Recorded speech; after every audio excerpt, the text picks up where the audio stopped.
Badlands of Badlands. Explain those Badlands. That's a hell of a name.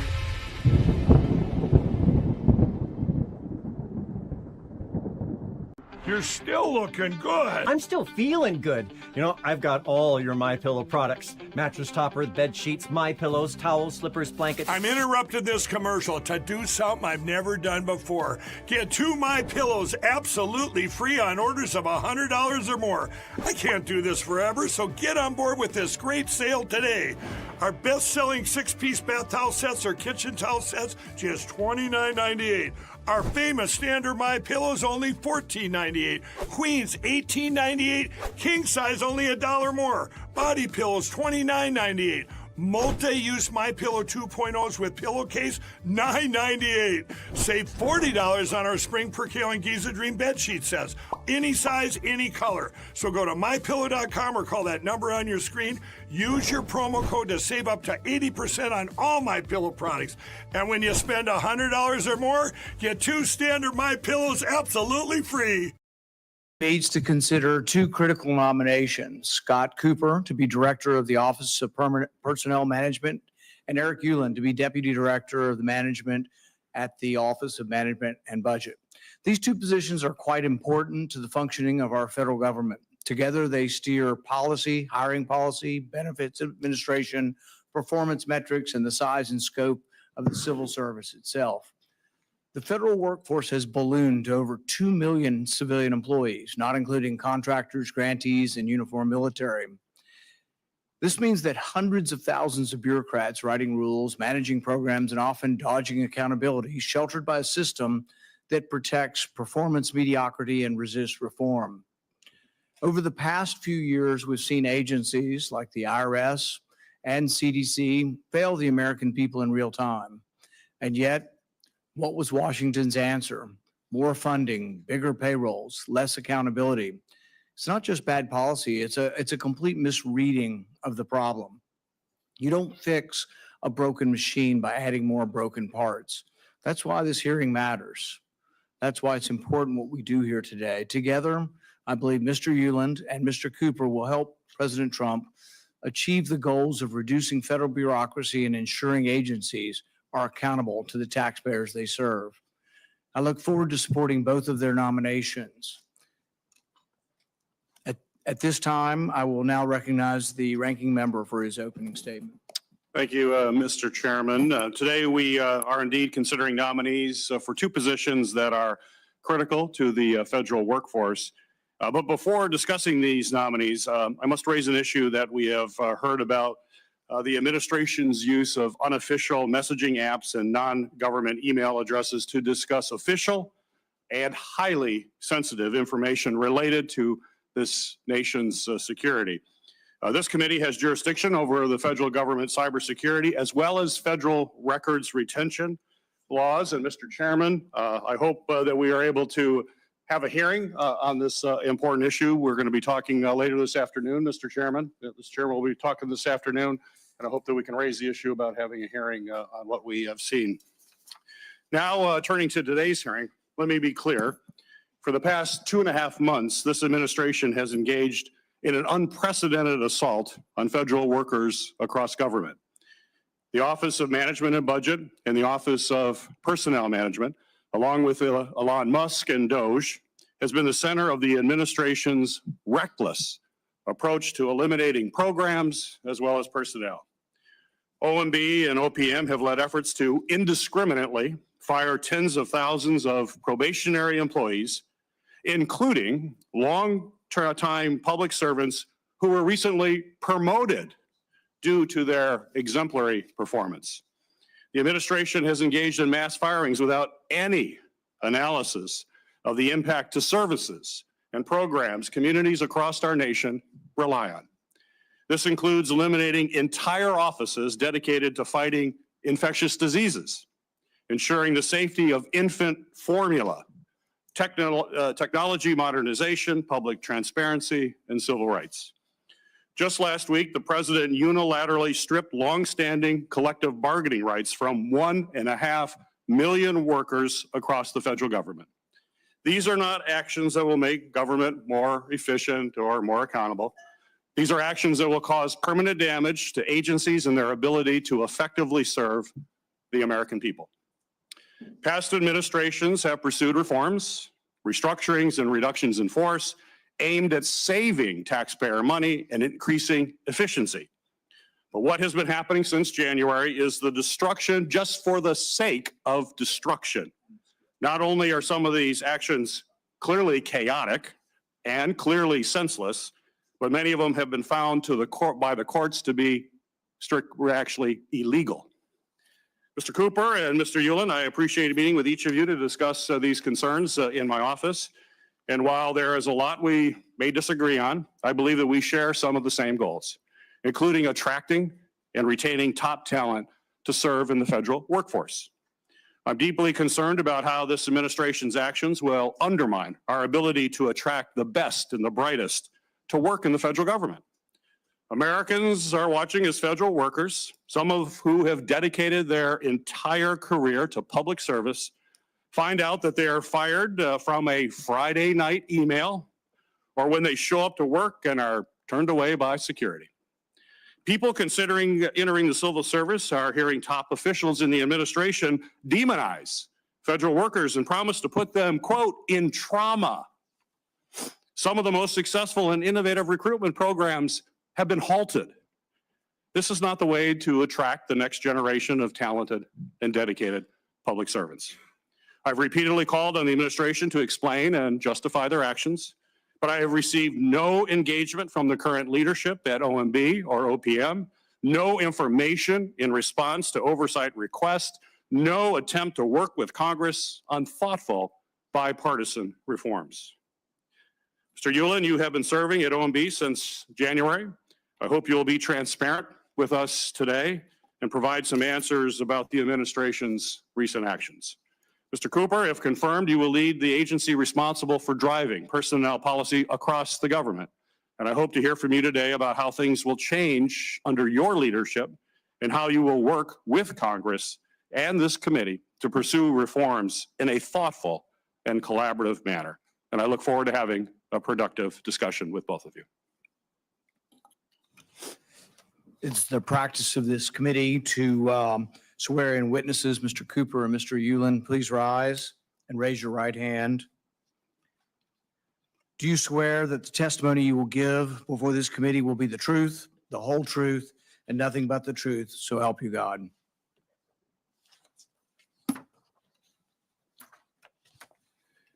Scott Kupor has worked as an executive and an investor in the technology industry for nearly 30 years. He's a graduate of Stanford University and Stanford Law School.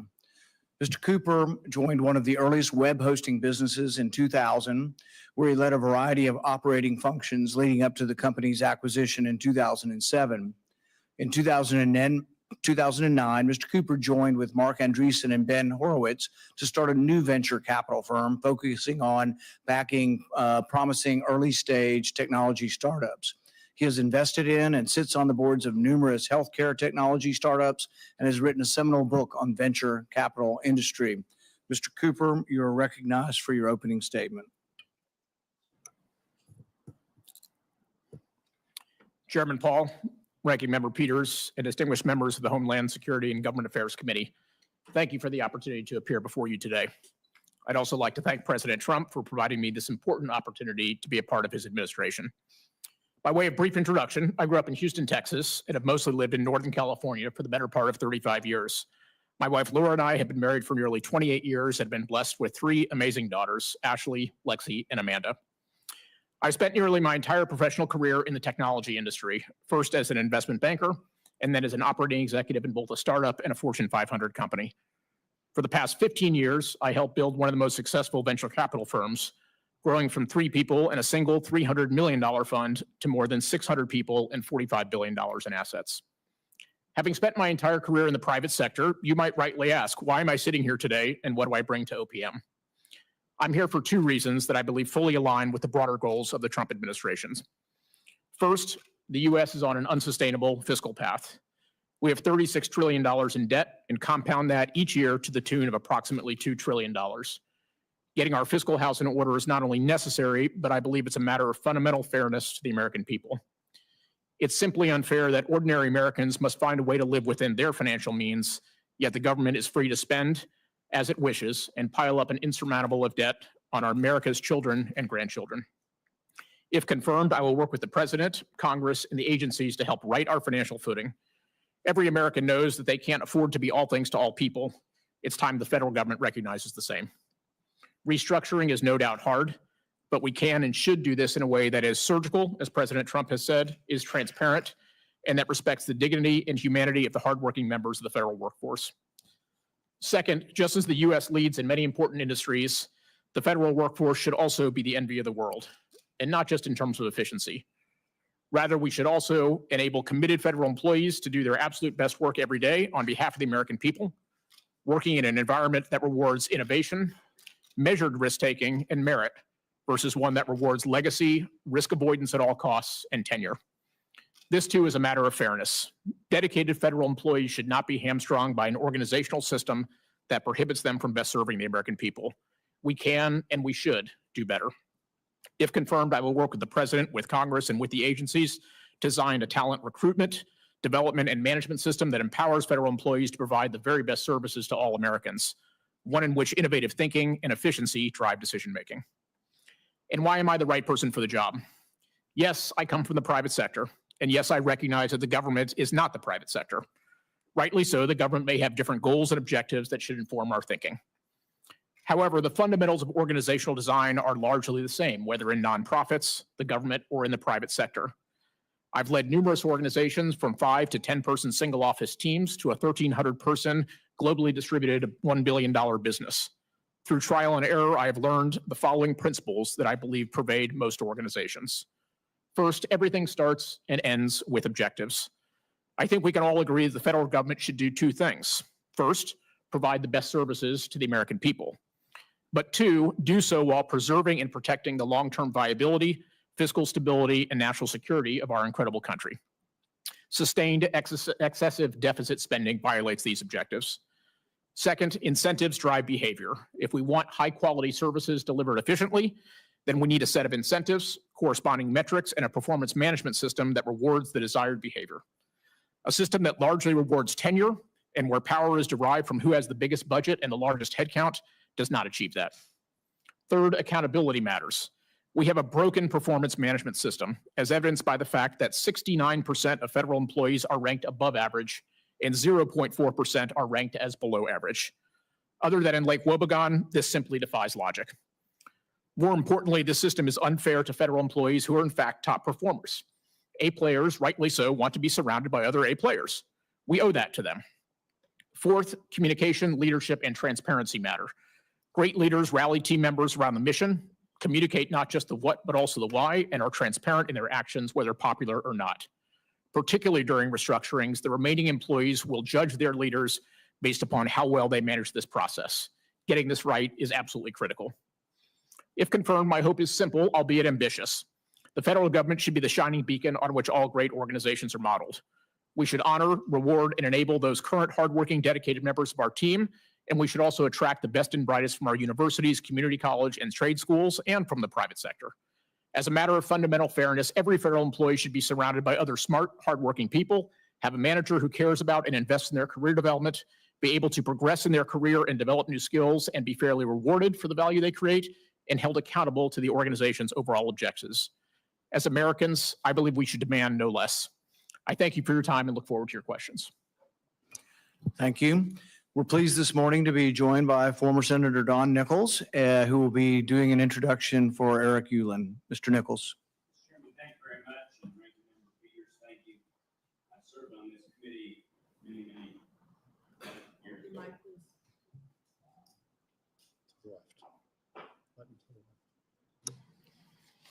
I'm not used to sitting on this side of the dais. But I've served on this committee many years ago. I have many fond memories of it, and I am delighted to be here to introduce my very good friend, Eric Ueland, that I had the pleasure of working with for many years. I've known Eric and his family, his wife, Kathleen, his kids, Stephen, Bridget, and Charlotte. Charlotte works in the Republican cloakroom, which I think is kind of special. I got to know Eric. I became policy committee chairman way back when, in 1991, I took Bill Armstrong's place, who was one of my mentors in the Senate. And he said, I've got several good people. One of the bright shining stars in the policy committee was this young guy, Eric Ueland. And he was exactly right. And I was chairman of the committee for 6 years. And it didn't take long to realize we had a real shining star who was just a little bit smarter than anyone in the room. And he was invaluable to me. I became Republican whip after that. He was my chief of staff. After that, he's chief of staff to Senator Frist as Senate Majority Leader. He's chief of staff to Senator Enzi, as chairman of the Budget Committee. He's chief of staff to ranking member of the Budget Committee, Senator Sessions. He was chief of staff for a while for Senator Santorum. In other words, he rose to the top in any position in the Senate. And so he's eminently qualified. And he gets this because he's so smart. But he's also trustworthy, and he's truthful, and he listens. And Ranking Member Peters, he listens to Democrats as well as Republicans. I can tell you that. I've been in countless meetings, and I know that he was involved in countless continuing resolutions, appropriation bills, big bills, all kinds of legislation. And he was one of the individuals that could help make the Senate work and get the Senate's work done. He helped us navigate some real crisis in the Senate. 9/11, I remember it like yesterday. The anthrax attacks on Senator Daschle and others in the Senate. President Clinton's impeachment, those were perilous times. A time that we had 50-50 votes in the Senate. That was awkward. It was challenging. It was difficult. But Eric Ueland was one of the people that had the cool, the calm, the intelligence to help make things work. And he did it very well. You'll all be pleased to know, too, that he's helped you in your endeavors. You may be involved in a vote-a-rama in the not-too-distant future. I was budget chairman for a couple of years. Vote-a-ramas are not fun. I didn't like them. I wanted to reduce the time. Eric was responsible for banning amendments, basically since the Senate amendments. So you don't know this, but he's going to save you hours of time because that's still the rules today. He banned amendments that were purely precatory. No one that I knew of knew what that meant, but basically it bans sense of the Senate amendments. After his Senate tenure, which was extensive, he served in the first Trump administration as Deputy Director of Domestic Policy Council and also as Director of Legislative Affairs. He also did a little time in the State Department as Senior Official for Civilian Security, Democracy, and Human Rights, and also as Director of Office of Foreign Resources. Most recently, he was Commissioner and Vice Chairman of the U.S. Commission on International Freedom, a group that works with the State Department to confront threats to religious freedom around the world. They do outstanding work. That legislation passed with Senator Lieberman and myself. In other words, I think that Eric Ueland is immensely qualified. I think he'll do a fantastic job. You will have a person that knows the Senate, that knows the Congress, that knows the administration, that is honest and trustworthy, and will work tirelessly to do a good job for you, for our country. And I urge your support of him. I hope that he has a strong bipartisan vote. I know my colleagues, if Tom Daschle was here and others that I served with that worked with Eric, they would be supporting him as well. And that would include Harry Reid and others that, because we negotiated, we worked, we made the Senate work. I think Eric Ueland is a real gift to this country. I'm honored and pleased that he would give of his time to continue his public service, and I think the country will be better for it. And I thank you, Mr. Chairman. Boy, Eric, you got a lot to live up to there. Mr. Ueland, you are recognized for your opening statement. Mr. Chairman, Ranking Member Peters, and Senators, thank you very much for holding this hearing this morning on our nominations. I very much appreciate the opportunity to appear before all of you today. This committee has a strong history, and I look forward to building on that if I have the privilege of confirmation as the Deputy Director for Management at the Office of Management and Budget. I also greatly appreciate the trust and honor President Trump placed in me with this nomination. Of course, none of us could serve without the support of our family, who endure a lot, and mine are here today as part of these proceedings.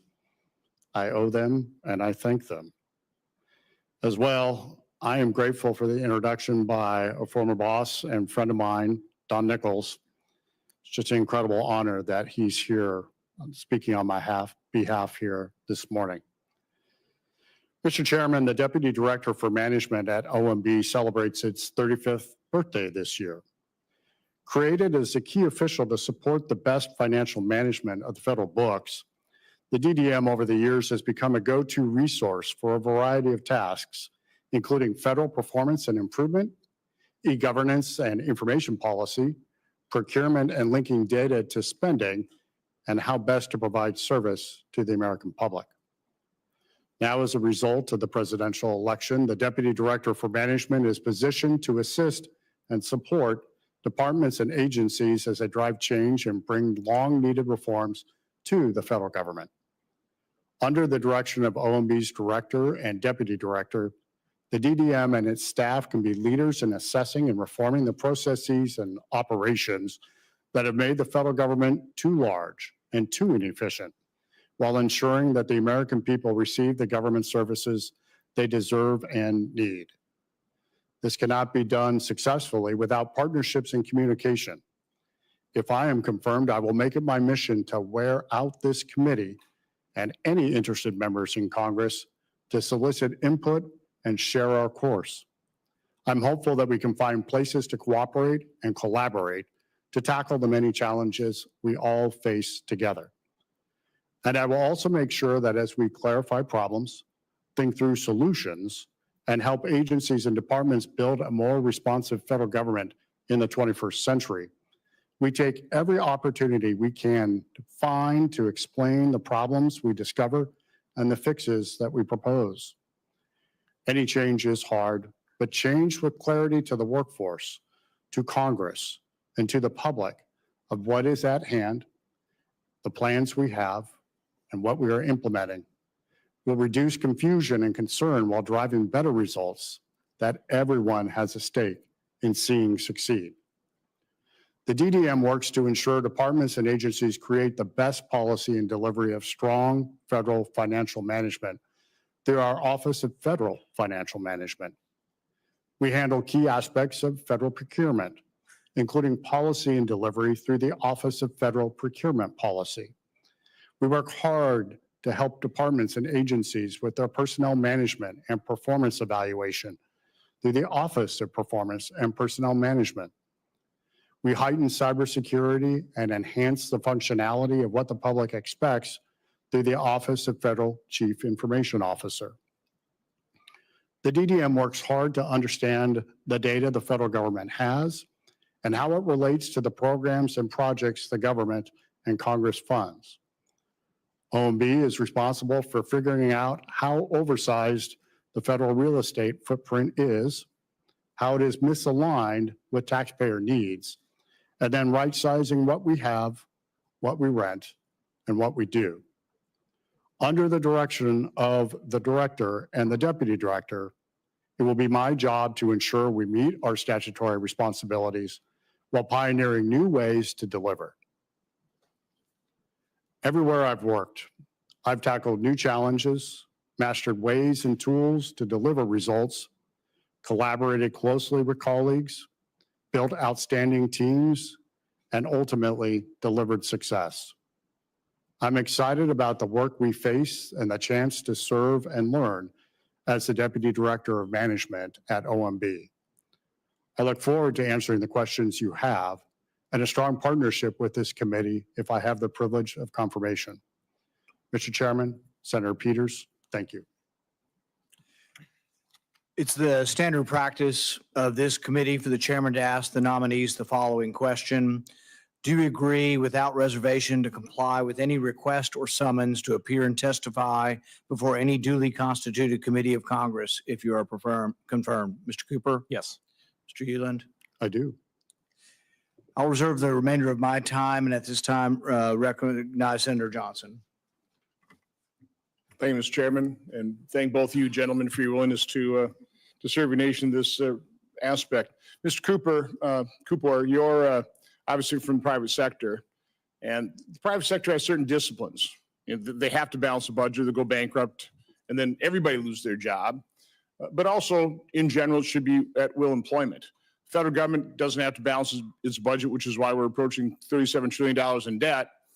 And by and large, federal employees are immune from losing their job. So they don't show up for work and they expect they can still continue to be employed. So you want to just quick address the imbalance there and how that impacts the effectiveness of the federal government? Yes, thank you, Senator. Look, I agree a foundational part of any organization ultimately is accountability, as you're talking about. And that requires managers, obviously, to provide feedback and to protect individuals. But ultimately, I do think, we should look to a system where if people are performing, quite frankly, they should be rewarded and rewarded handsomely. And if people are not performing appropriately, then we need to find ways in which for them to find opportunities elsewhere. Mr. Ueland, about 3 years ago, we were engaged in an omnibus spending debate, and I asked my colleagues, as well as the Washington Press Corps, anybody know how much we spent last year? Nobody answered. I did get one answer from the press. It was like over $1 trillion. Okay, that's discretionary spending, which is approximately 25% of total spending. The other 75% is mandatory, and we never look at it. We've gone from $4.4 trillion in 2019 to probably about $7.3 trillion this year. Completely out of control. 63% increase. Our population is growing 2.6%. I think you're well aware of the different pre-pandemic spending options I've laid on the table. What I want to talk about is a process for returning to a pre-pandemic level. We've never had a process to control federal spending. I wasn't aware of the fact that the appropriation committees were initially established because of the authorizing committees were big spenders. Well, that didn't work. The Budget Act didn't work. Simpson-Bowles didn't work. The Budget Control Act did restrain just discretionary spending for a couple of years, but we weaseled around that. So, I proposed a bicameral panel, senators, House members working with OMB, to do something the private sector does all the time, a budget review meeting, and go through the 2,400 individual lines of expenditures and ask the administration to justify the spending. Compare that against, for example, fully inflated 2019 spending, or 2014 under Obama, or 1998 under Clinton. So again, you've got a lot of experience. You've seen to what extent the administration looks at the detail. We don't. Again, Congress doesn't even consider 75% of the budget. And I would argue the 25% we do is not done in a particularly professional manner. It's pretty much, well, what did we spend last year?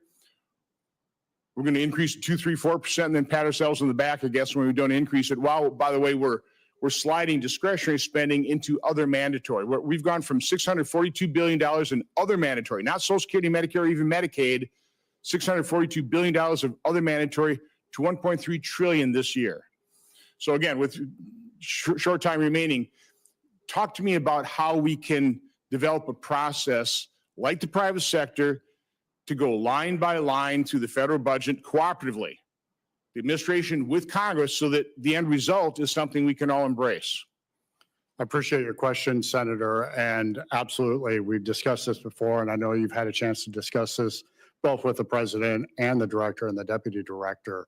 As you know, OMB, under the director and deputy director, are going through this line-by-line evaluation against a rubric of the president's campaign commitments, but as well in working to engage with you and other members of the Senate and the House about where matters stand, potential alternatives, share information and ideas, ultimately, to your point, to ensure that to the maximum extent possible, we are as unified as possible on the budget path and trajectory going forward.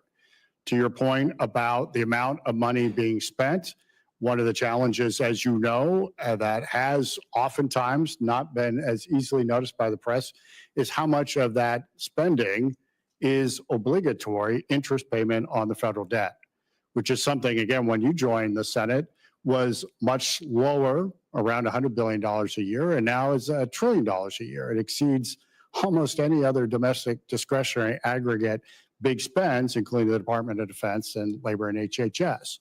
So we have a challenge for the $36 trillion of debt that we already owe, which isn't, by the way, as you know, better than most, not the full debt, just the public debt. The debt that we owe to ourselves, you add that on top, we're at nearly $45 trillion.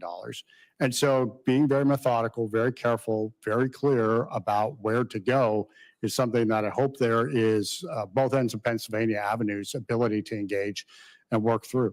So I guess I'm just asking for a commitment to continue to work with us on developing a process that actually achieves a pre-pandemic level of spending. Will you do that? Absolutely happy to commit to the process. And again, I know you've discussed directly with Director Vogt ideas about the best way to engage in that conversation. Done. Thank you both. Thank you, Mr. Chairman. Senator Peters. Thank you, Mr. Chairman. Mr. Kupor, do you think that input from federal unions is important and valuable for developing federal personnel policy and providing guidance to other agencies on personnel management? Look, I think input from any, party who's part of the labor force makes a lot of sense. Yes. So that is a yes for federal unions. Yes. How specifically do you plan to engage with federal unions coming into the role as the OMP director? Thank you, Senator. So one of the things I'd like to do, consistent with what the Senator was talking about, is we need to do the hard work of actually looking kind of line by line and function by function about what are the organizations and functions that we can support and what are things that potentially are outside the scope of what we're doing. And we need to work with the all facets of the labor force to make sure that we have a plan going forward that to the extent that there are cuts that are appropriate in an organization, we have a way to deliver the services that are appropriate to the American people. So But specifically, how do you plan to engage with the federal unions? well, I very much will have an open door. And if anybody wants to come talk to me and provide input and feedback on the process, I'd be very happy to do that. Does it concern you that the executive order issued by President Trump last week to eliminate collective bargaining rights for 1.5 million civil servants might make that engagement more challenging? So, Senator, my understanding of that executive order is that it does recognize that the president has the ability to designate certain areas that are associated with national security where federal labor union employment may be less relevant than in other places. Look, I haven't had a chance to study it in detail, but I certainly will do so, and I'm sure that OPM will be a part of that process. Well, I'd certainly like you to study it and love to talk to you about it. 1.5 million is a pretty broadening of the scope that hasn't been done by any president, either Republican or Democratic in the past. Mr. Ueland, are you concerned about the impact of the March 27th executive order and what it'll have on agency morale, retention, and performance across the wide part of the federal government responsible for protecting national security, providing care to our veterans, as well as responding to emergencies? Senator, I'm actually excited about the opportunity the executive order lays out for giving the federal government the ability to align mission with responsibility and ensure at the end of the day, as Mr. Kupor has testified, we have the highest quality, highest qualified workforce assigned appropriately to the mission, task, and responsibilities of the federal government itself. So as you're looking at this, will you take any steps to actually measure the impact of this executive order on services that many Americans rely on? I haven't considered whether or not to measure, and if so, how to measure the sorts of impacts. I'll also point out that measurement should go beyond the impacts for workers. It should also go to the general private sector as well. How are our reformulations creating opportunities for individuals both to join the federal workforce, but the private sector providing goods and services as well to the general public? So my question was on services that Americans rely on. How will this impact the services that Americans rely on? And I'm a little surprised to say, or to hear rather, that you don't know if you'll actually measure that. Certainly a business, if you're running a business, you measure everything. You want to make sure if you're putting policies in place, it actually accomplishes not the political rhetoric, but actually it makes a difference on the ground. And then we're talking about services to the American people that rely on each and every day. And you're telling me you're not going to measure that? Senator, I do think that's a bit of a mischaracterization. Well, of what clarify, I said. please. Thank you very much. Senator, I am not yet having had the privilege of confirmation, if that's what the Senate elects to do, sitting in the chair and understanding appropriately where we are, where we're going, and if at all, the best way to measure what is ongoing. And as I said, what is occurring not just for the federal government, but out in the general public as well. So until or unless I have the chance of confirmation, I'm not going to commit to taking specific courses of action. In fact, I've tried to stay away from the role and responsibilities of the DDM during my service at OMB as the acting chief of staff. Well, I would hope that you would measure, make sure that it's actually working. Certainly this committee as an oversight function, we're going to make sure things are working. Mr. Kupor, based on your private sector experience, if you could give just a quick answer to the following actions as a very successful business person. Does it make sense to start a restructuring by firing folks who have just been promoted because of their outstanding performance? Yes or no? Well, thank you, Senator. Look, it's very hard for me to comment on things that have happened when I haven't been in the role. I'm just saying, would you fire in a business? Well, Would you fire someone you just promoted because they were outstanding? Are you going to say, well, you know, we're going to fire you now, but you know, congratulations. Is that, Well, do you think that's good sense? Senator, I've been very clear in my written responses and in the conversations that we've had that, look, I think the process is one that requires transparency and communication, and we need to recognize and respect the humanity of the workforce. So you'd be troubled, but you're troubled by that. I'll tell you again that I believe the right way to do this is through communication and respecting the rights and roles of the employees. And the other question, does it make sense to fire everyone from a newly created office that your business believes is necessary and should be running, but you fire everybody in it anyways? Does that make sense? Certainly, look, if I were in a business context, the right thing to do would be figure out what are the functions that we need to do, what are the things that we think are critical, and we certainly wouldn't want to lose functions unless we understood, is there some other substitutionary way that we could provide those services appropriately? So basically, you would think about it before you did it. That's great. That's not what happened. So if confirmed, I hope that's the process that we see going forward, that we actually put some thought. And one other question, if I may, Mr. Chairman. Is it wise for business leaders to fire people with highly specialized, critical skills just because they're new? Yeah, again, Senator, as I mentioned, look, I think the right way to do things is we should make sure if we're going to fire somebody or eliminate a service and it's a critical service that needs to be provided, we should make sure that there is a way to deliver those services. Well, I hope there's forward thought. Thank you. Thank you. Thank you, Mr. Chairman. Senator Moody. Thank you, Chairman. You were very measured in that response. I would say absolutely, if this last administration was walking out the door, some of the people they promoted and the money that they spent, it should absolutely be reviewed and reconsidered. You were very measured, and I respect that. I want to first thank you for being here and thank you for using your gifts and talents and expertise and volunteering to serve your country. Probably doesn't pay as well as you might make on the outside world. And I really respect people that do that. So thank you. And I also say thank you to your family. Some of them I've been getting to know better. I have found over the course of my career, especially during transitions to new roles, it's harder on the families than it is those of us going through the career transition. And so I appreciate you supporting them, being here with them today. I know it means a lot to them, and certainly we thank you for supporting them through this. I happen to think, and this might be, I'm only 2 months in, but I have seen a lot of confirmation hearings over my first 2 months, and I happen to think that this specific hearing is one of the most important that we will conduct. And a lot of people don't know a lot about the Office of Personnel and Management and the Office of Management and Budget. I think right now at this moment in time in our nation's history, and with this kind of leader at the helm like President Trump, these are probably two of the most important positions in this administration. And I say that because when President Trump was elected, he said, I am going to address the sprawling federal government, the wasteful spending. And indeed, the results showed this administration was given a mandate to examine this unelected federal bureaucracy that has ballooned over the decades and return it to being accountable to those elected by the people and ultimately to we the people. And you're coming in at a time where you have a leader that is willing to be brave enough to make the really hard decisions and be bold about that up front and say, you know, in many respects, probably a good idea, as I mentioned earlier, but in some, these are going to be some tough choices on spending and policy, but we've got to make them.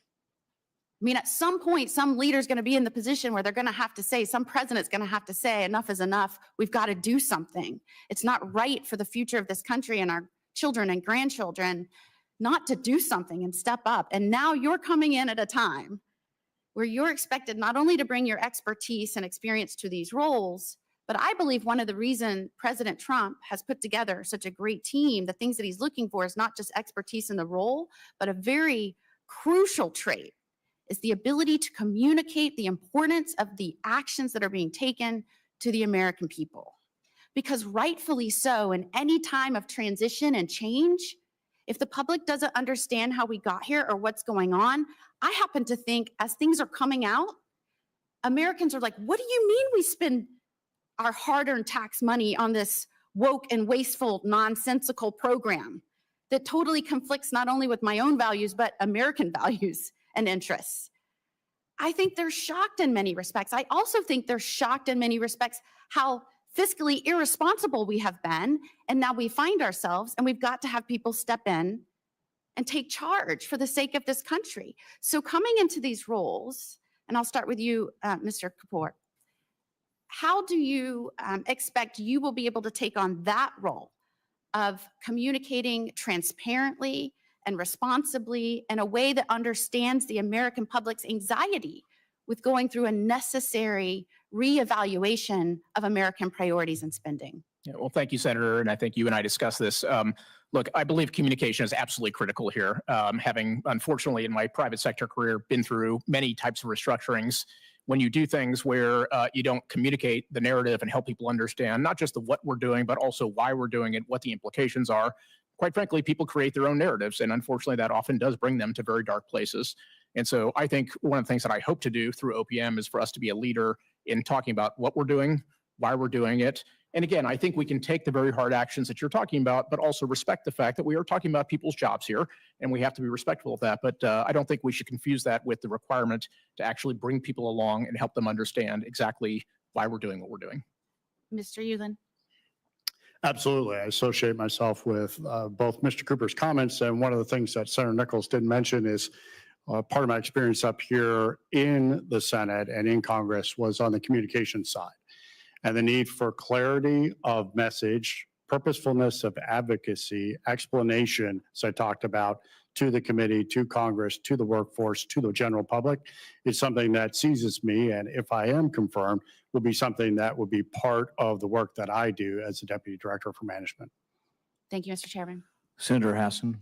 Well, thank you, Mr. Chairman and Ranking Member Peters, for this hearing. To the nominees, thank you for being here today. Congratulations, and congratulations to your families, too.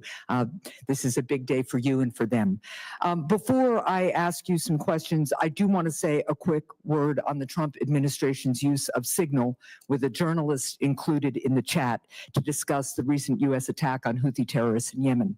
It is imperative that a thorough, transparent investigation be conducted into the National Security Advisor's use of a commercial text application to discuss the timing of a U.S. military attack. This put our troops' lives at risk, and the fact that this administration won't acknowledge that is an insult to the men and women in uniform. We also know that members of the Trump National Security Council have used personal email accounts to conduct government business, and I hope that this committee will hold a hearing on this incredibly serious issue. I also just want to start, I was listening to the chair about the need to fire the federal workforce, and I just want to talk about the impact that these random, arbitrary mass firings are having on my constituents. Just this week, the administration essentially closed the entire office for LIHEAP, the Low Income Energy Home Assistance Program established by Congress in 1981. It serves 6.2 million people from Maine to Texas, help with their heat. New Hampshire, it was 30 degrees on Saturday and snowing. It may be spring here, but it's not yet in New Hampshire. And in Texas, it's going to be real hot this summer. And one of the purposes of that program is to make sure that people can stay safe and cool enough in their homes during a blazing summer. So the administration, nothing transparent about this, they just shut the office, even though the money has been appropriated. So that's the impact on my constituents. At the same time, by the way, that the Trump tariffs are adding 10% to my constituents' home fuel bills. So this is real stuff. And when we talk about arbitrary firings, which is what this administration has done, we are talking about a level of harm to our constituents that is real and that does not meet the mission that was established by this Congress. So I would suggest that at OMB or at OPM, if you all want to gut a program, you better come back to Congress because that's what the Constitution says you are supposed to do. Now, I also want to ask both of you a simple, straightforward question. It is something I am sadly having to ask of every nominee in this administration. If directed by the president to take action that would break the law, would you follow the law or follow the president's directives? Mr. Kupor? Thank you, Senator. I certainly do not expect the president to ask me to do anything to that effect, but I will 100% comply with all laws and with the Constitution. And Mr. Ueland? The President's made crystal clear, Senator, that he will follow the Constitution and the law. He will not ever ask inferior officers to violate the law. Well, both of you, I'm very going to simple for me to answer the question that absolutely I'm going to be able to follow the Constitution and the law. Well, you know, Mr. Vogt sat here at this table, the person you're going to be reporting to, and told us that he knew better than the United States Supreme Court about the constitutionality of the impoundment law, which he is violating and the administration is violating. I am deeply disappointed that both of you seem to either not read the news or not observe basic facts, which is the President of the United States has been violating the law on a regular basis since he took office. Now, I also just want to explore with you, Mr. Kupor, the limits of the OPM director's authority. If someone in the administration, let's say Stephen Miller or Elon Musk, were to say to you, I need you to fire a veteran who works for the VA because they posted something online in their personal capacity that I don't like, would you fire that veteran? Thank you, Senator. My understanding of the OPM's restrictions are that we can provide guidance, but OPM does not have the authority to actually go in and to do firing. So if those were to happen, those would have to be conducted by the agencies themselves. Do you think it's ever appropriate to fire an employee, let's say, providing expert service at the VA because of their political views? I certainly think that we should make sure that we're evaluating people for the skills that are appropriate for what they're doing. And if they're those things are interfering with their ability to do their job, then that's worth discussing. But otherwise, we need to evaluate people based on the performance objectives of their role. And you do know what the First Amendment of the United States Constitution says? Yes, Senator. The government may not interfere with free speech. Now, I have one more question. In January, President Trump, this is to you, Mr. Kupor, illegally fired several inspectors general, including the Inspector General for OPM. Since then, in response to concerns that Elon Musk's Doge has improperly accessed the sensitive personal information of hundreds of thousands of Americans via OPM systems, the acting Inspector General at OPM has confirmed that his office is looking into the matter. Will you commit to allowing the acting Inspector General and his office to continue this investigation without any interference or retribution? Yes, Senator, as you and I have discussed, I think protecting data privacy is incredibly important, and we absolutely want a system where if people have concerns that there's an appropriate way to investigate that. So you will commit to allowing the OPM's Office of Inspector General to operate without political interference in all matters? We will commit to do everything that is required under law to make sure that data privacy is protected and that the laws and regulations are followed. That's not, Time is I'm sad expired. to say, the answer I was looking for. Thank you. I'd like to interject just briefly at this point. There are allegations made that the president is acting illegally, and these are simply allegations and will be adjudicated by the court. In the previous Trump administration, he fired the head of the CFPB, the Consumer Financial Protection Board. It's the only operating case we have recently, and it went to the Supreme Court, and they ruled that he had the Congress couldn't limit his firing. So there's a debate. Can Congress limit the president from firing people? It's not an open and shut case that something is either illegal or isn't illegal. It's going to be determined by the courts. This goes back to the Civil War. The radical Republicans tried to tell Andrew Johnson that he couldn't fire Edwin Stanton, the Secretary of War, and they made a statute saying he couldn't fire people in his own cabinet. That was ultimately struck down by the courts. There have been a series of cases, and there's going to be more. And I'm not sure whether the inspector generals are exactly the same as CFPB, but it's not an open and shut case on hiring and firing. And the president's going to have a certain amount of leeway, and the courts are going to have to decide that. The same with the Impoundment Act. I side with many on your side who don't believe that they can impound funds indefinitely. But I think there's a real question whether or not waiting a month or 2 months or 3 months is impoundment or a pause. I really think the courts will have a tough time defining something as impoundment unless it's still sitting there through the fiscal year. If you get beyond September 30th, I think it's going to be pretty clear it's been impounded. Is that legal or illegal? That's going to be determined by the courts too. But I don't think it's absolutely certain that looking at spending and upending things and doing all the things that are being done now is yet impoundment. I think it's a debatable point. So from where I sit, I just wouldn't call things carte blanche, illegal, legal, or legal. And everybody has the right to do that, but there is another opinion, and I just want to make sure that was put forward. Senator Langford. Chairman, thank you. Gentlemen, thanks very much.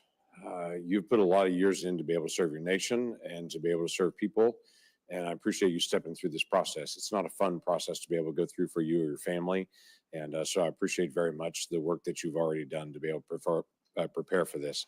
I'm going to walk through several questions just as rapidly as I can. Scott, there was a massive data breach at OPM a decade ago.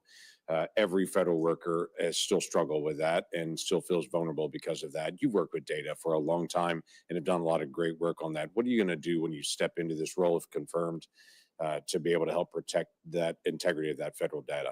Yeah, so thank you, Senator. I certainly do not want to see a repeat of what happened, obviously, many years ago. One of the first things that I will do is do a full business review, not just of all of our functions, but certainly data privacy and data protection. And so that will be one of the first orders of business when I hopefully have the opportunity to serve. Great, that'd be very helpful. There's been a lot of conversation about federal workers and being removed through the process, but we have just as much of a struggle, quite frankly, on the other side. There are 120 different hiring authorities. And every agency and entity says, I hate all of them on it because of the complexity. We have made the federal workforce incredibly complicated, both to hire or to remove or to be able to do oversight through the process. I want to talk about just the hiring portion of it, because we will get back to doing hiring in the days ahead for key roles, while we're in the process of also reducing the size of federal government as well.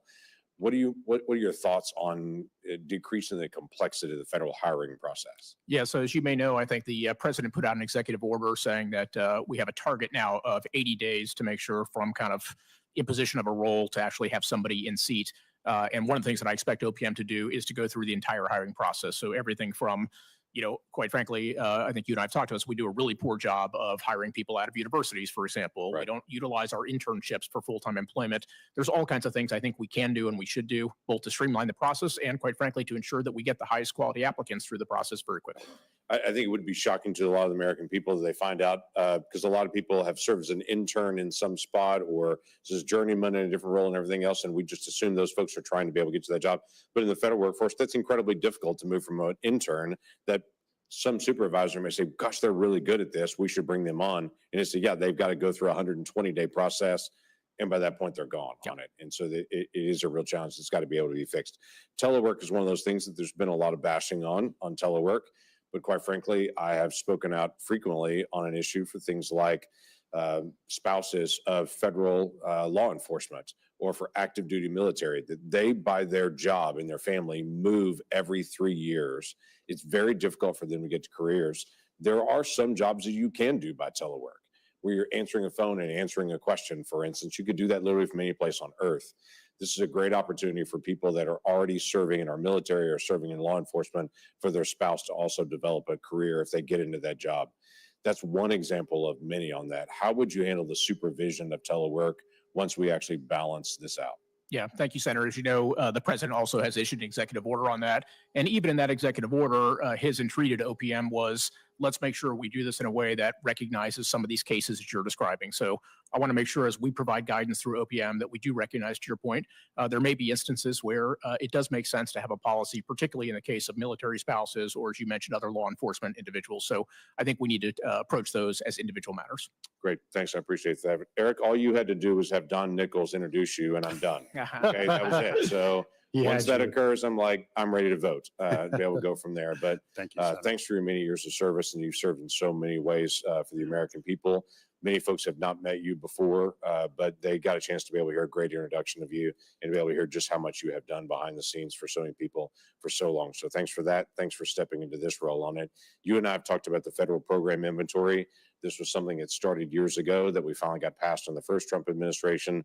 To their credit, the Biden OMB office continued the work behind the scenes for the federal program inventory. It's still unfinished, but we still cannot say everything the federal government does.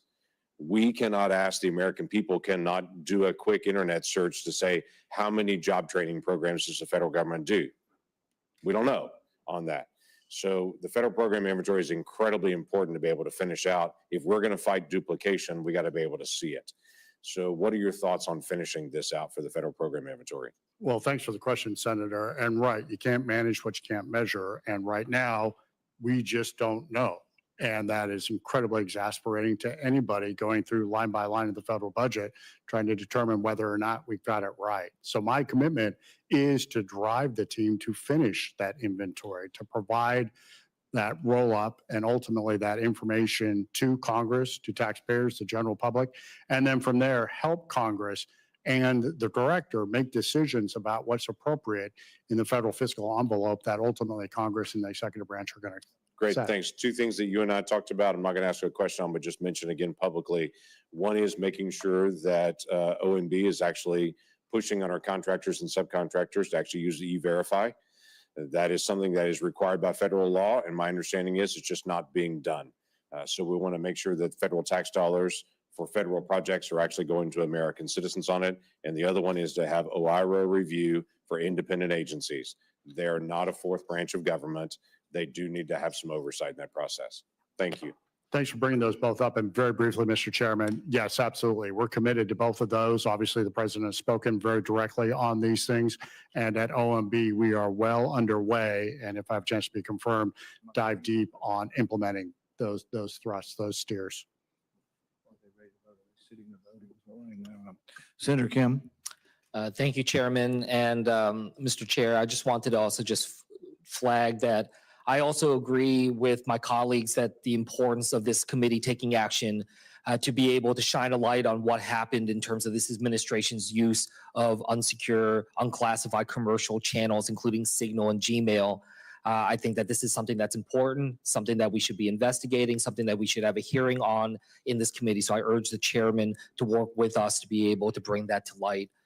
Mr. Kupor, I wanted to just start with you. I enjoyed our conversation. I appreciated the chance to be able to talk with you. And one thing that we talked about is the importance of the federal workforce being clear that it serves the American people, right? That we need to make sure that there is no question that the workforce is serving the American people. Is that correct? Yes, Senator. So I told you I was a civil servant. So I worked in the federal civil service. One thing that was made very clear to us is that those serving our country, working in this, having access to the information of our country, that we were barred from political activity, campaigning, other things like that through the Hatch Act. Do you recognize the importance of that separation? Yes, Senator. I guess I wanted to just ask you then, should Elon Musk be held to the same standard as the rest of those that serve our country? I don't know specifically with respect to the issues you're talking about with Elon, but in general, yes, I think anybody who serves the federal government should comply with all the rules and all the regulations that are appropriate to an employee of the government. Do you think someone with the level of access that Elon Musk has had, including participating in cabinet meetings, that he should be subject or at least held to the standards of the Hatch Act? Look, again, I don't know what the Hatch Act, I don't know where the limitations of the Hatch Act are or not, but I would say my understanding is he's employed as a special government employee. And I'm sure there's a set of rules and regulations that apply that, I would expect that he would comply with. Well, I would hope, the OPM was the one that sent me the guidance about the Hatch Act when I was in government. And so, I certainly ask that you engage on that. But just from a standpoint here, I mean, look, I went home and I did some town halls throughout New Jersey, and people were just asking me, look, he's got government contracts, he's getting money, he's got business before our government, now having access to so much of the information within the government, and also, campaigning actively around the country. That unsettles me. It to me seems very clearly crossing the line of what a government employee or someone who is serving this country in whatever capacity, whatever title he has, the fact that he has this much access to our government, has so much influence within our government. I wanted to ask you, does it bother you? Look, again, I'm not trying to be argumentative here. I don't know what the restrictions are with respect to his work via the Hatch Act. What I can tell you as a general matter is anybody who is a federal employee, I strongly believe, and OPM will support this, that they should follow all the rules and all the regulations, including the Hatch Act. And if there are violations of that, then those should be dealt with appropriately. Well, look, I'd like to follow up with you on that if you're confirmed. But what I was trying to convey here is just a sense of, just get a sense of from you, how this feels to you. If you share the discomfort. I mean, my constituents in New Jersey, they don't know the ins and outs either of the Hatch Act, but they can tell that this isn't right. And that's just something that I wanted to flag for you. Mr. Ueland, I wanted to just ask you what your thoughts were in terms of the dismantling of USAID and whether or not you thought that was lawful. You worked at the State Department, you've been engaged in foreign assistance. What do you think was, how do you think the administration handled that? And do you think it was lawful? I do think it's lawful, and the court has affirmed the decisions of the secretary in that regard. USAID has been effectively shuttered and certain key roles and responsibilities removed to the Department of State, with the secretary's insistence that appropriate health and life-saving programs will continue under the direction of the Department of State. Do you think that the administration has the same authorities that it would, to be able to, for instance, close and abolish the Department of Education? Senator, I would expect that the courts ultimately will have a voice on this, but there are a variety of statutes, not just creating the Department of Education, but also reduction in force, that clearly are going to be invoked as part of the process of reducing the footprint of the Department of Education and finding ways to return authority and responsibility of education programs to states. Chairman, I'll yield back. We're going to go to Senator Moreno next, and I may have to leave for a few minutes. He will take over the committee, and I will go to another committee and come back in just a few minutes. But Senator Moreno, you're recognized. Thank you, Mr. Chairman. Scott, you've invested, give me a sense of how many companies Andreessen Horowitz has invested in since the time you were there to starting the firm. A sense of scale, like how many, off the top of your head? It's been thousands. Thousands. Yes, sir. Has any company you've ever invested in, where you actually put your private capital and your partner's capital in, ever been run the way the United States government is run in terms of excessive cost, inefficiency, bureaucracy, and ineptitude? Well, thank you, Senator. We certainly have had CEOs who sometimes have different skill sets in some of these areas, but certainly as an investor, one of the things we focus on as board members is ultimately, return on investment. And what that means in the private sector is, do we have somebody who understands what they're spending, why they're spending, what they're getting out of that?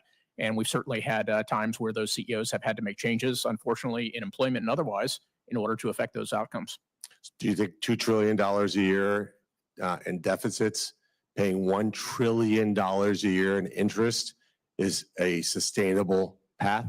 No, Senator, and obviously, as you and I have talked, and as I reiterated my opening statement today, I believe we are on an unsustainable fiscal path, and I think we need to help the American people understand that, just as they do with their own checkbooks, that the federal government needs to be held to the same standards. And who's going to pay the price? Like, if you say unsustainable path, like, who pays the price? Is it people of our generation, 30-year-olds like you and I? Who pays the price for this ineptitude? No, sir. Ultimately, look, what we are doing is effectively creating an unsurmountable debt for, our children, our grandchildren, and future generations. And It's just fundamentally unfair, and it's something that I do believe we need to address. So the status quo is just no longer acceptable. Is that fair? Yes, Senator. And then going back to the Office of Personnel Management, you, again, thousands of companies. I owned several companies myself prior to being here. How many companies have you ever seen, like in your entire career, where 69% of the employees are rated above average? Give me a sense of like how many? Yeah, I've never seen a company that's been successful that has that level of rating. Meaning if it were accurate. In other words, That's correct, yes. what would you do if you found the CEO that could have created a team of people where almost 70% of the people are at the top rating? Yeah, so either this is the most incredible set of workforce we've ever seen, or as you're suggesting, it just really defies logic at the end of the day. And look, this is important not only to ensure that we have accountability, but it's also important from a compensation and incentives perspective, right? We want people who are doing well, quite frankly, to be recognized. I think we should recognize federal employees who are fantastic, and let's pay them appropriately. Let's give them promotions. But we have to have a system that doesn't peanut butter out effectively incentives and that does distinguish between top performers and unfortunately people who are not doing their roles. Yeah, and hiring is hard, right? I mean, hiring is hard. In my company, we used to say take a long time to hire and a short time to fire, because hiring is hard. You have a interview and you try to get the best sense of who's going to work there, but ultimately you have a batting average and you want to do as well as you can. Have you ever had a CEO that was so good at hiring that only 0.4% of the workforce was below average? No, Senator. That could bat at 99.6%. No, Senator. That would be remarkable. I mean, like that person would be CEO of the world ever, right? They would put a statue of that person. So we have to fix that, right? Because nothing's worse in an organization than working with inept people. Because if you're a high performer and you're surrounded by people that aren't pulling their weight, aren't doing the job they're supposed to do, it's insanely demoralizing. Would you agree with that? I agree. And if I could just, Senator, I mean, look, I think you're exactly right, which is this is an issue of fairness to the people who are actually doing great work. So this is not a demonization, quite frankly, of the workforce. This is a recognition that when great people do great work, quite frankly, we should reward them for that. And everybody knows that if you have an organization where people are not performing, the right and the humane thing, quite frankly, to do is either if you can counsel them and fix them, that's great.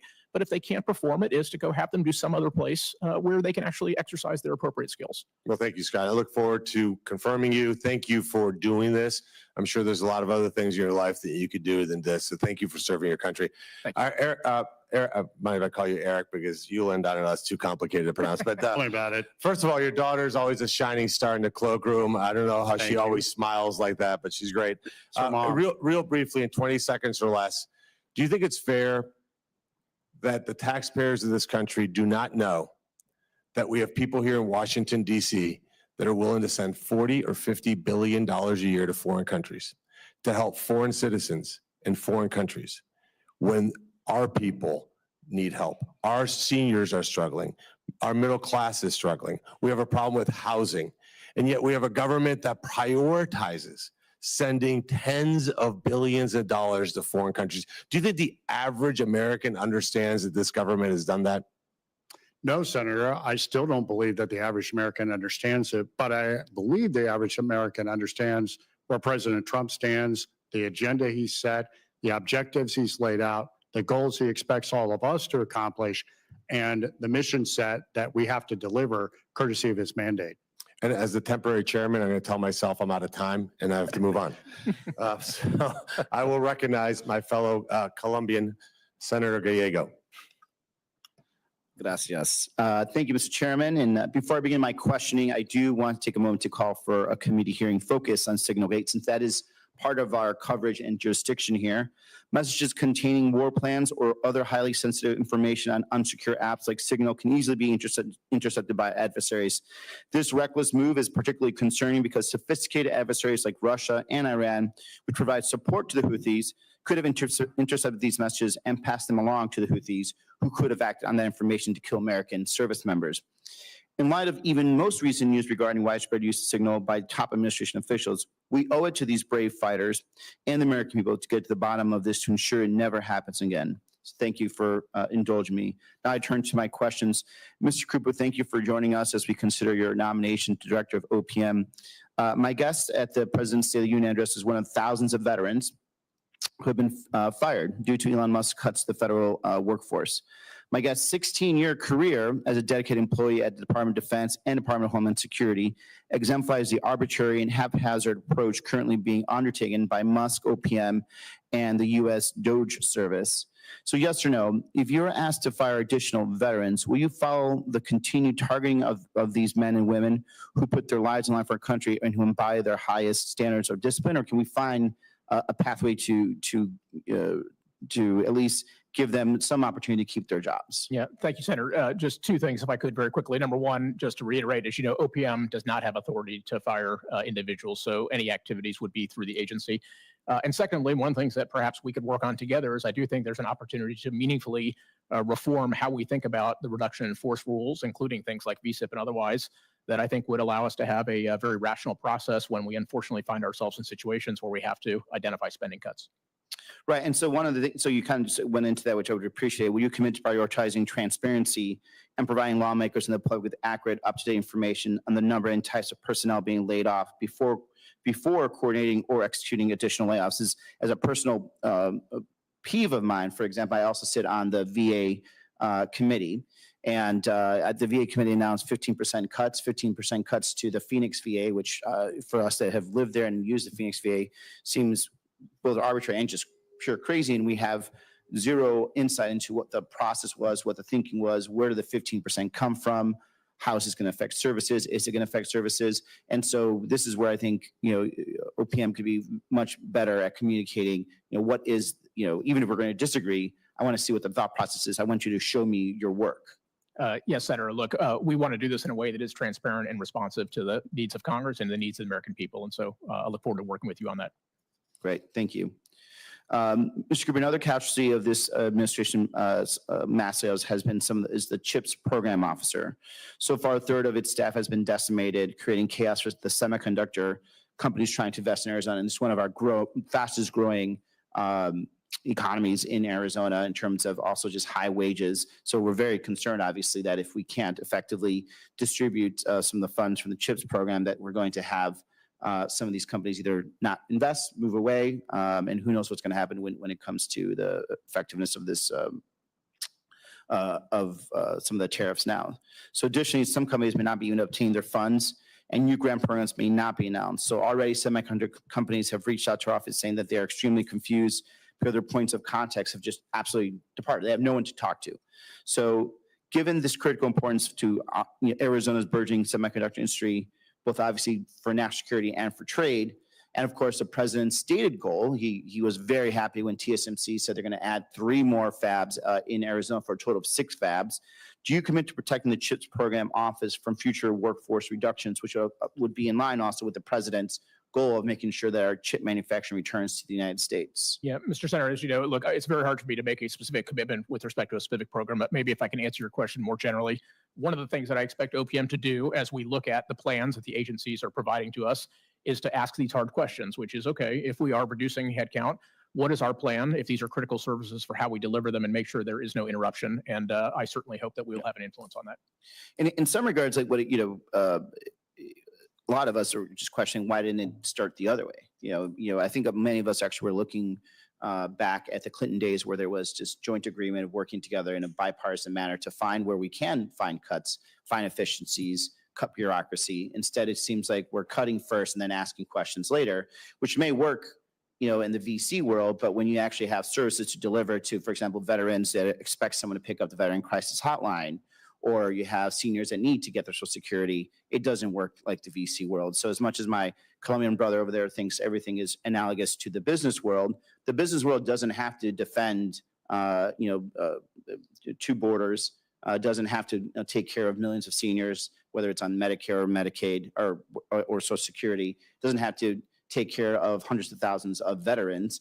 That's something that government can only do. And this is why I think it's important that we keep that in mind before we take this VC Silicon Valley idea that we break it and then figure it out later. Because when you break things in government, people die. Thank you, and I yield back my time.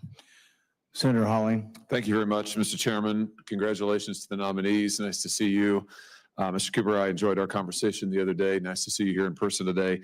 As the nominee to be director of OPM, you're going to play a very significant role in overseeing policies that affect federal employee programs, of course, including those related to healthcare and employee benefits.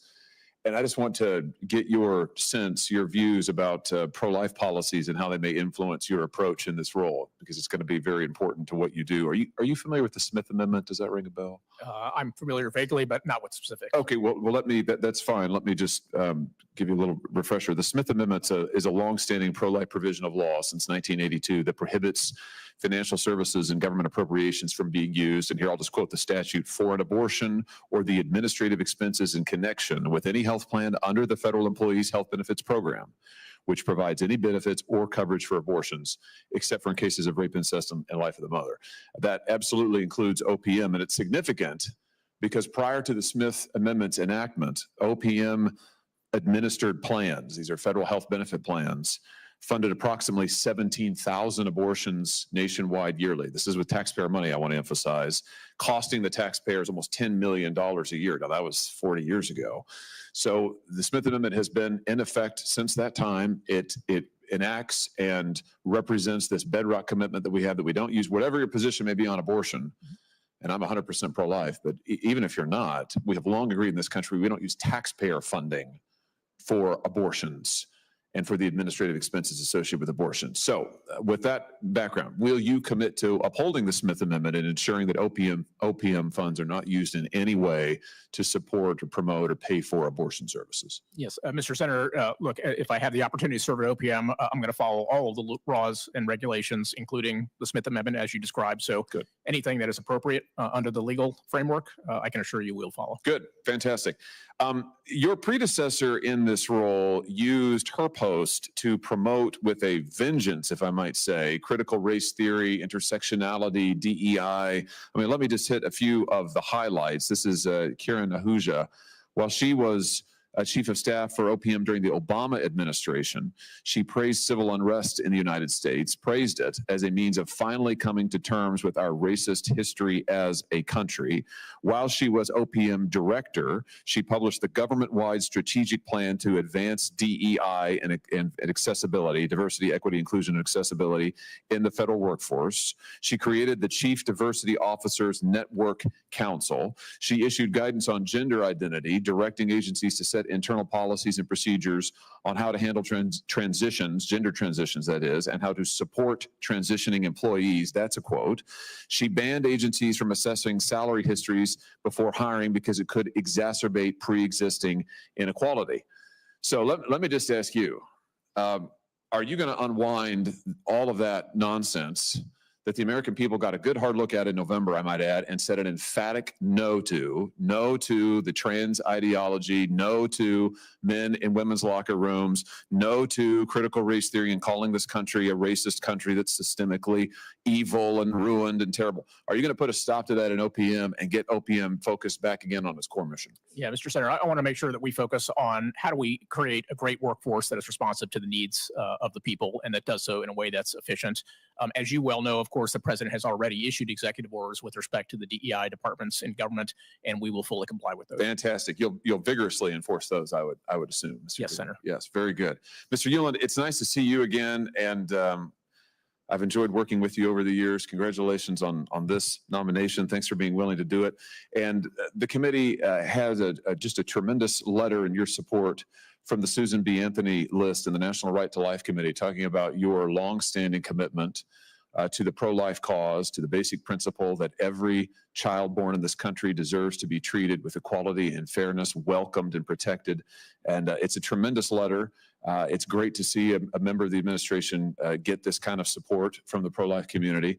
If this has not already been entered into the record, Mr. Chairman, I'd ask unanimous consent to do so. Without objection. Mr. Ueland, let me just, in the remaining moments here, let me just give you an opportunity to talk about what your priorities will be. And let me say, again, congratulations to you on this nomination. Go ahead. Thank you very much, Senator. I really appreciate that. Very quickly, obviously, to serve with honor and dignity and effectuate the president's agenda.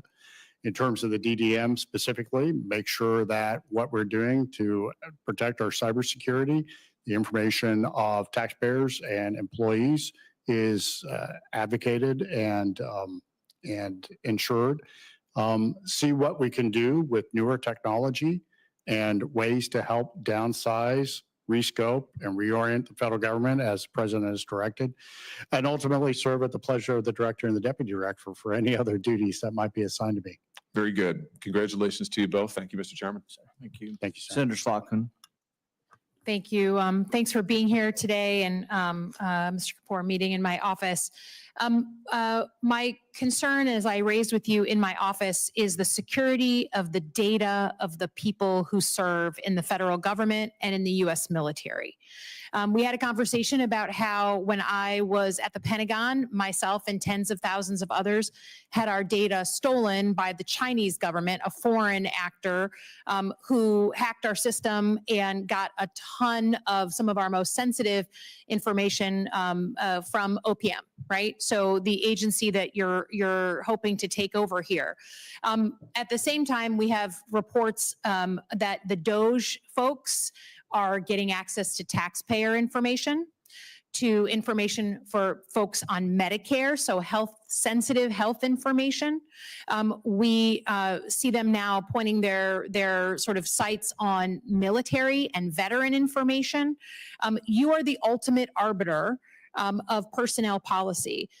Give me some assurance that you're just not going to let Mr. Musk and the DOJ folks go in, take our data, put it into AI-enabled software, and use it for any other way than what people have given permission for. Yes, Senator, thank you. And I enjoyed the conversation we had together. Look, I mentioned this earlier. I believe very strongly in data privacy, as we talked about. And when I'm running OPM, if I have the opportunity to do so, we will ensure that we protect data privacy and make sure that people who are not authorized to have access to systems will not have that access. Yeah, the thing that I'm looking for is just a little bit of backbone that when this is happening at another agency, right? So now they go into the Veterans Administration or they go into the Department of Defense. They already went into the Treasury over the head of the Secretary of the Treasury. It's embarrassing. He came in front of Congress and said, I'm not going to let anyone have taxpayer information. And then literally in the same week, DOJ announced that they were taking all this information, sometimes on their own servers that they brought into the departments and agencies. So I'm not looking for like, well, if they come to me with this specific problem, I'm going to raise my hand and do something about it. I'm looking to you as the person who will be the guardian of our policy on information on U.S.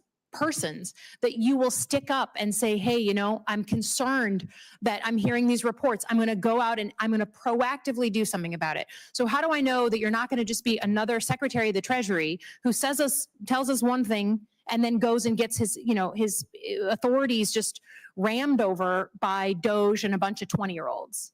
Well, Senator, look, I believe OPM is a really important part of the equation in the broader personnel system, and I will do as you're describing. I mean, I don't think it's appropriate for us to give access to systems if people aren't rightly available to see those. Okay. And I certainly think OPM can play a role there. I hope you do. We haven't seen that backbone yet, but I'm still hoping. Mr. Ueland, in your role at OMB, I think about the movement of money and how important it can be to some of our communities. In Michigan, we just had terrible ice storms. We had 100,000 people without power, still 50,000 people approximately right now in the northern part of our lower peninsula are without power. The governor's been up there. She invited President Trump to come and see it. We haven't filed a declaration of federal request for help yet. But how do I know that if a state like Michigan asks for money from FEMA, does all the paperwork the way we traditionally do when we have an emergency, how do I know that you'll treat our state fairly, that you'll be objective about it, that you won't bring politics into it, and that you will administer the funds regardless of whether the state has a Democratic governor or a Republican governor? Senator, thanks for the question. If the state of Michigan or any other state makes an application through the appropriate FEMA channels, then they will be appropriately reviewed and the president will have an opportunity to make a decision on those applications. If Michigan has not yet elected to make a submission, then there's really nothing we can react to right now. Of course, no, we would have to make that. My concern is that we've heard lots of rumors about the future of FEMA and the desire by the Trump administration to collapse FEMA, declare it no longer an agency, go to block grants, some other kinds of assistance. Do you have a view on the existence of FEMA since this committee oversees that body? Great question, Senator. And I'm old enough to have been young enough to be around when FEMA went through pretty significant expansion starting in the early 1990s under then President Clinton. There is no doubt that the roles and responsibilities of FEMA, as well as many other organizations, agencies, and departments of the federal government, deserve a review, especially given some of the most atrocious, irresponsible, and long lingering do-outs that we've seen as examples of FEMA failures here in the past few years under the previous administration. So it's a calling from the president to take a look at FEMA as well as a lot of other things and see whether or not it's fit for purpose here in the 21st century. What's the role of states? What's the role of communities? What's the role of the private sector in moments of disaster? And that conversation, I'm sure, will be robust, both internally and with Congress, and I look forward to engaging with the committee on I it. think we're coming up on the term of limitations when we can blame others. You now own it, right? You're going to own it over there. And so we look forward to what you're going to do to make sure that FEMA or the capabilities of FEMA endure. The Secretary of Homeland Security was the beneficiary. So in any case, we look forward to you fixing it and what you're going to do to make sure we still get that assistance out. Well, I appreciate that, Senator. And quickly, Mr. Chairman, before the hearing concludes, there's been a lot of requests this morning for an investigation about Signalgate, so-called Signalgate. I'm just here to say on behalf of at least myself, just as an individual, knowing many of the people who are involved in that signal chain, those are men and women of the highest caliber. They serve our country with distinction. They had no intent, nor did they release inappropriate information to the general public, and the mission in which they were engaged on the direction and authority of the President of the United States was highly successful. Thank you, Mr. Chairman. Senator Ernst. Yes, thank you, Mr. Chair, and thanks to our nominees for being here today. There has been a lot of discussion about reductions in force today, and Mr. Kupor, I'll just ask you if you happen to know this, what % of federal employees have received a reduction in force notice? Yes, Senator. I don't know the specific number, but it's a relatively small number if you look at the overall workforce today. Yes, and while the RIFs are front and center, let's look at some of the employees who might need to get a RIF notice if they haven't already. A Veterans Affairs manager responsible for scheduling veterans appointments posted on social media that he was phoning it in from a bubble bath while calls to the VA have gone unanswered. Yes, that is a hairy leg hanging out of a bathtub. That is the actual photo that he posted during his work hours and on a Zoom call. An Army veteran gave up on getting mental health. And please listen to this, everyone. An Army veteran gave up on getting mental health care from the VA because after years of trying to get an appointment, he met with a therapist who, quote, spent the appointment singing the praises of remote work with a cat draped around her neck. He said it was such a disaster that, quote, now I'm just on my meds doing my best. A HUD employee was arrested for drunk driving at 3:30 in the afternoon on a Friday and may have been paid for time spent sitting in jail. HUD had no idea until I told them. For more than 3 years, a Social Security employee was running a home inspection business. Meanwhile, his mother was responding to his emails. It should have been a hole-in-one, but it took the IRS nearly a decade to fire an IRS employee who was golfing on the taxpayer's dime. The E in DOGE doesn't stand for elimination, it stands for efficiency. The American people are best served by an efficient workforce full of good employees And there are many. I have been heartened by the number of federal employees who have approached me blowing the whistle on bureaucrats who are failing to live up to the standards we expect. There are so many more unnamed federal employees, like the current acting administrator of the Social Security Administration, Mr. Dudek, who know veterans and taxpayers deserve better than bubble bath bureaucrats and self-interested therapists. Mr. Dudek demonstrated his commitment to stopping fraud and improper payments and was rewarded with a big promotion.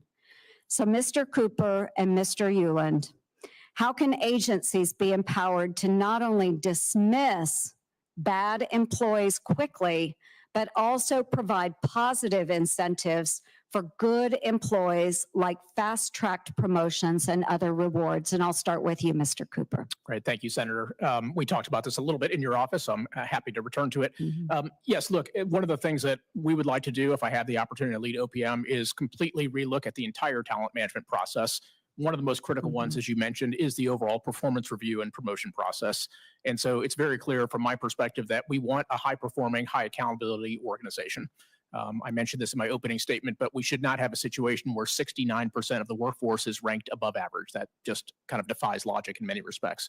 So one of the things that I think OPM should do is do a complete review of that, figure out ways in which we can have a system that, again, rewards innovation, rewards good work, but also one in which if we have individuals who unfortunately are not able to perform their functions, managers need the ability to remove those people in a timely manner from their organization.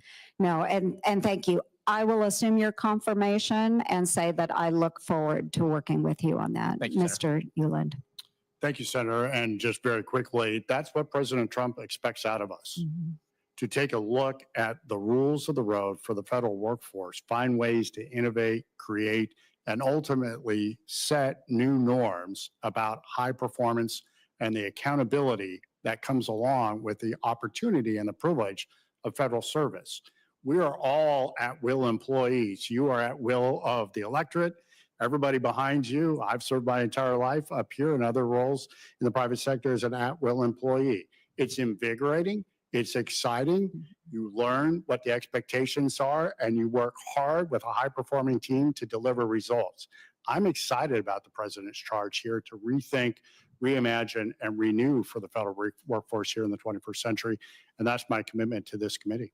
Yes, and I thank you both. And I know that my time has expired. We don't have other members here, so I'm just going to make one final point. Thank you, Mr. Chair. Thank you. So just a final point, because I know I had a colleague the other day that spent 25 hours talking about the federal government on the floor of the Senate.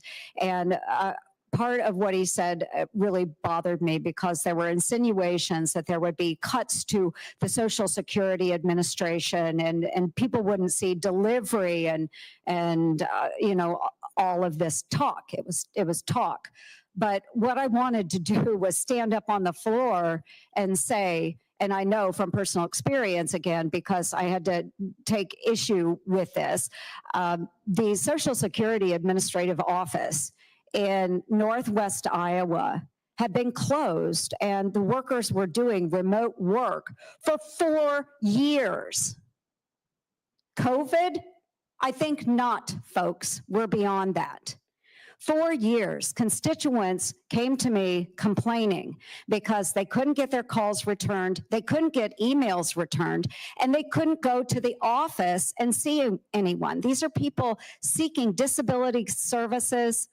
These are elderly. These are people that have lost their spouses and need assistance with Social Security, and they couldn't get their phone calls returned, emails returned, and they couldn't see someone in person.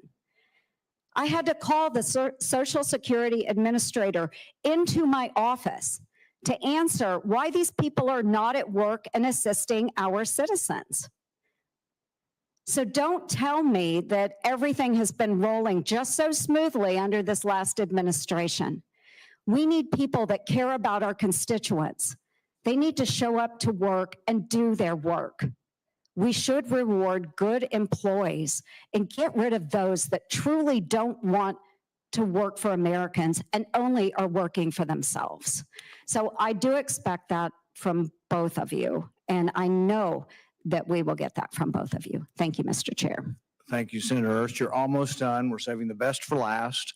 Senator Ernst's story is about outrageous behavior from federal employees and reminds me of my favorite one. This person was second in charge at the EPA in the Obama administration. I can't remember his name. He went to jail eventually, but for about a decade, he was telling his superiors at work, well, I'll be missing a lot of work and I won't be here a lot of times because, I also work for the CIA. And I didn't realize people worked for the EPA and the CIA at the same time, but nobody ever called the CIA to ask him if he worked there. He did this for a decade. In the end, I think he owed over $1 million that he had to pay back in salary. And I think he went to jail, but it went on for a decade. And he just simply told people, but we had a shutdown. And during the shutdown, they actually did some of the things you're supposed to do. They actually looked at his worksheet and he hadn't been there in 6 months. And they're like, oh yeah, he works for the CIA. Well, has anybody ever called the CIA? I called and they'd never heard of him. So the outrageous stuff goes on. And, I'm glad we're shaking it up. I'm glad we're doing this. But I guess one of the things I wanted to point out is that, Mr. Ueland, you've worked most of your career, if not all your career, for the federal government. So do you have a preconceived notion that federal employees are all bad? Senator, thanks for the question. And I'm here to assure you, I don't work for the CIA. So, but I'm in my 20s, to reference Senator Moreno a little earlier. No, I don't have a preconceived notion that all and federal the same employees are question bad. for Mr. Cooper. Do you have a preconceived notion? No, I don't. And again, as we've discussed, look, this is exactly why a system of accountability matters. We want the very best people to show up every day and do their best. And we should have an environment that enables that. But it goes back to the question, the minority made this point that people who are being fired have just been promoted. But if you were running a business, let's say not the government, a business, and it were losing $2 trillion a year, maybe some good people would have to be let go, right? I mean, in order to right the ship, you have to let go some people. So I don't think it's a conviction of you as a person or the Trump administration if some people who got a promotion. Plus, there is a question, were too many people being promoted or were people being promoted to try to protect them from being fired? But it isn't, I think, a accurate assumption to say, oh, we hate all the federal employees. I'm a federal employee. There are good people who work for the federal government. And but even some good people will have to probably let go in downsizing of things. And, I just think it's important that people not go away with the message that we're all Republicans or against all federal employees. We have many good federal employees here that work for us, and that have worked in government. So I think that's not true. With regard to like the concept of collective bargaining, though, we have at times through our history thought that people who provide like for the military or our security, we won't have collective bargaining there because we can't have soldiers going on strike. We've had the same sort of thought with air traffic controllers. And Reagan fired them famously at one time because he said you can't just have them walk off the job. So while collective bargaining is not something I'm opposed to, in fact, I think there's some areas of our economy I'd like to see more collective bargaining for consumers on drug prices, things like that. There's ways that collectively we can drive prices down or drive wages up if that may be. But it doesn't mean we need to have collective bargaining everywhere, the right to strike. And you have to be careful. For many, many decades, for most of the history of the country, you didn't have unions in government. And the reasoning was that government was essential. You had to have them, so you can't have government go on strike. You can't have Congress go on strike and not show up. You can't have our employees show up. And so all of our employees, as Mr. Ueland said, are at will. One of the things I've tried to do is see if there are any ways we can nibble around the corners. And I've always thought of this bill as a small bill with large sort of expectations. We call it bonuses for cost cutters. And what we try to do is take the incentives that you have in private business where you get rewarded if your company makes more money. It's hard to tell if the government makes more money, but if you could cut costs, government loses less money, and then reward those people individually. There is a little bit of this, but there isn't quite enough of it. So we have a bill called Bonuses for Cost Cutters to expand it.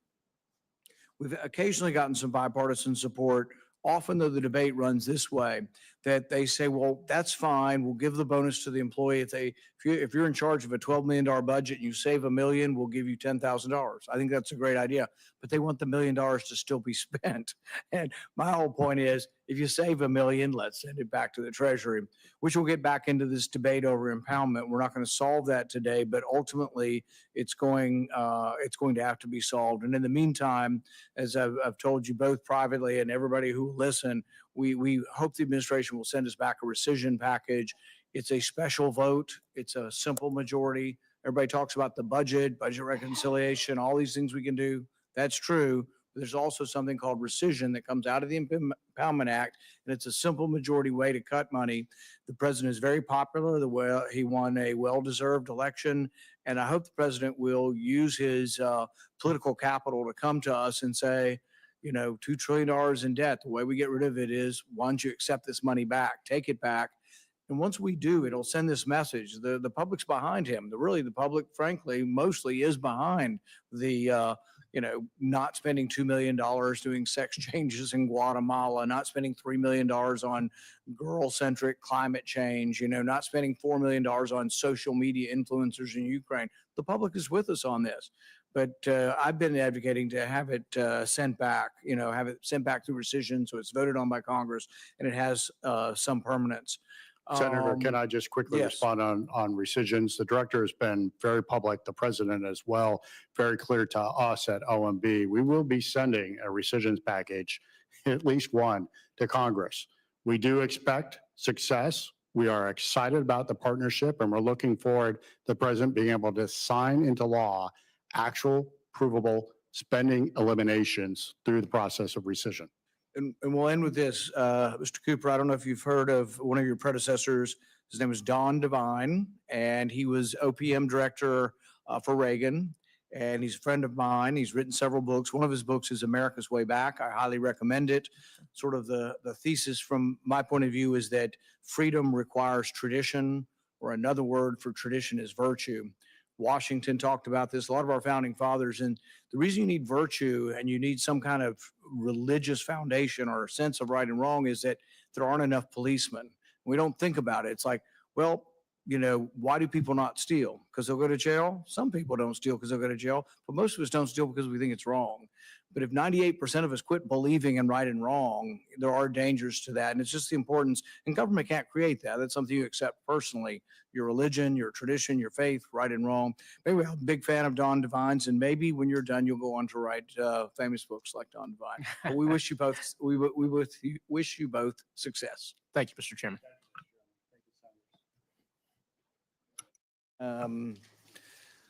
The nominees have filed responses to biographical and financial questionnaires, answered pre-hearing questions submitted by the committee, and had their financial statements reviewed by the Office of Government Ethics. Without objection, this information will be made part of the hearing record, with the exception of the financial data, which are on file with the committee. The hearing record will remain open until 5 p.m. today for the submission of statements and questions for the record.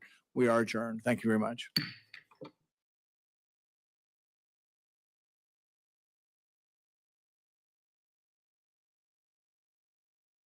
River announces Bitcoin interest on cash. Now, US dollars in your River account will earn you high-yield interest rate that can be paid in Bitcoin. With the price of groceries, mortgage, and tuition on a steep rise, people are now looking at a retirement age of 80 instead of 60. And that's all because dollars are losing value at a record pace. The challenge is finding a way to hold on to your dollar while still getting ahead. That's where River Bitcoin comes in. River Bitcoin's interest on cash protects your dollars with FDIC insurance while offering you the option to recap the potential gains of Bitcoin. Over the past 2 years, you would have earned 2 times the rate of most high-yield savings accounts and 16 times the rate of national average savings account with Bitcoin interest on cash. Get started at badlandsmedia.tv/river. Move your cash to River today and start earning real interest rate with Bitcoin. That's badlandsmedia.tv/river. To a discussion on U.S. maritime operations. It's hosted by the Navy League. It's just outside of the nation's capital. Live coverage here on C-SPAN 2. And celebration in the maritime domain. First and foremost, I'd like to extend my heartfelt appreciation to all of our sponsors and exhibitors, as your commitment and support have been instrumental in making this event a resounding success and a highlight of the year. You've not only showcased your innovative solutions and technologies, but have also demonstrated your dedication to advancing the maritime and all other defense sectors. This year's 4-star sponsors are BAE Systems, Govini, General Dynamics, HII, L3 Harris, Leidos, Lockheed Martin, Northrop Grumman, Q-Intel, RTX, SAIC, and our two-star sponsors are Essential Federal, Blue Halo, CACI, GE Aerospace, IBM, Kinetic, Saronic, SNC, and Van Navar Labs. I'd also like to give Bowen a shout out for sponsoring this particular session. Please, everyone, join me in thanking all of our sponsors for their support this year, because without them, it's not possible.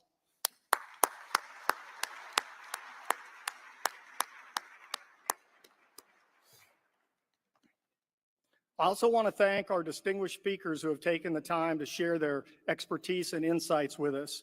Your knowledge and experience will certainly inspire discussions and partnerships that can lead to great advancements in our industry.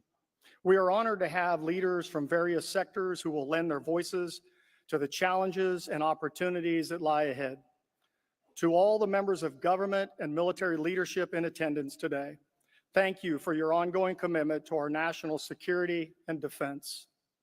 Your presence here highlights the vital connection between our military and maritime industry. It underscores our shared responsibility to ensure that our Navy, Marine Corps, Coast Guard, and U.S. flag Merchant Marine remain the most formidable and technologically advanced forces in the world. As we gather here to commemorate the 60th anniversary of Sea Airspace, let us reflect on the incredible journey we have undertaken over the past 6 decades. From its inception, this exposition has served as a critical platform for dialogue and cooperation among maritime stakeholders. It has fostered partnerships that enhance our capabilities and strengthen our collective mission to ensure the safety and superiority of our maritime forces. The Navy League is immensely grateful to be the hosting organization that brings together such an esteemed group of professionals from across the globe. It is your engagement and collaboration that make events like this so impactful.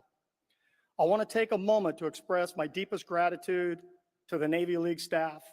Your hard work and dedication have made it possible to host the largest maritime exposition in North America and arguably in the world.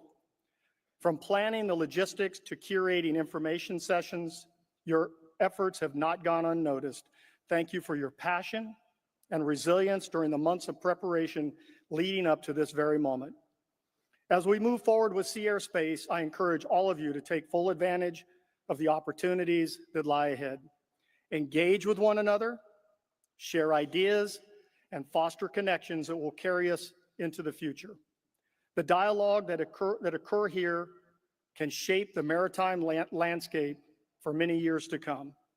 So in closing, let's celebrate our shared commitment to the maritime and our common mission to support our great nation. Thank you once again for your attendance and participation, and we certainly wish you all the success and enriching experience that this year and the Sea Airspace Exposition have to offer.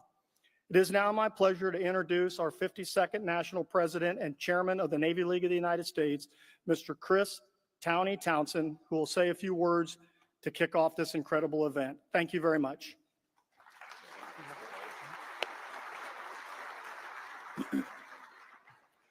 Good morning, ladies and gentlemen, distinguished guests, and esteemed members of the Navy League of the United States. Welcome to Sea Airspace 2025.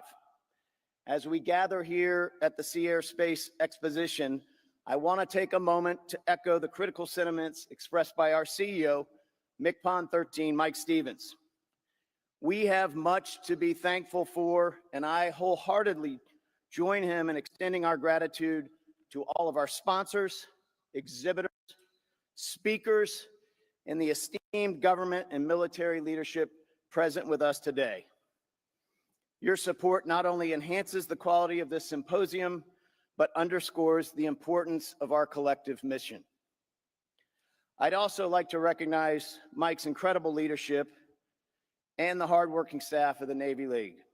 Your tireless efforts have made this event possible, and your dedication is evident in every detail we see around us.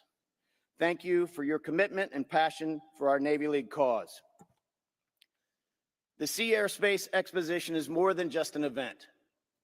It is a vital platform that encapsulates the overarching mission of the Navy League to support our sea services, the Navy, the Marine Corps, the Coast Guard, and the Merchant Marine. Through this exposition, we are uniting industry leaders, innovators, and military decision makers to foster collaboration and dialogue that empower our maritime forces. Together, we are reinforcing the pillars of national security. The mission of the Navy League resonates deeply in our communities and across the nation. We are dedicated to advancing the maritime dominance of the United States while emphasizing the critical importance of maritime preparedness and continual technological advancements. Our success is evident in our ability to convene these essential discussions and by the unwavering support of our membership, each and every one of you. To our dedicated Navy Leaguers, I want to express my heartfelt appreciation for all of the hard work that you do. Your efforts, whether through advocacy, outreach, or direct assistance and support to our service members and their families, play a crucial role in ensuring that our sea services receive the support they need. You are the heartbeat of the Navy League. Your dedication elevates our impact, cultivates awareness in our communities, and fosters a culture of appreciation for those who wear the uniform and defend our freedoms. As we navigate the complexities of today's global challenges, it is imperative that we remain steadfast in our support of our sea services. Our engagement, advocacy, and initiatives are vital to ensuring that our maritime forces remain prepared for every challenge ahead. The work we accomplish today shapes the future of our national defense, and it is through your continuous commitment that we can ensure our military personnel have the resources and preparation they need to fulfill their essential missions. As I stand here today, I must acknowledge that this will be my last Sea Air Space Exposition as your national president and chairman of the Navy League. It has been a profound honor to serve in this role, a role that has allowed me to work alongside many of you in pursuit of our shared mission. I am filled with pride for what we have accomplished together and remain incredibly optimistic about our collective future. In closing, I want to thank each one of you once more for your support and attendance here today, for your unwavering commitment to the Navy League and our mission. Together, let us continue to support and advocate for our sea services and ensure that they receive the recognition, resources, and respect they deserve. May this exposition inspire new ideas, thoughtful discussions, and collaborations that will carry us forward. Thank you, and let's make this 2025 Sea Air Space Exposition an extremely memorable and highly successful event.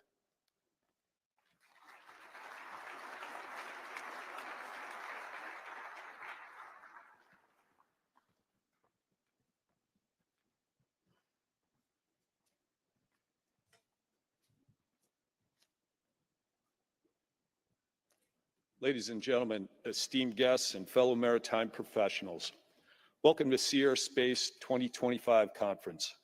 It is an honor to introduce the panelists for our first session, Ready Our Platforms. As we gather here today, we should focus on the mission of the United States Navy, to deter aggression, and when called upon, to fight and win. Ready platforms, fully mission capable, at the point of need, are the best deterrent to conflict. The officers here today are charged with achieving and sustaining an 80% combat surge ready posture for our ships, submarines, and aircraft by the year 2025. This North Star shows the Navy's commitment to ensuring that our forces are prepared to meet the challenges of the global security environment.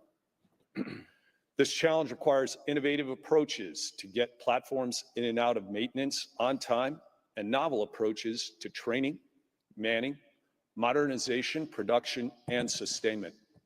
By doing so, we can ensure that we are not only ready, but also agile and capable of deploying surge assets when called upon.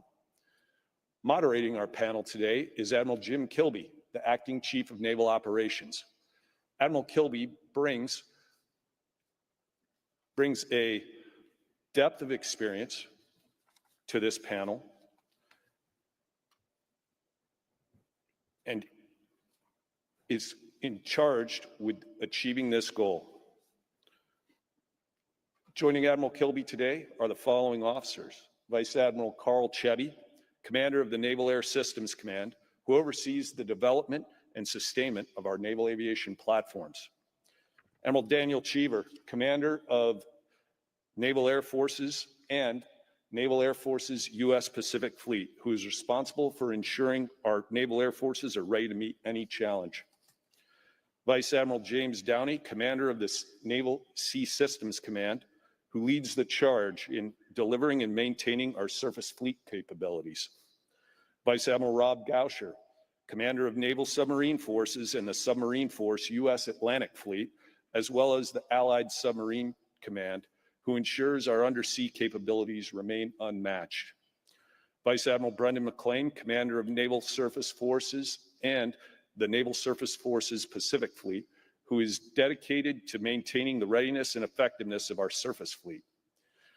Together, these leaders represent the collective expertise and commitment of the United States Navy to ensure our platforms are ready, modern, and capable of meeting the demands of today and tomorrow. Please join me in welcoming Admiral Kilby and our esteemed panelists as we delve into the strategies and innovations that will help us keep our platforms ready. Thank you.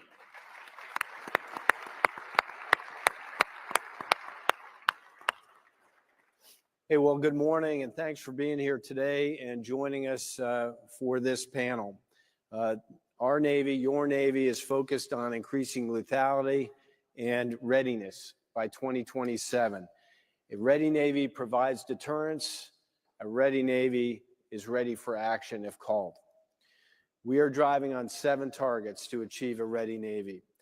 And the first target, as we discussed already, is ready platforms, and it is the genesis of the term combat surge ready and the goal that we're going to talk about today. As the former Deputy of Fleet Forces Commander, I am all about more ships, more aircraft, and more submarines ready for employment. At Fleet Forces, and I see my battle buddy there in the audience, Doug Verissimo, anytime we had to surge ships, we owed answers. Which ships? Where are the munitions coming from? How is the manning? 80% combat surge ready is a measurable goal to align expectations and standards and answers to these questions across the Navy. 80% is an ambitious goal, but ambition is necessary to force change. Timid goals allow us to claim success without a deep understanding of the system. If I say my goal is to improve a few percentage points, I can probably tweak the system around the edges and get there. But if I say my goal is to get from 63% to 80%, I have to really understand the system. I have to understand where the bottlenecks are, where the opportunity lies. And in order to achieve this magnitude of change, I will likely have to put the rudder over hard. We are increasing the combat surge readiness of our platforms by reducing maintenance delays, challenging approaches to manning, training, and modernization and sustainment. We've had success with this methodology. It began in 2018 by improving the operational availability of our tactical aircraft. We were stuck at 250 upjets for over a decade, even as the inventory climbed from the 300s to the 500s. By thinking, acting, and operating differently, we decreased maintenance element turnaround time by 59%. We reduced operational maintenance hours by 30%. An inspection that used to take 14 days was reduced to 3 days. Our supply community was measuring success in number of parts shipped. Real success is more ready aircraft. We all need to understand the goal. We need to understand our role in achieving it, and we must understand the standard and how our actual performance measures against it. We achieved our goal of 341 aircraft a year after we started and have sustained that for 6 years. I am proud of that achievement. We have scaled our efforts across all aviation platforms and are pushing forward in the surface and submarine communities. CSR is a level of capability for air, surface, and submarine platforms to execute combat missions.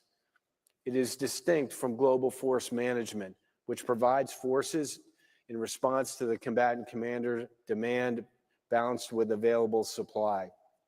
It's not a substitute for the optimized fleet response plan. It is in addition to it.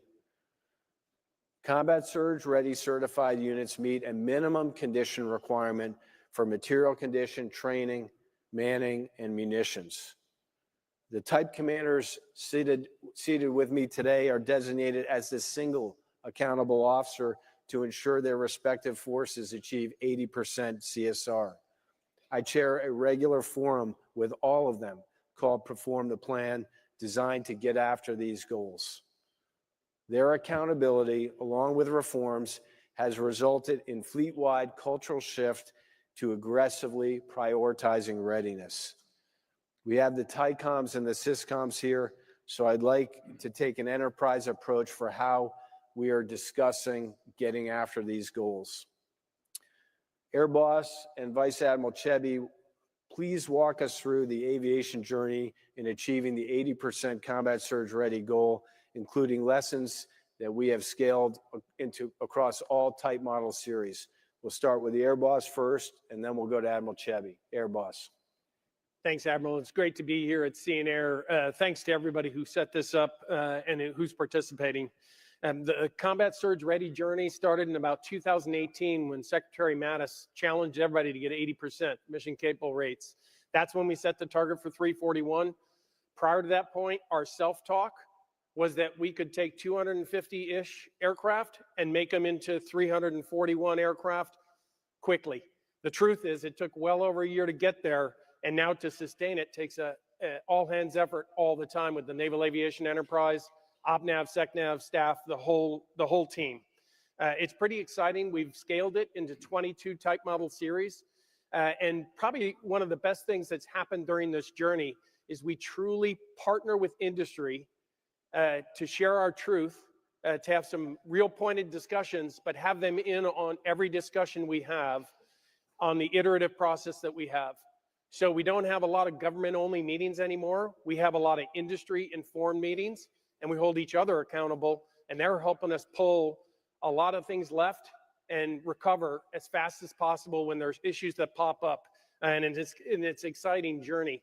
The combat surge ready is really so that if we go to war, we have everything we need to go to war right away, and it doesn't impact training or production of anything else that's going on. And that's where we are.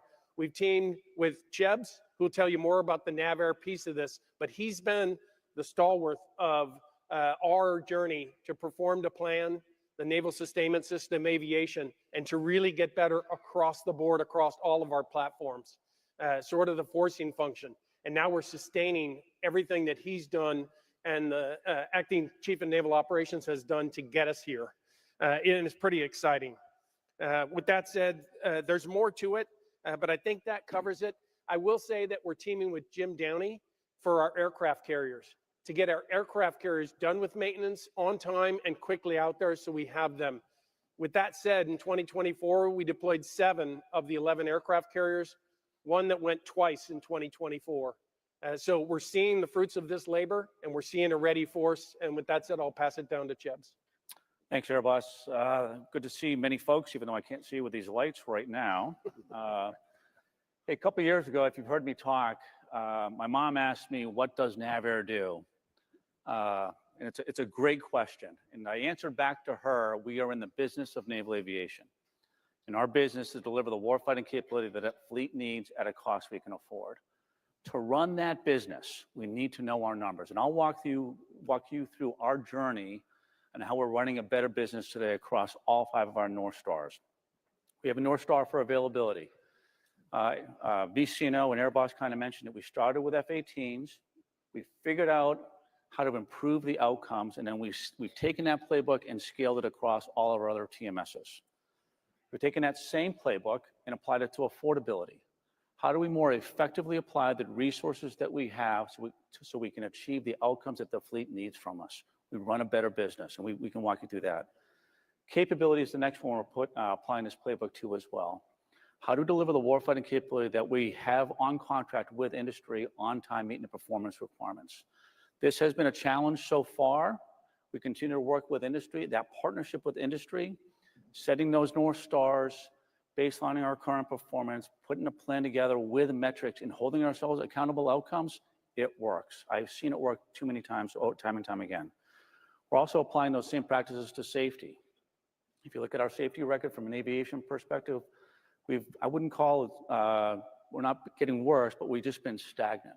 So how do we apply the best practices that we have that learn through NSS P2P that we apply to F-18 readiness to safety? The same tenets, the same core principles there. Set a North Star, baseline your current performance with data, understand the leverage points, put a plan in place with metrics, and then hold ourselves accountable to outcomes. And the last one is training. We're developing and fielding tremendous capability out to the fleet. How do we ensure the aircrew can achieve and maintain a proficiency level to fight at in the high-end fight here? So we got a great path forward for that one as well. Keys to success, from my perspective, leadership must be involved. What we're talking about up here, we understand these details. We have got to understand. This is not something that we delegate. I think we get the same thing from industry here. This is a team sport. This is not something that the government can do alone. We need military, our CSS contractors, and our industry partners along for this ride on the field, focused on that outcome so we can deliver the warfighting capability that the fleet needs when they need it. Focus on data versus stories. And then one of the things that we struggle with as an enterprise is having hard discussions. It's good to have hard discussions so we can understand the root cause of our current performance. We can improve from there. With that, I look forward to your questions.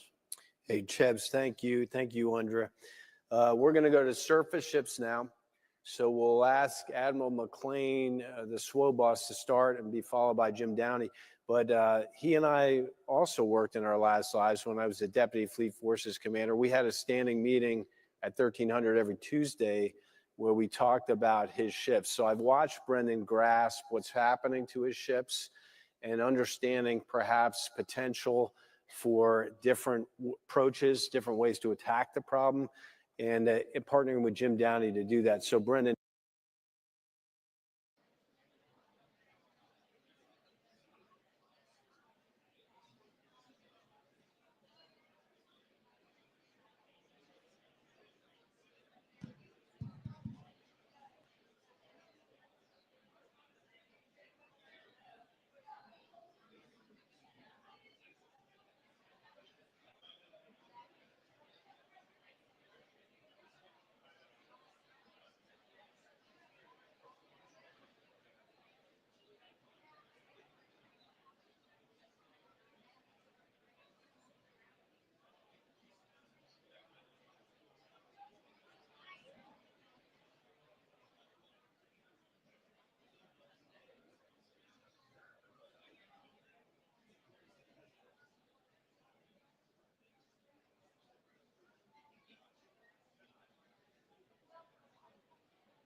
Ladies and gentlemen, please welcome the 2024 World Series champions, the Los Angeles Dodgers.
Ladies and gentlemen, the President of the United States, accompanied by Mark Walter, owner and chairman of the Los Angeles Dodgers.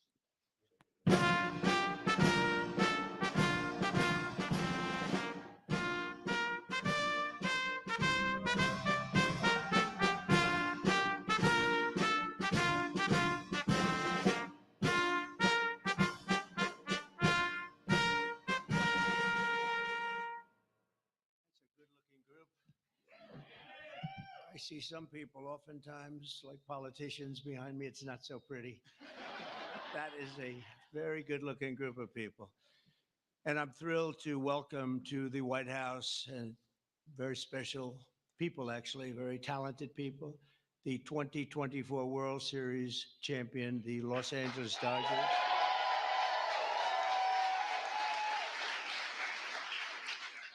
And I want to congratulate you on a legendary season, and I watched it very closely. Some of those teams were home teams, and you did a big number. You're really amazing how it all came out and how it all ended. With us today is Dodgers owner and chairman Mark Walter. Thank you very much, Mark. Congratulations. President Stan Kasten, one of the greatest managers of the really ever to wear the Dodger blue. Dave Roberts, what a time he's had.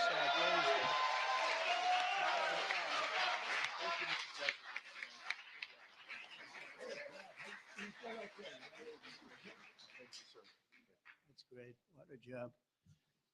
I think he would have lasted even with George Steinbrenner, right? I love George, but he was very quick. He would, you lose 2 games and you were fired. Right? Great job, Dave. Also want to recognize Secretary of Agriculture. We have some great people, Brooke Rollins, who, you know, when I came to office, they said the eggs are very gone through the roof. Eggs. I said, what the hell are they talking about? I was there for 4 days and they were blaming me for eggs, and they've gone up like 6 times or something, some record number. You couldn't get them. And I gave it to Brooke, and I just saw the other day they're down 73%. Right? That's pretty good. And the press doesn't mention that. Nobody talks about it. So don't, but I know. Secretary of Labor, Lori Chavez DeRimmer. Thank you. Congratulations. The Chief of Staff, Susie Wiles, who's a big Dodger fan, by the way. Susie, thank you.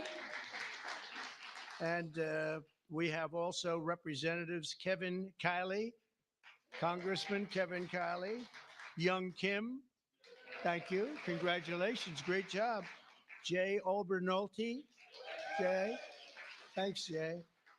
Nanette Barragan. Nanette, where's the hi, Nanette? Oh, look at that, huh? What nice outfit. One of my favorite people, Gus Bilirakis, Congressman. Hi, yes. Addison McDowell, new to the Congress, but doing a great job. Thank you, Addison. A real good baseball player and a friend of mine, Roger Williams. Great job.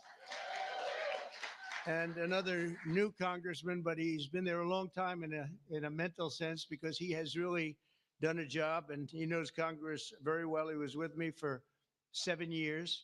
Brian Jack. Brian, congratulations, Brian. And others. We have a couple of senators here. I just don't particularly like them, so I won't introduce. Over the course of this amazing season, the members of this team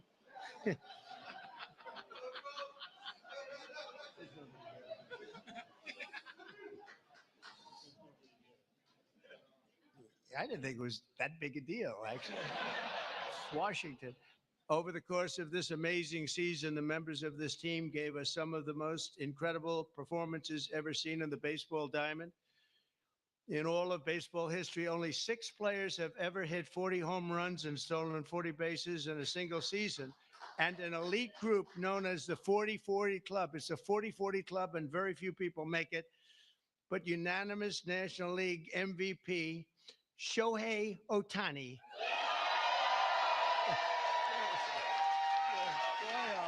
Come on.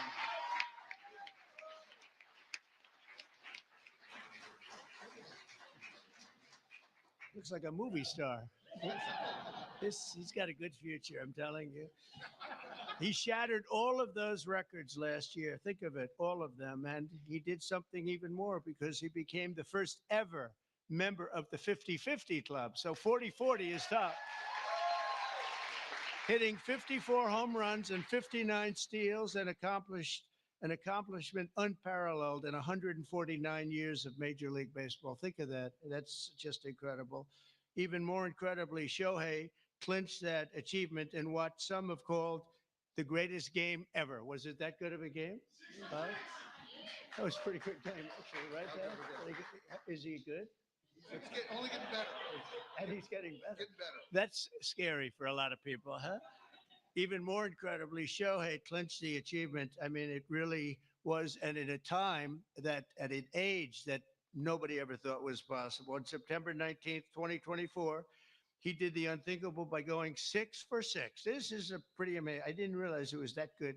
I saw that game, 6 for 6 against the Marlins with 3 homers, 10 RBIs, and a pair of stolen bases. Other than that, it was not a great game. How many people have gone 6 for 6? Just period, right? Not very much. Right? Maybe a dozen. Maybe a dozen. Amazing. As you know, the Dodgers were down a lot of talent on the mound last season due to injury. The resilient group used 40 different pitchers, the most ever by an eventual World Series championship team. They had to go and get them. I don't know how they got them and where they got them, but they got them because they won. I know you especially miss the heart and soul of the pitching staff, Clayton Kershaw, who is really fantastic.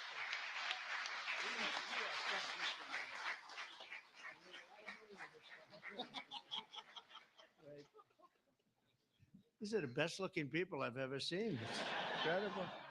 But Clayton has been unbelievable. And if you look at his records and you look at the stamina, the endurance that he's had, and we're really happy to have him. I'm glad to meet him. I've watched him for a long time. He's a young guy yet, but you are a young guy, but I've watched you for a long time. So congratulations, amazing. All year, the Dodgers faced down adversity. You entered the playoffs battered and bruised, but not broken. When you ran out the healthy arms, you ran out of really healthy. They had great arms, but they ran out. It's called sports. It's called baseball in particular, and pitchers, I guess you could say, in really particular. But the starting rotation during the National League Division Series, this scrappy Dodgers bullpen shut out the Padres, saved the season, and forced Game 5. Then key players battled back from midseason injuries to help deliver the National League pennant, including superstars Mookie Betts. Oh, is he good?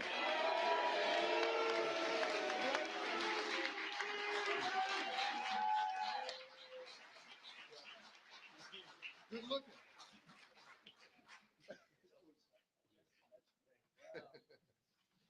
Mookie, that guy can play, can't he?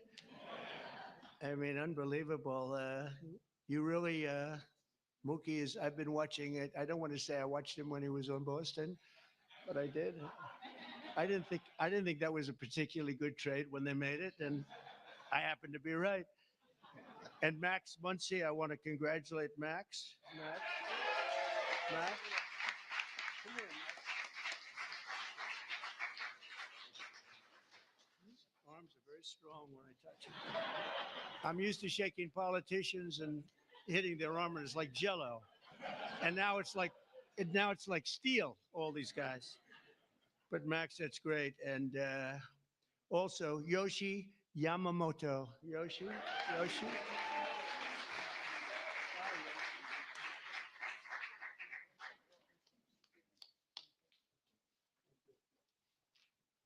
Wow, what great athletes. And of course, series MVP, Tommy Edman. That was an MVP series.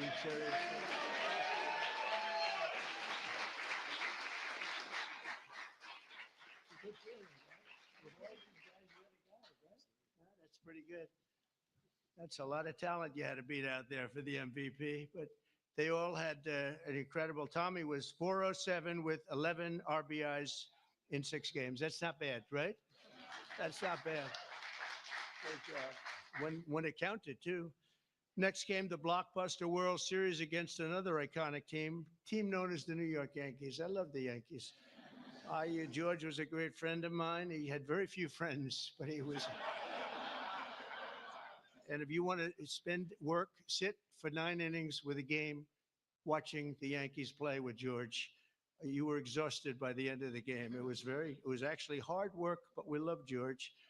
And they're doing a good job, and they're doing well this season, and you're already 9-2. And so you're doing a good job. Maybe you see the same thing over again. In Game 1 of the World Series, Freddie Freeman on a sprained ankle.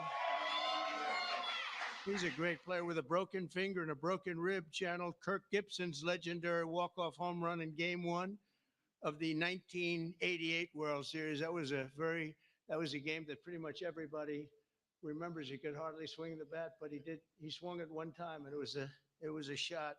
On the first pitch, Freddie saw in the bottom of the 10th, he hit an unforgettable walk-off grand slam home run, the first in World Series history. It's amazing. The Dodgers rode the momentum to win 2 of their next 3 games, placing them on the verge of baseball immortality in the dramatic Game 5, down 5 runs on the top of the 5th. That was a strange inning, I'll tell you, for those Yankee fans. But I'm not saying I was a Yankee fan, because I love these people behind me.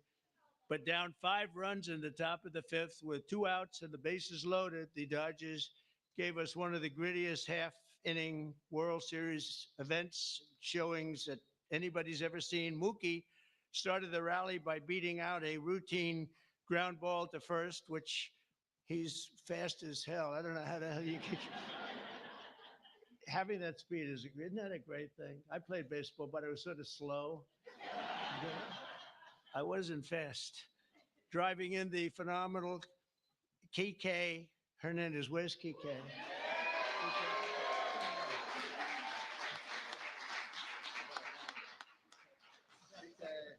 It's a hell of a group. Then Freddie drove in 2 more runs, and Teoscar Hernandez drove in another couple of runs.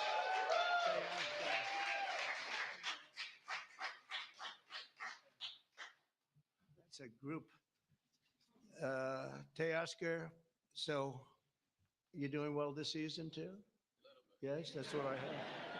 That's what I heard. After a few dominant innings from Blake Trainin.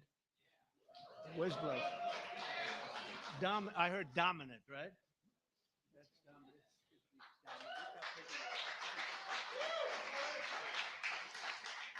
Great job, Blake. And the team was crowned the World Series champion against a great team. The Yankees are a great team and always a great franchise. And I guess, I don't know, like 28 or something. They've won a lot, probably maybe more than any team in history overall.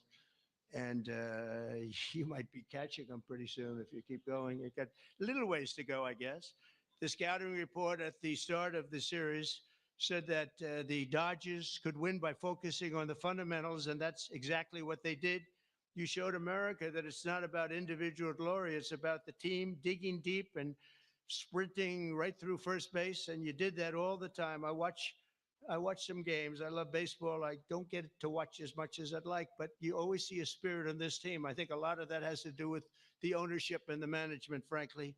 But you see a spirit on the Dodgers that you don't see with a lot of teams. A lot of teams I turn on, I say, oh, let's forget it. When I turn on the Dodgers, I like to watch the team. And now that I've gotten to meet these guys personally, I like it even more. I'm going to like it even more. And you're off to a great start. After seeing how successfully you've begun this season, I can tell you that you can plan on being back here. I hope you're going to be back here next year. I don't want to give you too much because we want to have a little suspense for next year, but I will tell you, we're going to go down. We're going to do something we don't do generally. We're going to run them down really fast. Have a game today? Do you have a game today or tonight? We're going to run them down to the Oval Office, and we're going to show them the fabled Oval Office, and there's nothing like it. And this wonderful owner, one of the greatest owners in sports, by the way, from everything I've heard, one of the greatest owners in sports, along with your other compatriots, right, fellas? It's a great team of owners, and that's very important. But he said they'd love it, and I think he'd like to do it himself. So we'll get out of here, and we will run. We'll sprint down, and we'll see the Oval Office, which is really something to see, you know? It's funny, people come from all over, the biggest people, the richest people, the most powerful people, and they come and they go into the Oval Office and they just stare. Oh, wow, that's something. They all have beautiful offices. They have offices that are the best in the world in many cases, but they love the Oval Office. So with all of that, I'd like to now introduce you to the Dodgers chairman, Mark Walter, to say a few words, and then we're going to follow that up with Clayton is going to say a couple of things, and that's a great representative of a great team. Thank you very much. Mark, thank you.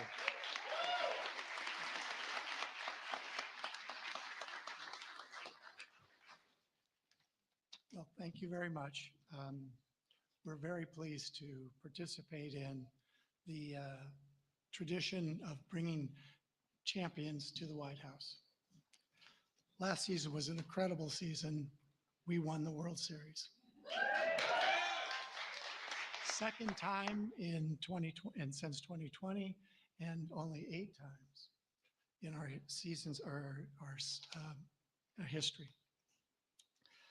We played in front of almost 4 million fans, and we had many millions more on television.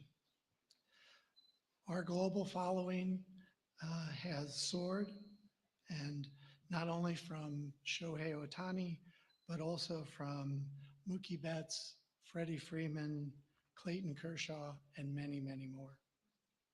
Alongside this on-field success, we have been deeply immersed in our community. Our players and managers have supported have each had foundations and support for communities. Our trust last year has committed $100 million to help Chicago or LA Fire. And so on behalf of the organization, I want to thank you. Thank you very much.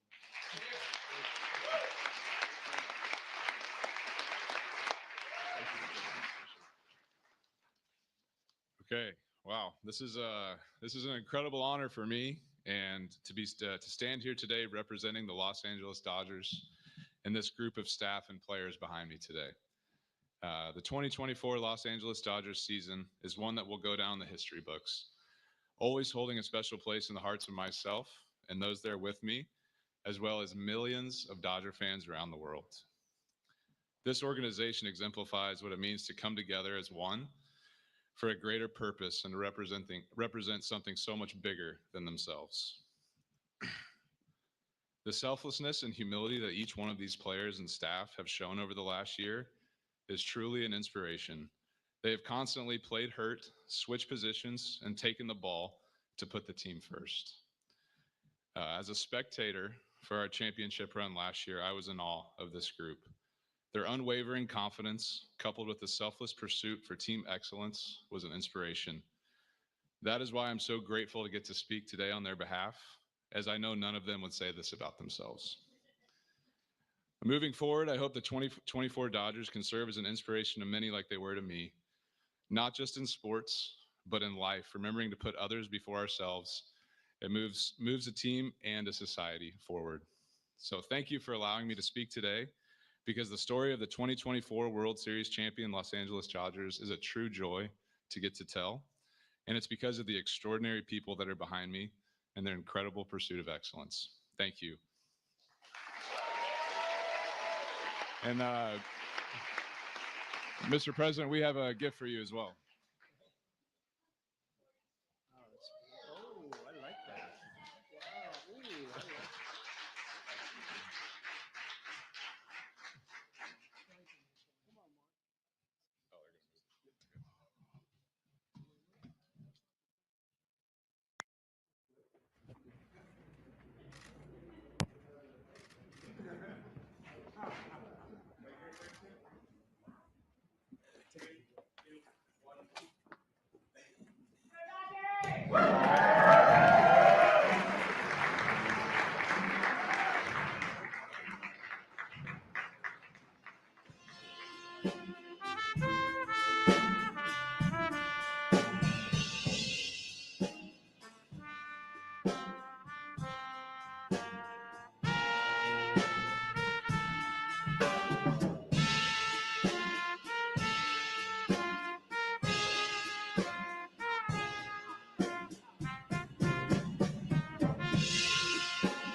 Now's the perfect time to secure your home and your loved ones. Get a free ADT Smart Home Security System valued at $1,200 from ADT authorized provider Safe Streets. Plus, get a Google Nest doorbell camera at no cost and a $200 Visa gift card from Safe Streets, the most trusted name in home security with more than 106,000 4.9-star Trustpilot reviews. Visit getsafestreets.com/Badlands or call 925-529-6541. That's 925-529-6541 to speak to a representative today. $99 customer installation charge and purchase of new monitoring service required for the termination fee apply. And if you could start and talk a little bit about what you've learned, and then Jim, what you've learned on your side, that would be great. Yes, sir. I would say to start off, I owe a great deal to the Naval Aviation Enterprise, because when I started, I looked at, well, what are you doing to get this? And the idea of the Readiness Operations Center was one that I looked at. I thought we could do this too. Now, we would have to do it a different way. The complexity is different. So we launched this And we had a parallel approach. My predecessor at SurfPac, Admiral Kitchener, we did this in parallel. So we stood up these readiness operations centers to focus and concentrate on CASREP burn down. And after doing this now for 3 years, and we're still at it, Nimitz just left, and we worked hard at getting her out the door. But I realized when we really started unpacking what we were learning based on data was we're getting better at something that we're already pretty good at. I mean, just because we stood up Iraq was not the first time we really concentrate on CASREP burn down to get a strike group out the door. The real true improvement is getting maintenance availabilities finished on time. And you'll remember our Tuesday meetings to go over that. And what you just said, Chebs, really resonates with me was, focus on data, not stories. Because when an avail starts going off track, it's usually a story that you get. Partnering with Admiral Downey, focusing on the two big pillars on how we can improve planning and execution of our maintenance availabilities. The first thing that we did was try to simplify the problem. Maintenance availabilities are incredibly complex. The larger the ship, the more complex it is. Our project managers are faced with multiple references for planning milestones, working together. NAVSEA was able to condense those down to one reference, down from 5 late last year. It was a big accomplishment. The other thing when it comes to planning is at the 6 month out before the avail starts, Admiral Downey and I sit down and look at each avail. We stack hands on it.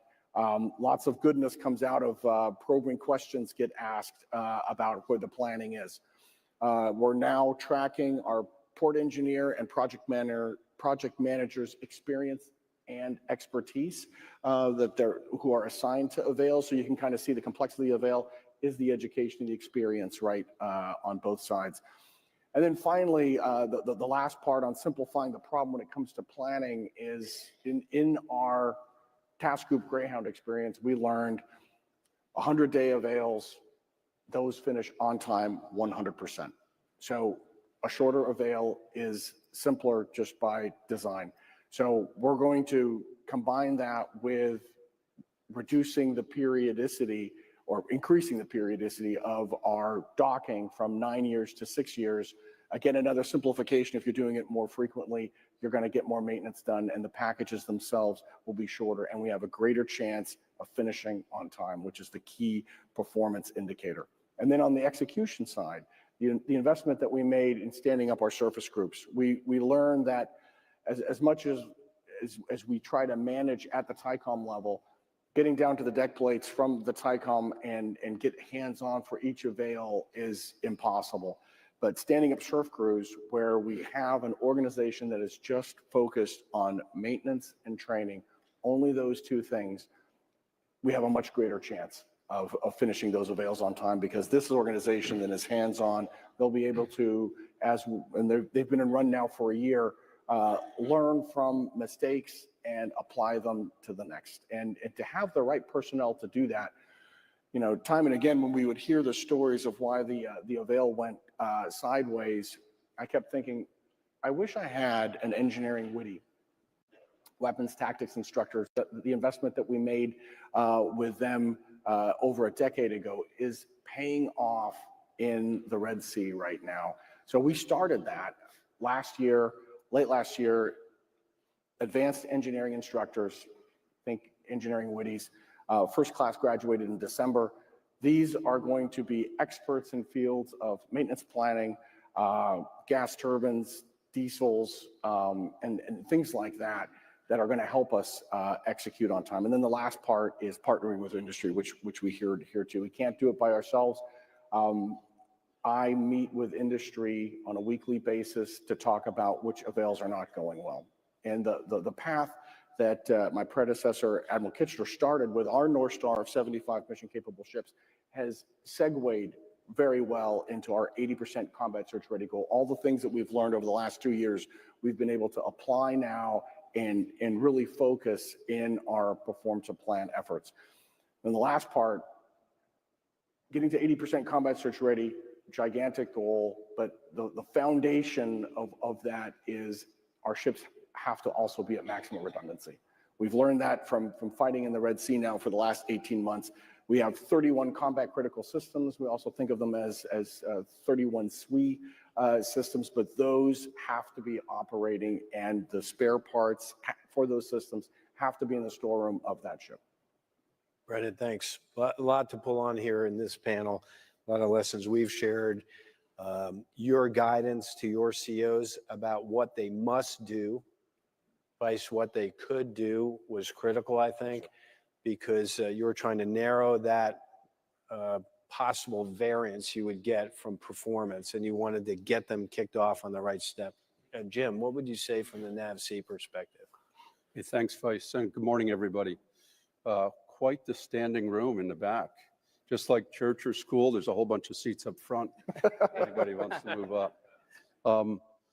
Similar to how Admiral Chevy described NavAir, I'll do a little bit on NAVC and get into what are we doing on surface ships. So we've restructured NAVC over the last year into 5 lines of effort. Line of effort 1 is force generation, new capabilities. So I'll share with you there, while we all have a lot of challenges and performance improvement plans, the team delivered 12 new warships last year, twice the average of the prior 5 years. So really significant effort there. A lot of that was achieved via having clean trials. Very, very few overall trial cards and very few start cards. But we have 92 ships in construction and 92 under contract and 56 actually in construction. And I bring that up because we need more ships in the mix to hit the combat surge ready numbers overall. Significant improvement in surface maintenance last year and a ways to go, as well as thousands of tech assists and flyaway teams out to the Red Sea and other areas. As Brendan hit it, we've really been very focused on the planning milestones and following our process. Sometimes the teams get a bit overwhelmed, sometimes schedules change, but if we follow those processes, start planning 3 years ahead, start getting material 2 years ahead, lock the package 1 year ahead, and do the executability assessments, we have a much greater chance of ships going on time. Get the contracts awarded. We've been at close to or within or a little bit beyond A-120. We need to move some of that back even further to the left, especially for our amphibs. We continue to see good progress in deck plate approval of change and not having that tied up at the contracting officer in our private yards. A real key issue here, though, especially on the amphib side, is to get our open-end inspects done to a high degree before the avail even starts.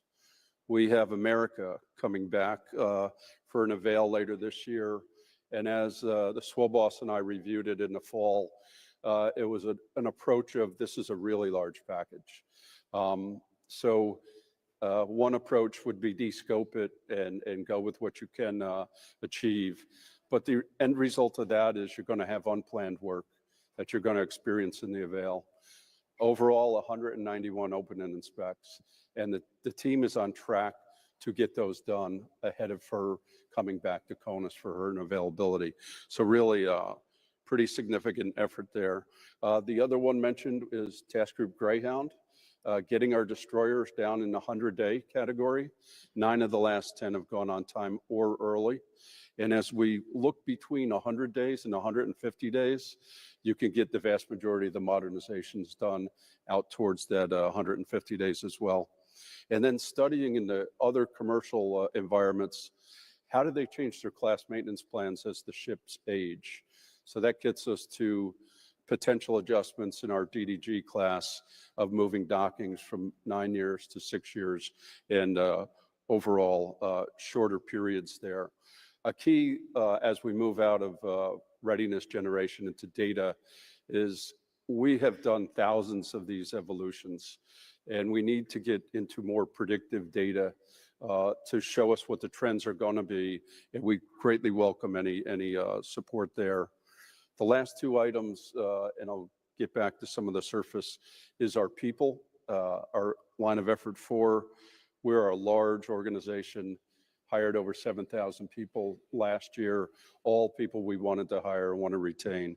So we're very, very focused on that, as well as incentives to contracting officers to get more work done in shorter time, as well as incentives out to our project soups and the training that is required to keep the business going and improve. And the last area I'll hit on is our infrastructure.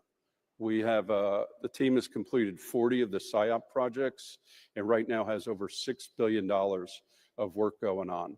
That's also included wellness centers at our shipyards, improved Wi-Fi for the workforce, and some more mobile computing out there in that environment. So with that, sir, I'll turn it back over to you. Thanks, Jim. Don't get too comfortable.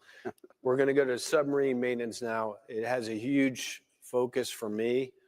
When I can prime myself, when I can be in charge of my own schedule, I like to spend 1,300 every Thursday with Jim Downey and Rob Goucher as we talk about that problem. The vast majority of our submarine maintenance is done in our public shipyards.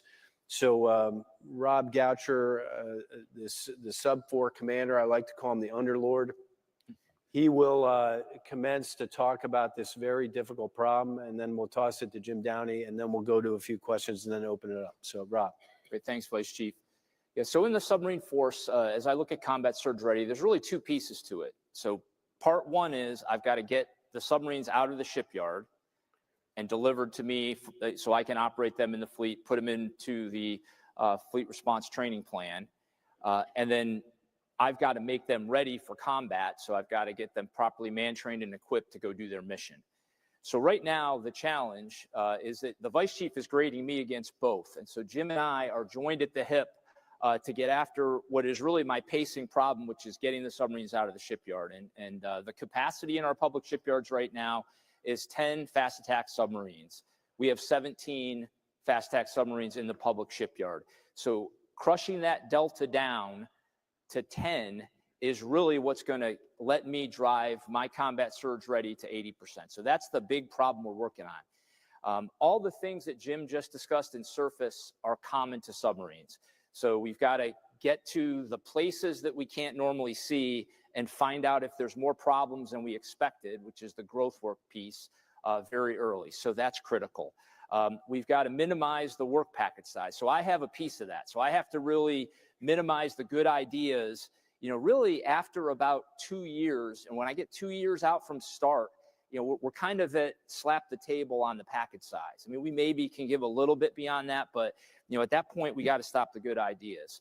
I've got to give him a stable plan. So even if something breaks, and things will break in the 2 years I'm operating that submarine because I run it really hard, I've just got to be smart and say, does it absolutely positively have to be done in a C&O availability, or could I accept a little bit of risk there, get it out and fix it in a fleet availability where it's a little bit easier to get some maintenance done just because some of the controls we have to put in place. And I do have to get it done safely at the same time. And then the other piece I own relative to that is making sure that as we go into a shipyard availability, that the crew and the ship are ready. So I have to do all the testing and I have to make sure that it's not the crew that's holding things up. So that's my TICOM piece of that that contributes to making sure that when I turn it over to Jim, he can get it in and get it out on plan. Now, once I get them, the other piece of combat surge ready is I have to get them properly man-trained and equipped to operate. So we look at what we call the PESTO pillars. So there's 5. So the P is the people. So I have to make sure that I can man 3 sections of watch on every submarine so that if they are called to go respond to INDOPACOM or EUCOM or CENTCOM anywhere in the world, that I've got enough to stand the watch and operate for months at a time. The next thing is equipment. So we're actually doing pretty well in our intermediate maintenance availabilities, which is once I get them to the pier and the waterfront, being able to turn them around on time. But the key there is a much smaller scale of maintenance and a much shorter duration. And I think Jim will quickly tell you that the shorter we can make availabilities, the more likely we are to deliver on time. So we've done pretty well there, and we're able to repair those ships and get them back out. The S pillar is supply, so I've got to have the right number of parts, and I got to make sure I get enough food on board to sustain them so they can go out and operate again for months at a time. Training, we tie all that to our TICOM readiness evaluation. So we basically put our ships, our submarines out for basically a mini war to make sure that wherever I send them in the world, we've tested them and that they're following all of our tactics so they can survive in combat. And it's a pretty sporty evaluation. Oftentimes we'll go down to one of our torpedo ranges and we'll actually shoot exercise torpedoes. And we also use our high fidelity trainers in port so that we can actually dial the stress up quite a bit, things we can't do at sea because of safety, but we can really run through the paces and test in a high contact environment. So that's the training piece. And then finally, there's the ordnance. So I have to make sure that I have enough torpedoes and Tomahawk cruise missiles on board each of our submarines. And a little bit of a good news story on torpedoes. We've been really driving, what the Vice Chief talks about with perform to plan and get better in our torpedo inventories.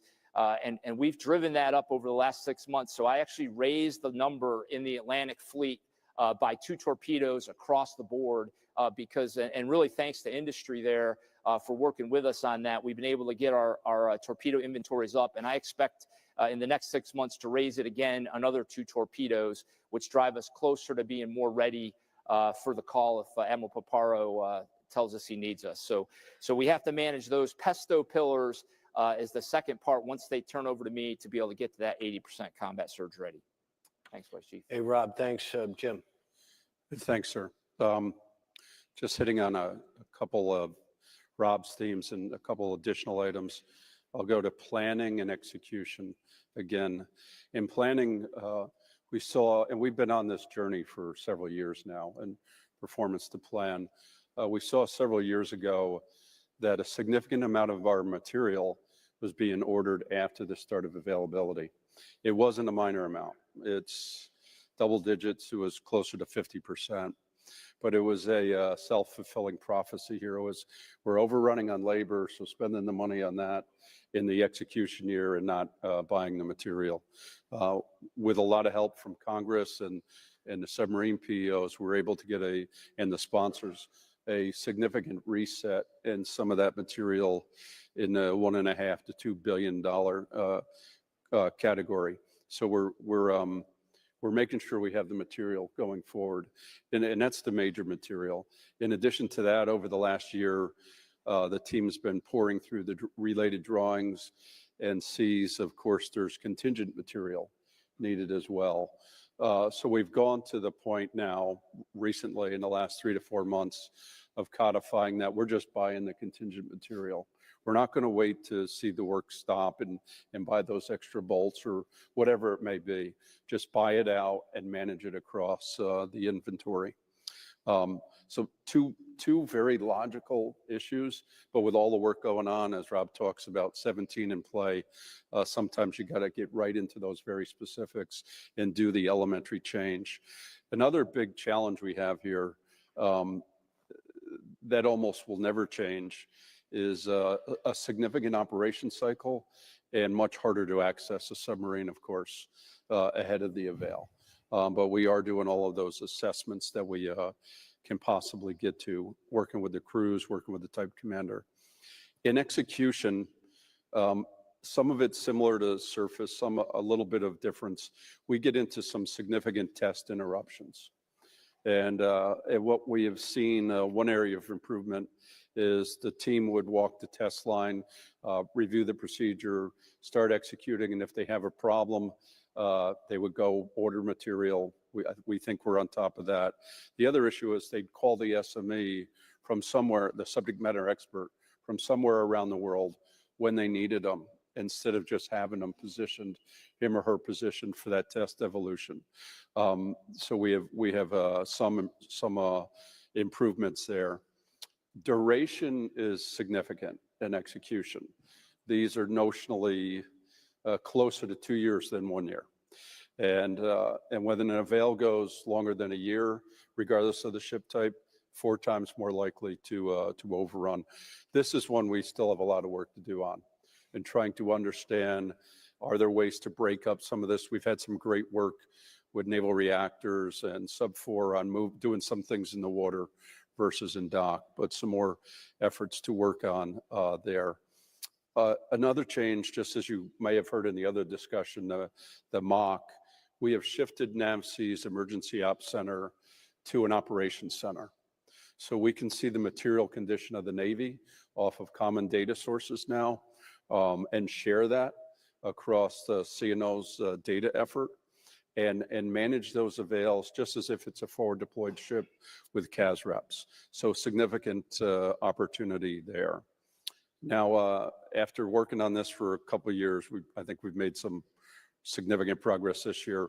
Carriers have had regional support contracts in place in addition to the naval shipyards for a long time. In Norfolk, in Mid-Atlantic and Southwest, and in PAC Northwest. We hadn't been doing that in the submarine area to help with balance the work and address surge with a contract support vehicle. So that RFP has gone out and that effort is being solicited this year. Those are some of the big ones we're working on.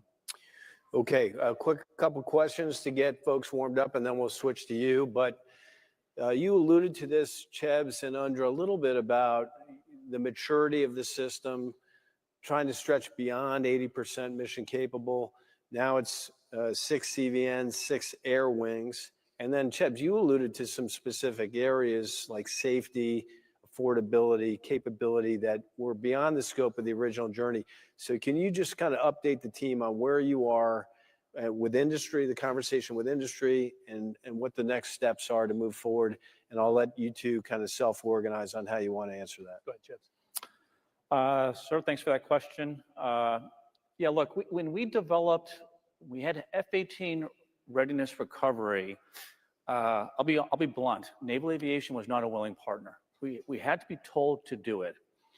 And then we were told to have a very aggressive target as well. And those two things forced us to think differently about the problem. You could not just optimize the process we had. We had to change some foundational things. But we developed that playbook. And that playbook works. I have just seen it work too many times across availability. So we've scaled this to all our other TMSs. We still struggle with our joint programs, which is interesting because we don't own all the levers for the joint programs. So we do still see challenges with our joint programs. From an affordability perspective, that same playbook works. You know, if you set the North Star target, you baseline your current performance, you understand your data, you put the plan together and hold yourself, you have metrics so you can hold ourselves accountable to outcomes, it works. And we can apply it to safety and to training as well. The key finding for me is, and it's much more comfortable to talk about activity than it is to talk about outcomes. Outcomes brings accountability. And when you have accountability, if you're not going to meet your outcomes, that's a very difficult discussion to have. That's why I mentioned earlier, it's okay for us to have those hard discussions, even with industry. Many of you have been in meetings from industry with me. We have those tough discussions. And they're wonderful because at that point, we understand what the root cause of our current performance is. We understand what our gap is. We can define a gap closure plan, who owns it, what metrics, and we can hold each other accountable towards that. So again, the playbook works. It's just getting the culture inculcated across the enterprise for us to make this how we operate each and every single day. It's a journey that we're still on. Air Boss? Yeah, and I think, to me, it's the 4 T's, right? You speak the truth. You gain the trust of each other to say those truths and to be direct about it without pulling punches. You have the transparency required to get after these issues, and then you have the teamwork that actually does it together. To me, those things are the most powerful and critical thing. The ownership piece of it cannot be overstated. That is absolutely critical. Got to have an order and an outcome, right? And you get the team together and you say, my role is basically the demanding customer. So for Jim and I, hey, demanding that the shipyards produce in the timeline that they're supposed to produce for that availability. And that's what we're going after. And it's great. And I'm called the supported commander for a reason. And while it's a little uncomfortable every once in a while to be Echelon 3 commander and be the supported commander by Echelon 1, 2, what I've found in this journey of problem solving is that they absolutely jump on board quickly and say, wait, that is ours. And what we do is know the system, know how to do it, and then we fix it ourselves within our resources and constraints. And if we can't, and absolutely can't, and know our business, then we elevate it. And that's when the leadership takes action, because they've seen that we've done all the homework. They've seen that we've run up something that we can't change ourselves. I will tell you that's very few and far between, things that we can't fix between the Syscom's resources, our resources, and our ability within policy and change and thinking, acting and operating differently to get to solutions. And with industry, who's been very willing to partner and expedite and help us in all kinds of their supplier chains and pulling levers. It's pretty intense and awesome.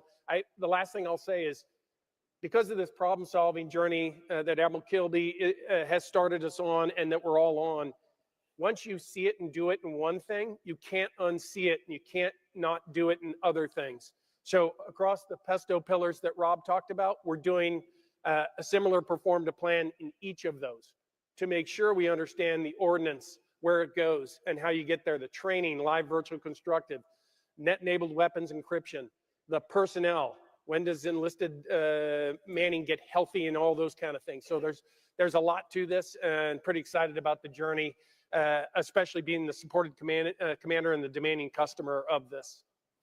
Thanks, sir. Hey, Andrew, thanks. Just to highlight that point, you know, your predecessor, twice removed, Kenny Whitesell, told us I think February, right before he retired, that he took his eye off the ball around the holiday season, and he watched readiness plummet to like 60% because he wasn't driving the machine. And so this can never go in automatic. You can never take your eye off the ball. You have to look at it every day. Daily visual management of your process is important. So I've watched the team do that, and I get a report every Thursday afternoon from the aviation enterprise, which tells me where we are on type model series. But I'll tell you, one of the vexing problems that they're going to need help on is joint programs, because that falls beyond their control, beyond the Navy control. So, you know, Kilby, strap on your belt and walk down to the third deck and start talking to OSD A&S about how we can get our arms around that problem to achieve a different outcome. Let me just go to the surface community really quick, because amphib maintenance has been vexing me, and we had significant trouble with the Boxer ARG and the Wasp ARG last year. And I know Jim and you, Swobos, have been focused on that. Can you give us a little insight what's happened in almost the last year and what you're doing about it? Start with you, Swobos. Yes, sir. So we, to the point I made earlier, just to try to simplify the problem and give people more time for planning. Admiral Downey alluded to it.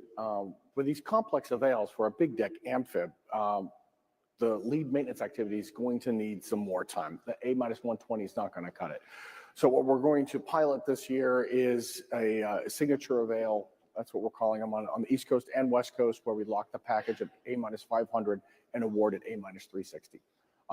That will give them a lot more time to plan. The other big point that we've learned is on the execution side, we had a big problem with QA.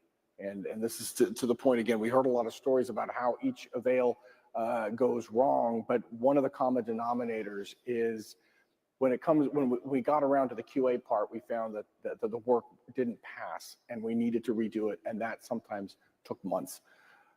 Investing in the original equipment manufacturer and getting them to sign up for high pressure steam systems, for some of the diesel work that we need, rather than leaving it to the lead maintenance activity to contract out to the lowest bidder of who's going to be the subcontractor, but putting that in, investing in the original equipment manufacturer will drive down the QA problem.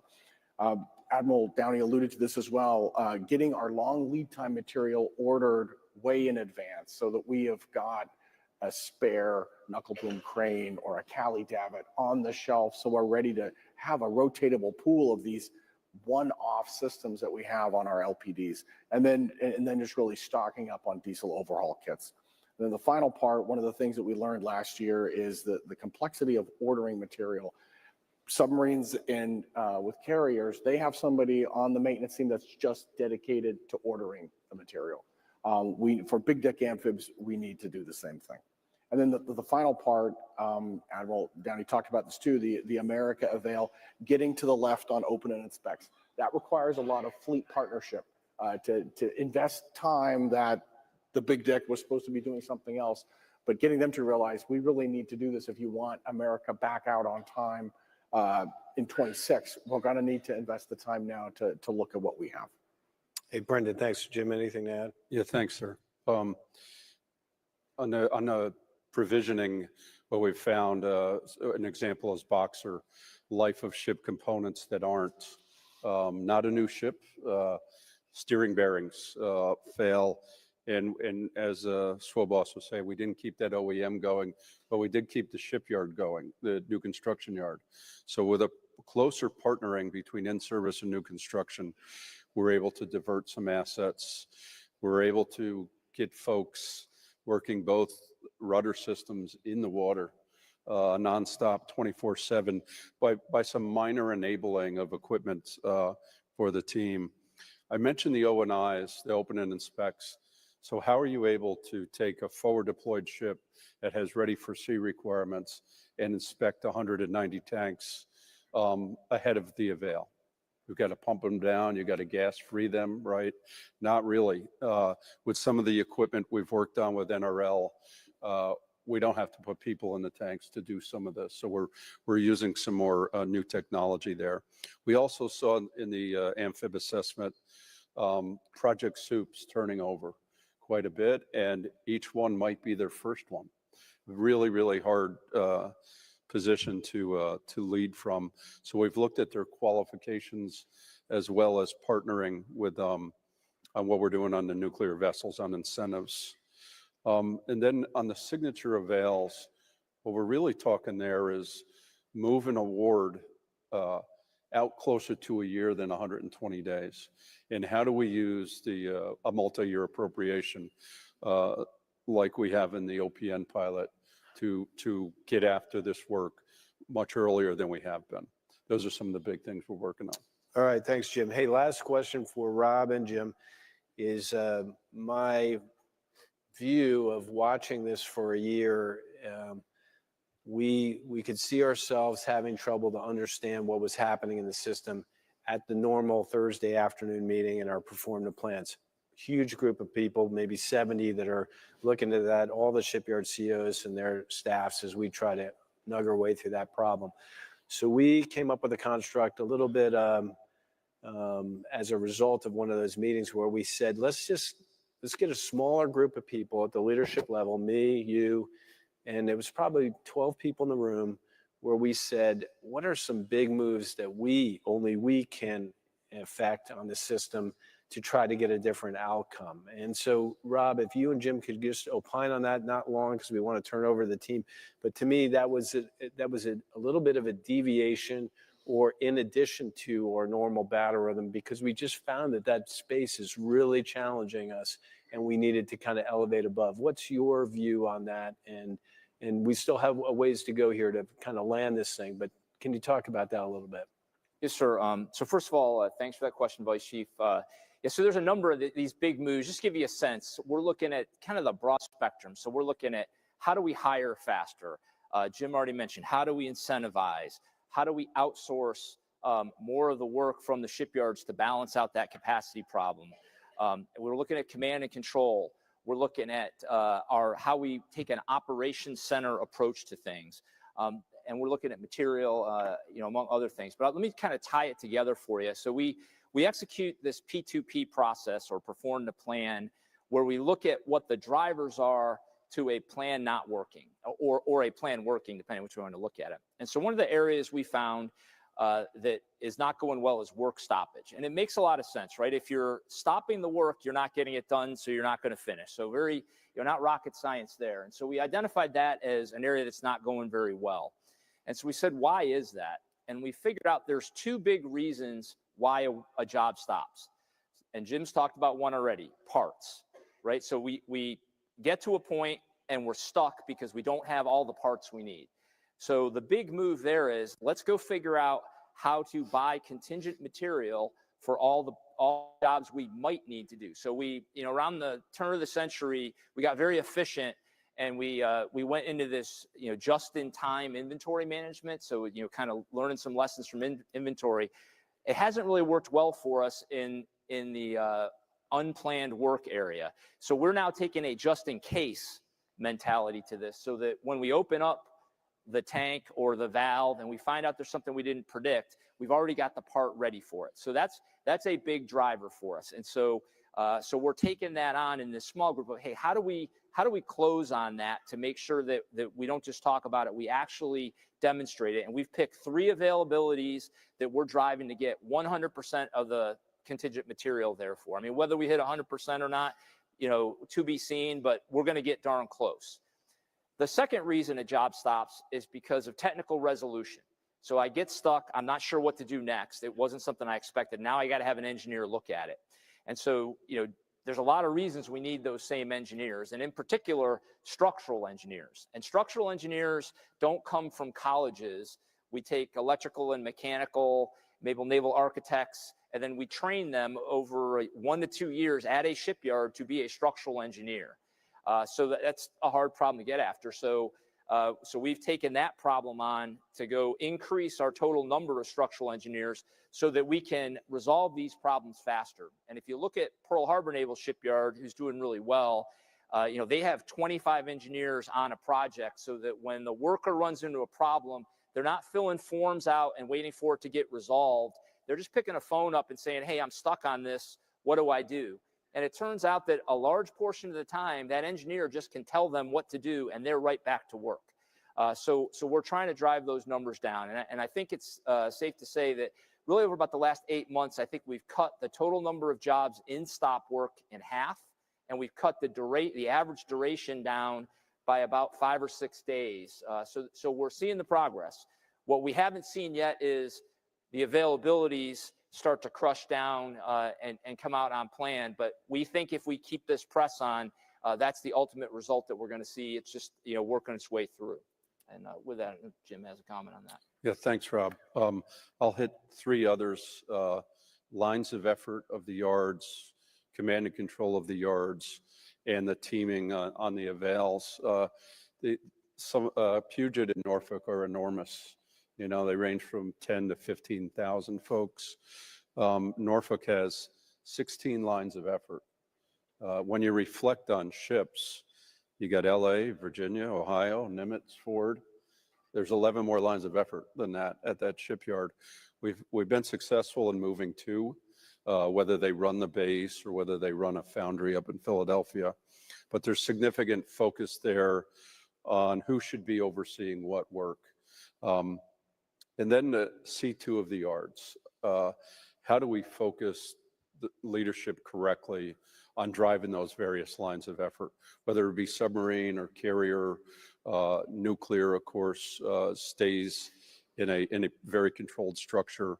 But in some cases, you'll have I-level work, intermediate level maintenance work come in and disrupt the D-level work, the depot level. So we are focused on how do we affect that and make sure we have the dedicated, accountable workforce to turn the subs around at the D level and separate out some folks on I level. And the last one I'll hit is on carriers. Carrier Team 1 has been pretty successful over the years. It's industry and government. It is not just the naval shipyards. And they take the lessons learned of the avails of certain alterations and certain maintenance packages, and they share it across the team. That's one item. The other one is, and the team stays the same through planning and execution on the Navy side. We stood down Sub Team 1 a couple years ago for other reasons, and we've rechartered that now. So that is reforming, and we're looking at it. The avails are different, right? Ironically, what is our shortest average avails? Our largest vessels, 6 months and 16 months for carriers, right? That's something to ponder. out there. When you have a 2-year avail, it's a little harder, and you have planning 2 years before that. It's a little harder to keep that team together for sub after sub after sub. So we're working through that, but focusing the lines of effort on the depot and eye level, who and how are we running the yard, and how are we getting the lessons learned apply? Those are the more enduring items we're working on. Okay, I'm going to turn it over to the team just to give you the stats of where we are, though. We're at 67% combat surge ready for submarines today. We're at 68% combat surge ready for surface ships today, and we're at 70% combat surge ready for CVNs and air wings. So we need to get a little bit uncomfortable here to have a process change to result in a different outcome, and that's the benefit of a stretch goal. In addition to that, it provides more platforms for our fleet commanders to do what they needed to do what they need to do when charged. So with that, I'll open it up to the floor for questions, and I think we're going to get some from the left-hand side of the room over here. Over. Our first question this morning. As you look forward to the mid-2030s, what trade-offs do you see coming that may become more challenging due to the current focus on maintaining 80% combat surge ready status? I don't know that I see a challenge. I think we're going to do our business better. Let me break to the systems commanders to see if they have a different view. I think we have flex in the system that we've allowed ourselves to grow accustomed to. I think running a tighter business will be better for us in the long run, but there may be some things I haven't seen. I will make a comment. OPN 8, if Roy Kitchener's in the room, you know, he started ringing this bell years ago, and we're just now reacting to that bell and getting the funding where it needs to be to buy those spares to maintain them. So to me, that's a more efficient system running. But how about you, Jim and Chebs? Do you have a view of that that's different? Yeah, not different. Some other attributes, though. Hiring. Okay, as we look at new construction and in-service, our projections are in pipe fitting, metalworks, et cetera, electricians. We have to hire almost 200,000 people over the next 8 to 10 years. Big challenge. We can have a wages discussion there and a retention discussion, but that's one of our biggest. We have the attrition rates have not subsided, right? In many cases, they're more than double that they were before COVID. So through 2019, more so 10%. In some of our big yards, 20% plus.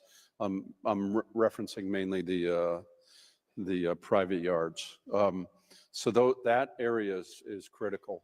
To affect that, we in the 80s, 4 to 5 times minimum wage for these jobs, and today about 1.5 times minimum wage. So we need to work together on how we can positively affect that while business flourishes. The next one is lead time. We have seen about half of the material of the long lead Rob was mentioning takes about half as long. So 2 years is about 3 years. While we had been doing some minimum sustaining buys. Congress has helped us with that, with 3 years of advanced procurements, but there's still a lot of work to do there, and the Maritime Industrial Base is working on that. And all those areas affect in-service and new construction. New construction, I think you can read the various reports and you see where we are. Some areas have stabilized to program predicted schedules, not the contract predicted schedules, and some of those are running 2 to 3 years late. We've got to drive that down significantly as we get into the 2030s to have the right number of ships in the mix to hit the combat surge ready numbers. Are you good, Chebs? Yes, sir. So the only thing I would add is I don't think it's a trade-off. I would call it more of a balance. If I look at the cost structure of all of our programs, around 5 to 10% from the development, around 15 to 20 for the production, and the rest of it, 60, 70, 80%, is in sustainment. So how do you sustain your current force while developing and fielding the next generation of force? And there must be a balance. The best example I can give you right now is something we're dealing with. We have an aging E6 fleet and we have an E130 on contract. So how do I make sure we deliver E130 on time while we sustain the E6 platform? I don't think it's a trade-off, it's a balance. We must do both. Really need help from industry here, especially on the capability delivery of that new platform here. And that can expand to many different platforms, but that's a good example. Hey, just another shameless bragging on the aviation enterprise. You know, this drive for affordability. You talk about behavior, and I've watched a lot of human behavior in the Pentagon. The behavior is to hold it with what you've got and not to expose yourself because someone might take your money. I hate to be that brutal about it, but that's it. And the aviation enterprise has figured out a way to change the culture with the agreement that they'll keep their savings and be able to reinvest them. And that was largely started by Admiral Lesher, who happens to be an aviator. And so when I came into the Vice Chief's job, Chebs made this pitch to me and he said, I would like to film you committing to returning the savings to us. Now, I'm not sure what that says about me, but I did it. And he's managed to save a ton of money over time and reinvest it, where he's reduced the fear that you're going to take my money and apply it to someone else, and they get to reapply it to things that they think are important and know they're important to do, and that's happening. So to me, I'm trying to replicate that across 20 other communities to follow that suit. So thank you for that, Chebs. Sure. Next question. How will the Navy continue to conduct much needed maintenance while ensuring 80% combat surge readiness? Well, let's go back to the premise here. It is a great question, but if I can get my avails done on time, if I can load those ships, if I can get the man with those sailors, that ship is just available earlier to do other things, whether it be respond to out-of-area deployers or be used in a surge capacity. You know, when V8 and I did this, we had the reaction to the Ukraine invasion, and we were told to come up with 6 ships. So we looked for the next 6 ships, and we looked to see if we had ammo and could we get them out there. I remember when we sent those ships across, we looked at each other and like, where's the next 6 ships? And we were having trouble identifying them. So the idea that you formalize this and understand that condition and pull it to the left, vice waiting for it to all culminate at advanced training or Comp 2X is what we're talking about. So it doesn't mean we're going to change OFRP. We're not. We're going to still do Comp 2X because that is the premier, unequaled in this world force generation process to create a naval force to deploy. We're just going to identify those ships earlier for use if needed. We may not have to use them, but they'll still be available and ready to go. That's the benefit of it. So I think it requires that discipline to get those ships done on time. And I commend the surface community because they doubled their on-time completion from 2023 to 2024. And we want to continue to pressurize that. Do you have an addition to that, Brennan? You really covered it pretty well, Admiral Kilby. But the other things that I would add is to get to 80% combat surge ready. It's the counterintuitive. We're going to actually have to do more maintenance, but we're going to have to do it in a more predictable way, shorter time spans, shorter avails, more frequently. So it is going to be an investment. It is going to be more expensive, but with an average age of the fleet that is increasing, it's wise to do that. Well, we may have to say no, and I hate to say this because the fleet commanders won't want to hear that and they'll probably castigate me after this, but we've found over time that in order to maintain your spy radar, you have to do your maintenance. That hasn't always been our behavior, especially initially when we introduced Aegis to the fleet, when we kept the radar up and we didn't want to take it down because something bad might happen. You must maintain your radar if it is to perform when you need it to perform. You have to do effective transmit power, you have to do isolation, and you have to understand the conditions of that system. Those are all the tenets we're talking about here. Let's, next question. If you don't mind, sir, just to come on in. All right.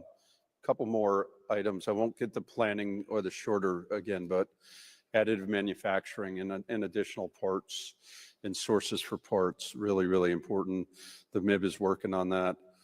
We are working an acquisition strategy update to put in place this year to acquire services for special systems that have a diminishing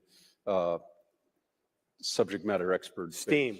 Steam, diesels, cranes, davits. And we're working on a significant effort to reduce our specifications. My chief engineer is going through his 5,300 specifications. It's about 75% through those. And we see wherever we can and is applicable, we're shifting to a commercial version of those. Some of the things that GAO has referenced as well in the past. Thanks, Jim. All right, next question. Ladies and gentlemen, this will be the last question for this morning's panel. You've emphasized the importance of investing in your people to ensure fleet readiness. Can you share more about the specific types of investments the Navy is making to prepare sailors both mentally and physically for the challenges ahead? Well, I've got an idea here, but I don't want to stunt growth. Any questions from any enterprise for their specific repair work? Brendan. Well, one of the things that we've learned when it comes to training is that, the best training that we do on ships is in teams.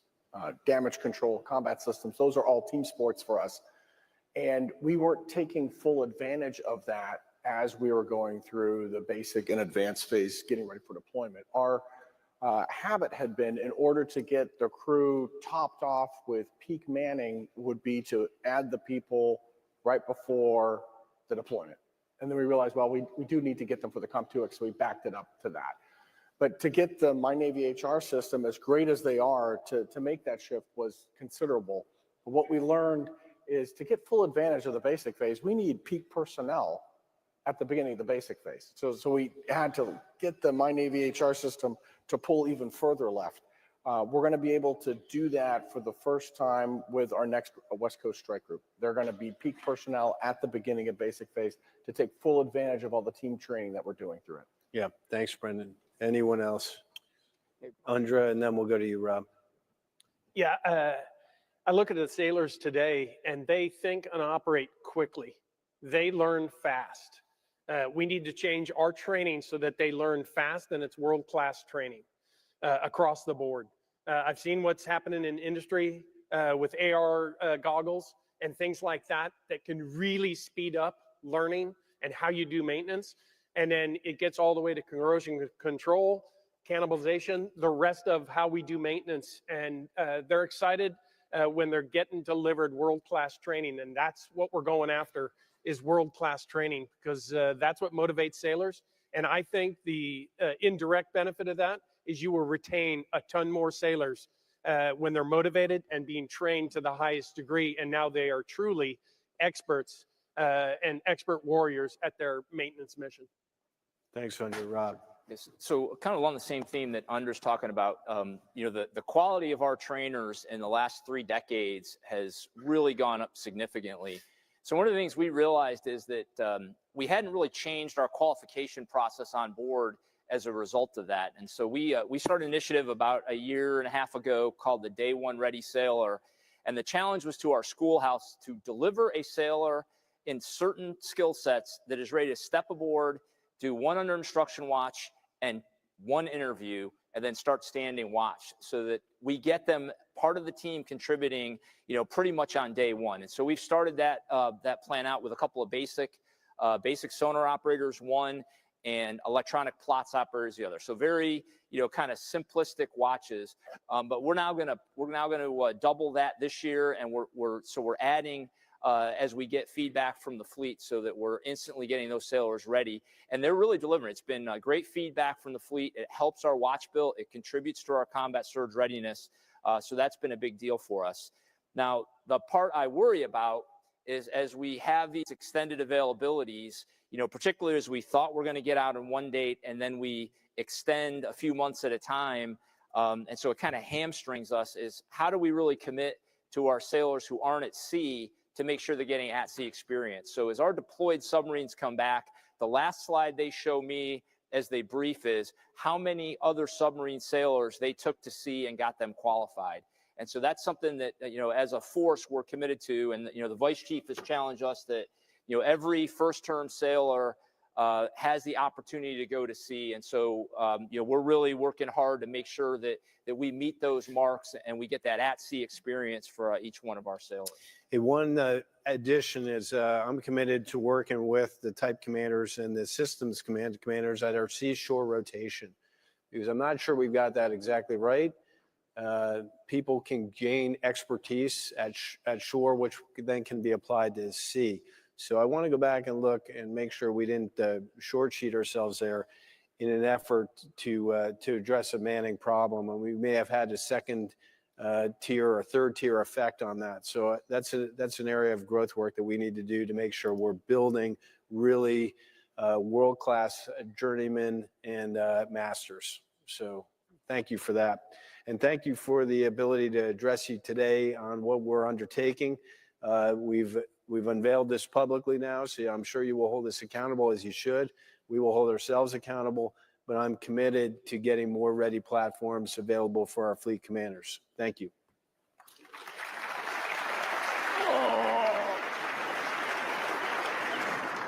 Thank you for joining us. Our next sessions begin at 10:45 a.m. and our exhibit halls will be open until this evening. Are you ready for the golden Today, age? With congressional recent advisors headlines and buzzing about Fort Knox, Thank you, it's Live time Now, to shine a discussion light on on US gold. maritime We've seen questions like, operations. is there really Hosted gold by in the Fort Navy Knox? League, And just is outside the of government Nashville. secretly moving it? But the real question is, are we going back to the gold standard? In a world where economic stability is uncertain, gold remains a timeless asset. Fort Knox, the fortress of America's gold reserves, is under scrutiny, and this might be the moment gold proves its worth once again. Don't miss out on helping to secure our future. Gold isn't just an investment. It can help safeguard against inflation, currency devaluation, and economic turmoil. Whether it's for your retirement, a family heirloom, or just to have the peace of mind, this is the perfect time to buy gold. Visit badlandsgold.com to learn how you can add gold to your portfolio. That's badlandsgold.com.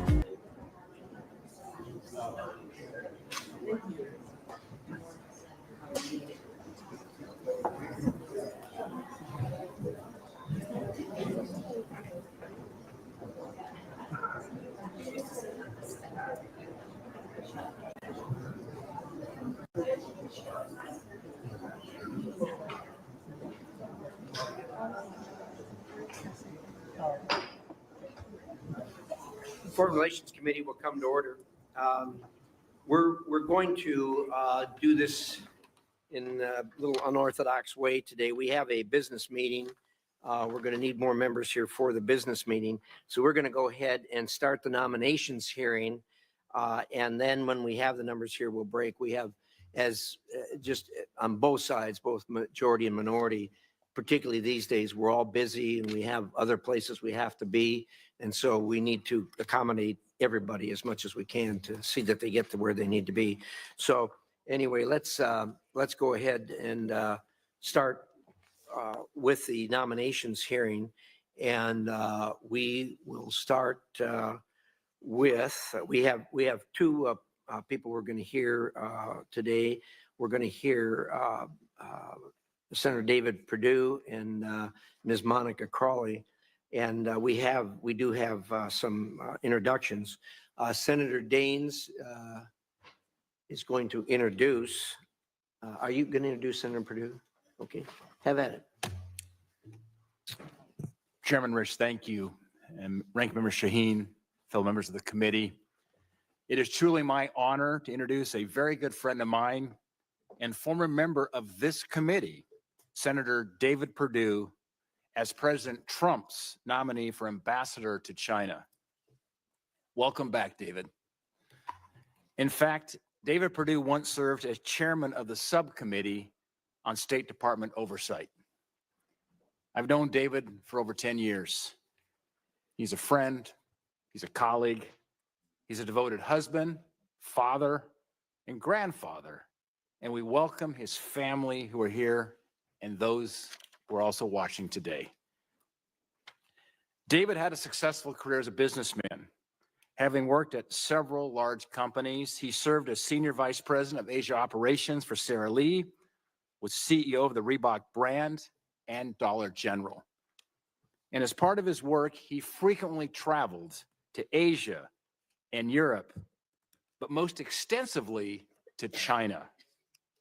And ironically, back in the 1990s, he lived in Hong Kong and Singapore at the same time I lived in Guangzhou, China, when I worked for Procter & Gamble. And even though our paths never crossed back in the 90s, we both gained significant perspective on the relationship between the United States and China. In fact, it wasn't until we found ourselves in the same freshman class of senators in 2015 that we discovered our shared history. We became fast friends, close colleagues, working together on many consequential projects. Most notably in 2019, in fact, it was September, a trip I'll never forget, David and I traveled to China, where he was instrumental in helping negotiate the Phase 1 trade deal that President Trump and Xi Jinping signed in 2020.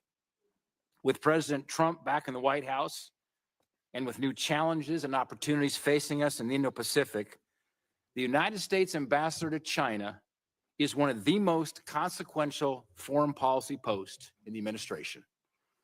The economies of the United States and China together make up about 43% of the global GDP. To put it simply, this is a relationship that is too big to fail. And now more than ever, we need an ambassador advocating for American producers, American companies, American manufacturers, and expanding our market access. And notably, the United States is facing unprecedented drug war.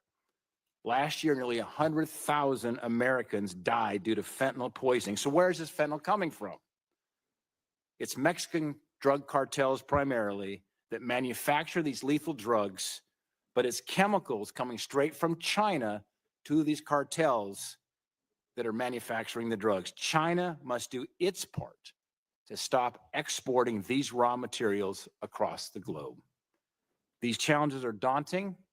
We need an ambassador who is clear-eyed about the geopolitical realities we face, but one who also possesses a deep understanding for the culture and the customs of the Chinese people. And that person is David Perdue. A husband, a father, a grandfather, a man of faith, and a man of character. He loves his country. He will put America first at home and abroad. David and Bonnie, thank you for getting back in the arena, and thank you for being willing to serve our great country. Thanks so much, Senator Daines. Ms. Crawley, Senator Cruz is going to introduce you, but he isn't here yet. So again, I want to apologize. We're going to do things. Senator Paul's here. So we have numbers. We're good to vote. What's that? We're good to vote. We have a form. Okay, well, is it all right if we take the business meeting now? We're going to adjourn the hearing and go to a business meeting briefly. Please be with us. We have one holdover from the last business meeting we had, and that is Mr. Reed Rubenstein. So I'll call the business meeting to order. Is there a motion to report Mr. Rubenstein to the floor with a record? Moved. It's been moved. Is there a second? Been moved and second. Is there debate? Yes, Senator Shaheen. Thank you, Mr. Chairman. I just want to say a few words about the nominee to be who has been chosen to be the legal advisor for the State Department, Mr. Rubenstein. Now, I believe that each nominee should have a chance to make his or her case in a hearing before this committee, and Mr. Rubenstein was given that chance. But at a time when this administration is showing disregard for the law and the Constitution, I found it deeply troubling that at this hearing, Mr. Rubenstein would not commit to upholding the law. This shouldn't be a difficult question, especially for an attorney with Mr. Rubenstein's history. It should not be a position that attracts a lot of attention, but the person filling this role has enormous influence over the direction of our nation's foreign policy. The role advises the Secretary of State and the entire State Department on everything from the law of war to issuing visas, to arms sales, to keeping Congress informed. I support nominees who are experienced and deserving of Senate confirmation, regardless of who nominates them. But I don't believe that Mr. Rubenstein should be confirmed particularly at this moment in time, for such a consequential position when he couldn't even say that he would uphold the rule of law. So I intend to oppose his nomination, and I hope my colleagues carefully consider, as I know they always do, their votes. Thank you, Senator Shaheen. We appreciate that. Is there further debate on the nomination? There being none, the clerk will call the roll. Aye. Aye. Aye.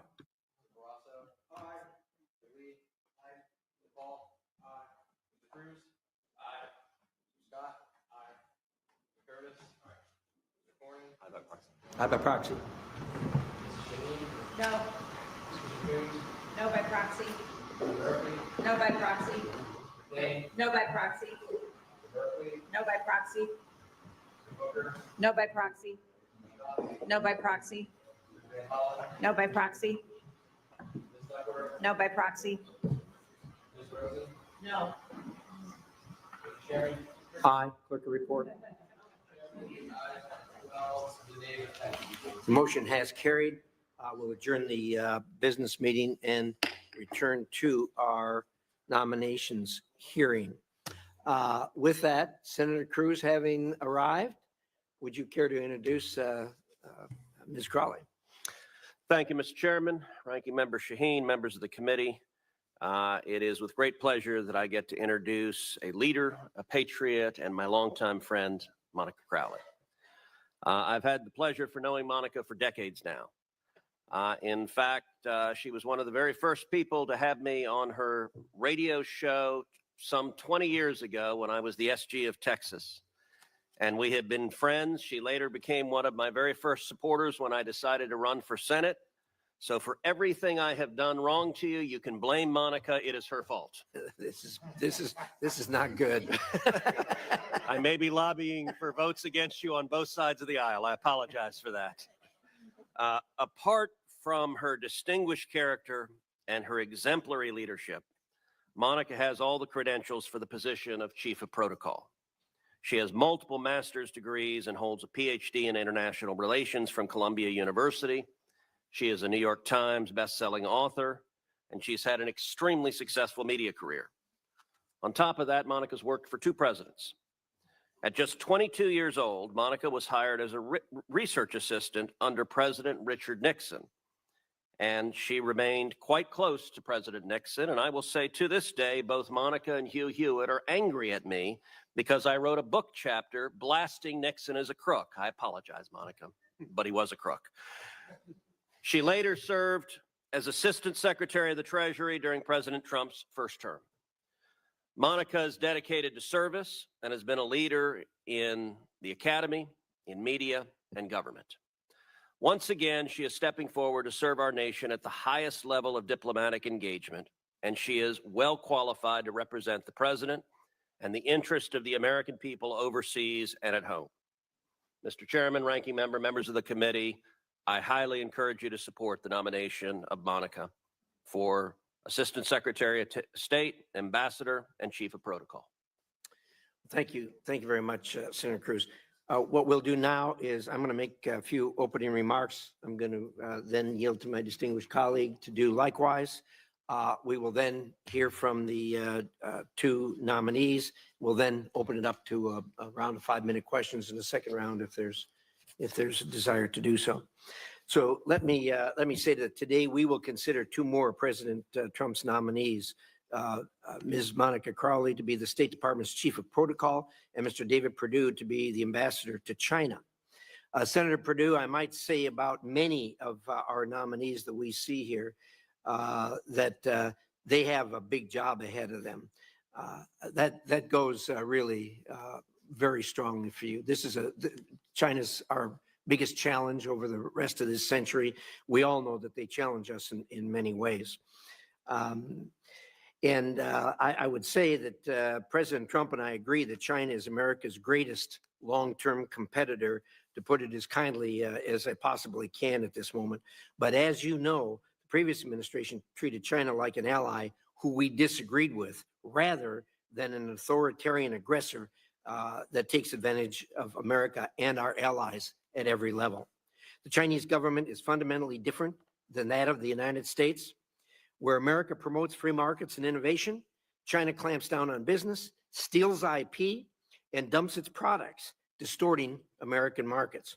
Where America believes that every person was created equal and has God-given inalienable rights, the Chinese government is committing genocide against the Muslim Uyghurs and other ethnic and religious minority groups in China, and harass people in the United States living on American soil who disagree with the Chinese Communist Party.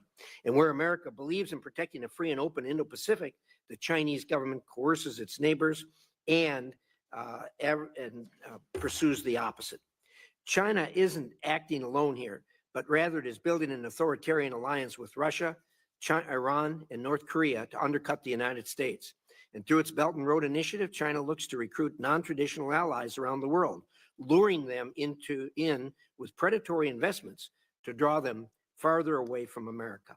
In this administration and in his first term, President Trump demonstrated he will be tough on China, and he'll do the work to get results. I look forward to hearing about how you will execute on his vision and address the myriad economic, military, technological, and ideological threats that China poses to the United States of America. Particularly, I hope to hear how you will compel the Chinese government to address the flow of fentanyl into the United States and stop China from financially propping up companies that produce it. I know that with President Trump at the helm, the days of endless dialogue to no effect are over. I hope you make it clear to your Chinese counterparts that they won't be able to sweet talk their way out of making real change any longer. Ms. Crawley, at this turbulent time in foreign policy, you will be at the center of many of the important conversations, difficult negotiations, and of course, the happy celebrations that will mark this administration. As Chief of Protocol, you'll be charged with creating an environment that is conducive for working with our allies and countering our adversaries, all to advance President Trump and Secretary Rubio's foreign policy. I look forward to hearing how you will work to foster cooperation that advances American interests. I appreciate both of you for being here today. I appreciate both of you being willing to serve under what are going to be difficult circumstances as we go forward. And with that, I will turn it over to my distinguished ranking member, Senator Shaheen. Thank you, Chairman. Welcome to today's nominees and to your families. We appreciate your willingness to continue to serve the country. Around the world right now, China is stepping in as we are stepping back, sadly. China is replacing canceled American child nutrition programs in Cambodia. China's rescue workers are responding to the earthquake in Myanmar before the United States. And Chinese disinformation is going to fill the vacuum that has been left by efforts to eliminate Radio Free Asia and Voice of America. And at the same time, the threats of tariffs and trade wars are undermining trust in the United States as a reliable partner to China's advantage. Just this week, two longtime allies, Japan and South Korea, met with China to deepen trade ties in response to President Trump's tariffs. This is a trend that extends beyond Asia, sadly. From Greenland to the Panama Canal, saber rattling to extract concessions will lead friendly governments around the world to hedge their bets with the United States, to explore closer relationships with China in the long term. Take the Republic of Georgia, for example, which canceled a port contract with Western firms. Recent reports indicate that it intends to award that project, which is on the Black Sea, to a Chinese company. This is an issue that both Chairman Risch and I have worked very hard on to try and move Georgia forward, and it's deeply disappointing to see this opportunity slip away. Senator Perdue, I know that you're aware of the challenge that China poses. We had a very good conversation when we met before this hearing. I know that presidents of both parties have also recognized this threat, and that President Trump certainly has articulated this threat. But I'm afraid that despite recognizing the threat, we're actually weakening our hand by our actions. Congress' failure to extend the Global Engagement Center last year was a serious setback for our ability to counter disinformation. Meanwhile, China is spending billions of dollars on propaganda. We need more tools like the Global Engagement Center, not fewer. Beijing sells itself as a reliable anti-colonial answer to America, but of course we know that's not true. The Chinese Communist Party ruthlessly targets diaspora communities and human rights groups. They leverage corrupt investments to influence decision makers from Africa and Latin America across Asia.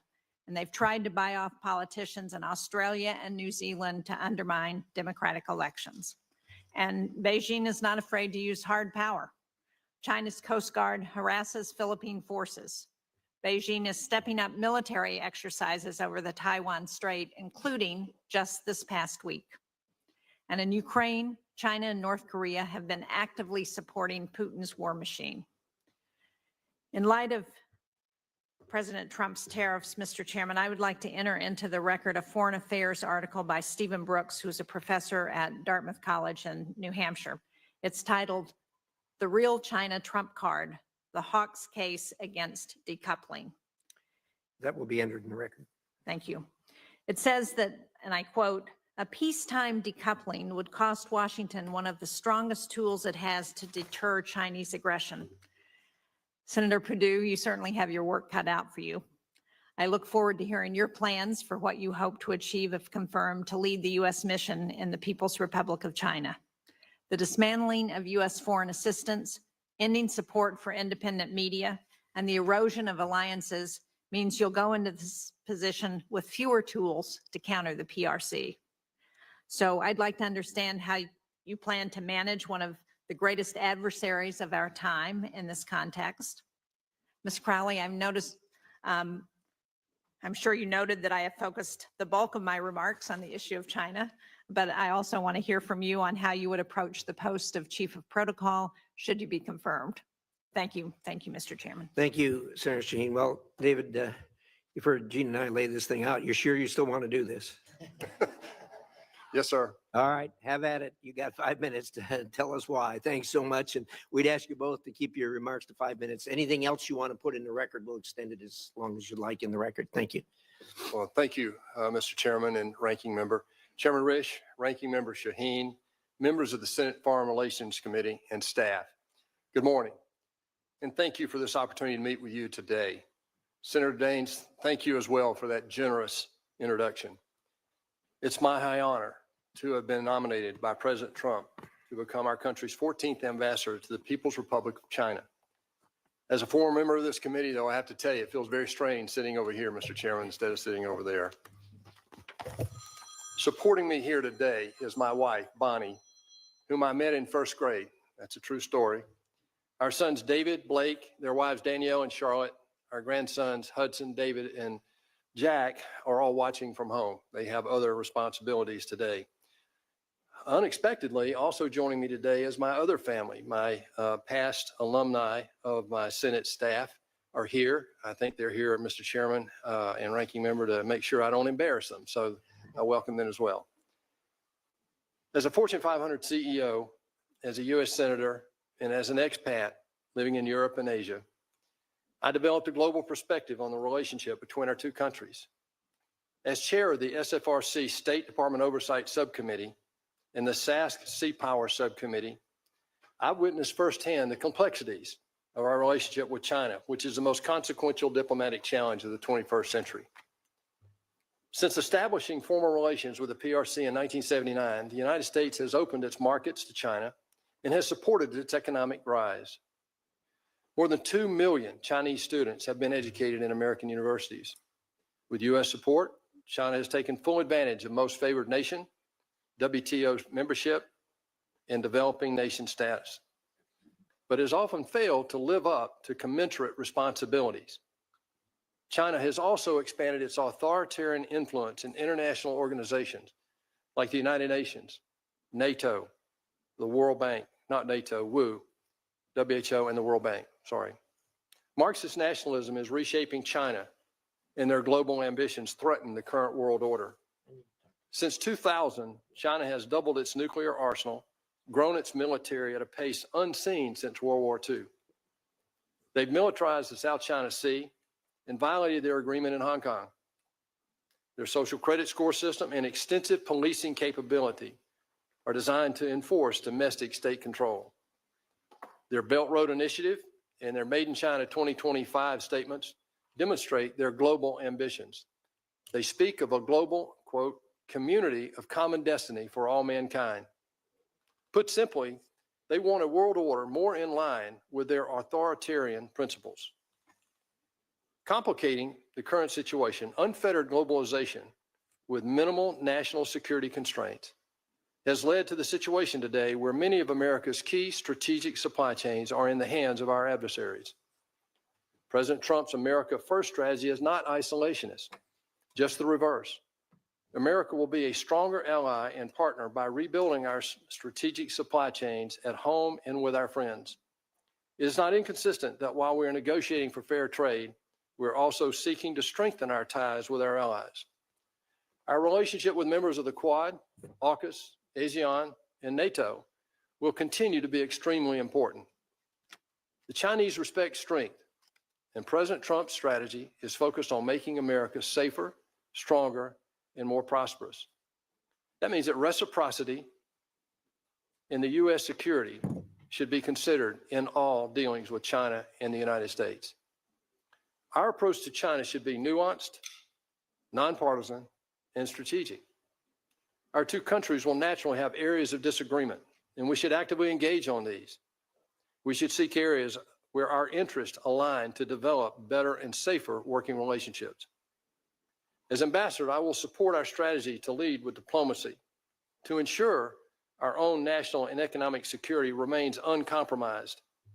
I will remain committed to promoting democratic ideals and an open, free, and fair international system. As ambassador, I will support the United States One China policy, guided by the Taiwan Relations Act, the 3 joint communiques, and the 6 assurances. We remain committed to a peaceful resolution that is acceptable to the people on both sides of the strait.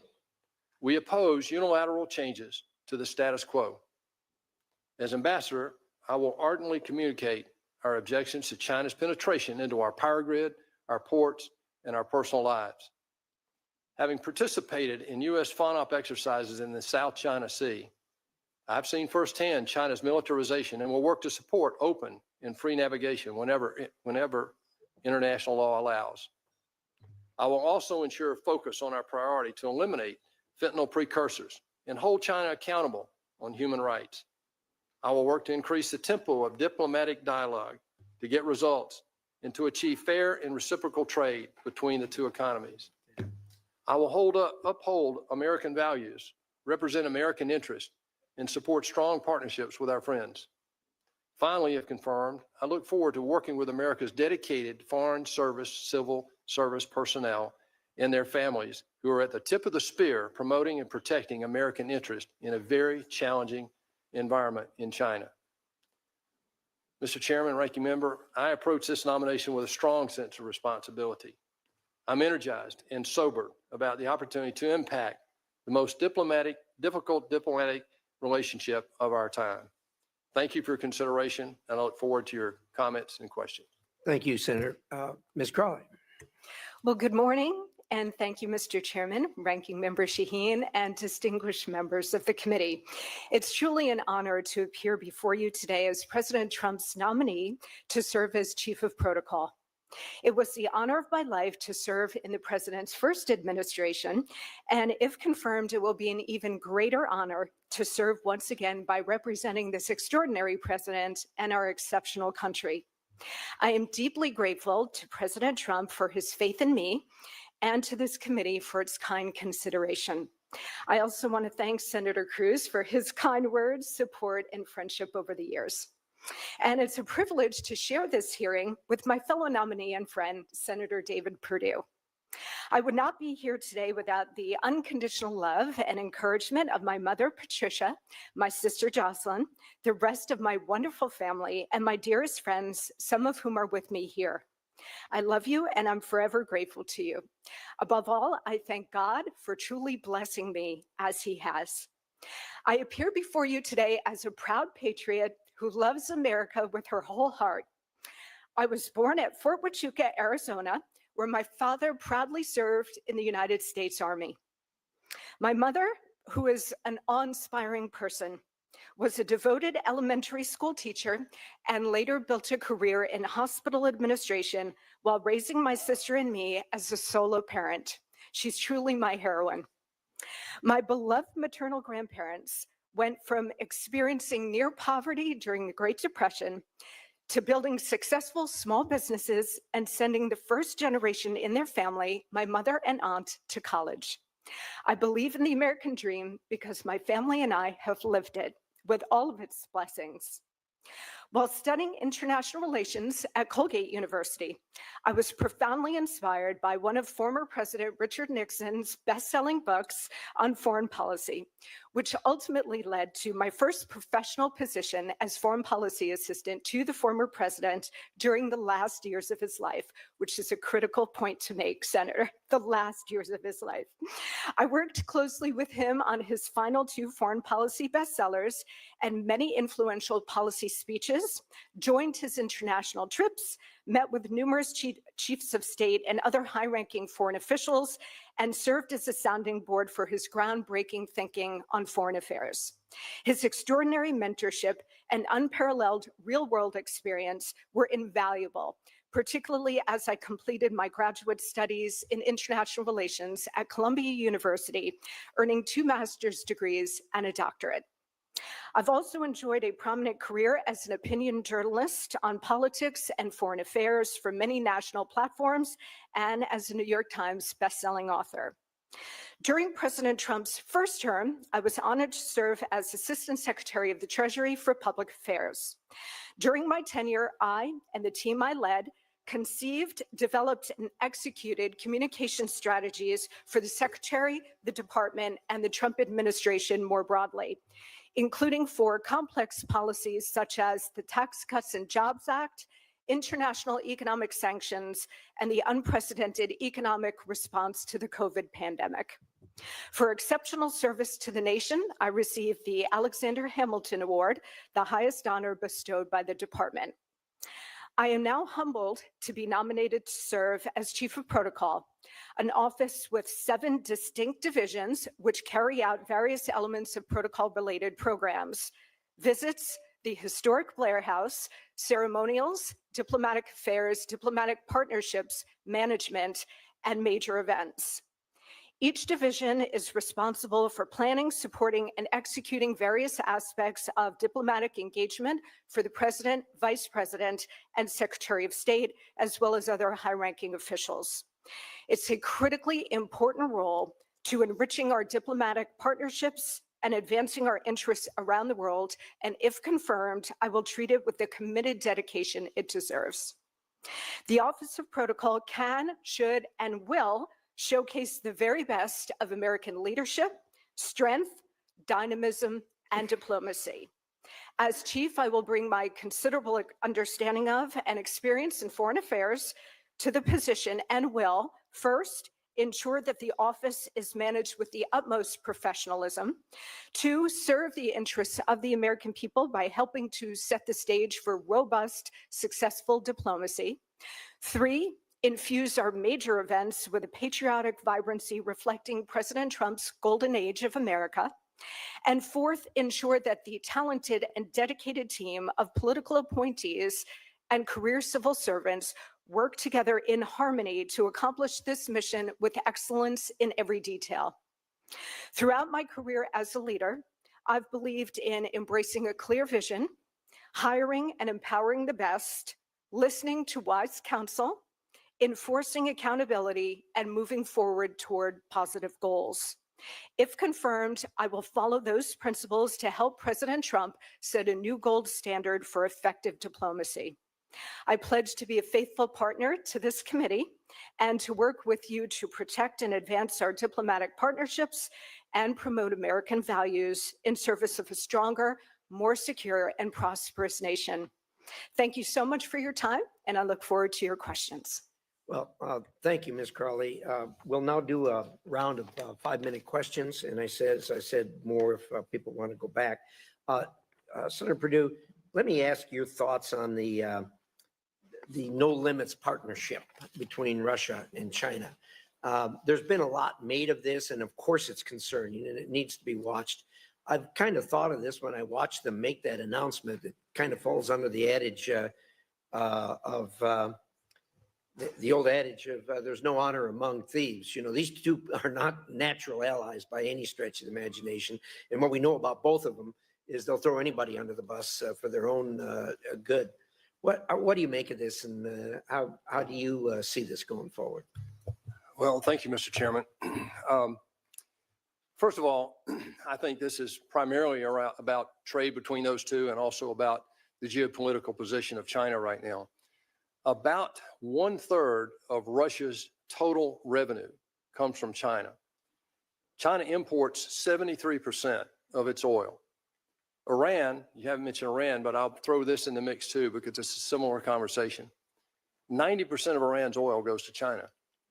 Now that money goes through Russia. We now know how they use that money. A lot of that money goes through Iran. We know how they're using that money. They're the largest perpetrator of terrorism in the world. About 80% of the dual use equipment right now and technology in Russia comes from China.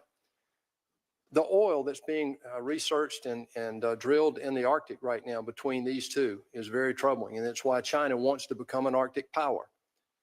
What China and Russia are doing right now is untenable relative to China's involvement in supporting the war in Ukraine, supporting Iran and its support of terrorism around the world. As ambassador, if I'm confirmed, my role over there will be to execute U.S. policy in order to make sure the Chinese understand what our commitments are and what we are going to stand for. Well, I appreciate that. Certainly a challenge. There's no question about Yes, sir. that. I want to ask you about a specific item that's maybe drilling a little deeper than what we usually do here. And that is during the last administration, U.S. officials participated in events organized by the United Front Work Department. That, of course, is the Chinese Communist Party's key coordinating body. And they carry out influence operations around inside and outside of China. And the U.S. participated in some of those events. What's your view on continued participation in the Chinese Communist Party events? Mr. Chairman, this is a long answer, and I apologize. I would not. Give us the executive summary. I would never filibuster you, sir. But I will say this. There was a book written in 1998 by two colonels in China. They studied the war in Iraq in 91, and they came up with a strategy that basically today is being executed by President Xi Jinping. If you look at that strategy, one of the things that is a major tenet in their strategy is to communicate their propaganda through all the barriers into countries they want to influence. They're being successful with that today. To the ranking member's point earlier, this is something that I believe that President Trump realizes. One of the things I'm going to do if confirmed as ambassador will be to stand up and try to inform people in the United States about the danger. It's very subliminal, Mr. Chairman, and they are masters at it. They do not attack you frontally. This goes back to Sun Tzu and Confucius. Their strategy they will never tell you what they're going to do unless they've decided that you don't have the wherewithal and the will to resist them. We have got to get China out of our power grid, our ports, and our personal lives, Mr. Chairman. And the way they're in there is through propaganda in a major way. Thank you. I appreciate that. The universities are a real problem there too, as far as they're getting into them. And I agree with you that they do this in a very opaque fashion where people don't even know what's happening. So I appreciate that. Ms. Crowley, the job you have is an important job. Obviously, by the very fact that you take that job with the rank of ambassador. We all know that you don't see much of the protocol people unless something goes upside down, and then it's a problem. I'm assuming that you will have people around you that are detailed people, because that's going to be critically important. Senator Shaheen and I were, when we first got here, we remember the state, I think it was the first state dinner that President Obama did, and we had a couple people get in there that weren't on the list. It was a wreck to end all wrecks. As a result of that, we had to stand in line an hour every time we went up there. But tell me, you mentioned there were 7 divisions. You don't have to go into all of them. Tell me generally how that's broken down and how. Yes, well, thank you very much for the question, Mr. Chairman. There are 7 divisions that work together in harmony on protocol-related programs. So visits overseas, visits of foreign dignitaries to the United States, making sure that they have everything they need to facilitate a conducive environment for the most successful diplomacy on both sides. But we are really here in the Office of Chief of Protocol. If I'm confirmed, I will ensure this, that we are here to serve the president, support the president, his vision, and his agenda. The office has visits. Obviously, President Trump has had a number of chiefs of state already visit. A number of bilats have already occurred. So visits overseas, that particular aspect. The historic Blair House welcomes visiting dignitaries and provides a 5-star hotel experience for them at the invitation of the President of the United States. And Blair House is a wonderful asset for any administration to have to welcome guests to the United States. Ceremonials overseas ceremonial duties for the President, the Vice President, and the Secretary of State. Diplomatic affairs overseas, relations with the diplomatic corps. And if confirmed, I look forward to enriching that relationship because the Chief of Protocol is the most critical liaison between the administration and the diplomatic corps. Diplomatic affairs oversees those relationships and handles any issues that may come up with the diplomatic corps.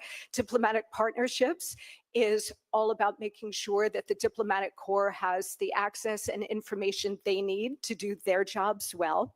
And then, of course, you have management, which is the day-to-day management of the Office of Chief of Protocol and major events, which oversees, as in the definition, oversees major events, including summits like the G7, the G20, NATO summits, and so on. Big job. Senator Shaheen. Thank you. Senator Perdue, I have a long list of questions, but I want to start by following up on something you just said about information and information warfare. Because the first hearing that we did before this committee this year was on China. And we heard testimony that China spends over $1 billion a year on propaganda, on trying to sow disinformation and misinformation around the world. So can you talk about what you think we should do to respond to that? Well, thank you, Madam Ranking Member. First of all, before I answer your question, I want to make a comment, Mr. Chairman, to thank the Ranking Member for your forbearance in my presence here today. This would not have happened in any other administration that I know about, and you've done something today that's really never been done before, and I want to personally thank you. I will commit to you as well that in the future, I will remind our Republican colleagues when the tables are turned that I will remind them of what you did today. So thank you very much. Thank you. To answer your question, this is one of the major dangers we have right now because as the chairman just said, it's very subtle. It's hard to recognize. One of the ways that there are 2 things that I would suggest, having lived over there and seen them doing this for the last 30 years. What we have to do is defend that here at home. That means we have to have an education system about the dangers that they provide us today. Most people are not aware that they're in our power grid.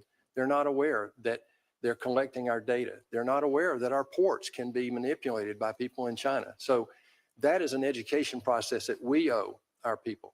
The second thing is, I don't think this is a unilateral issue. I think that if you look at the relationships we have around the world, people have got to wake up that the world is bifurcating and China is accelerating that bifurcation. You have totalitarian states on one side, you have democratic states on the other.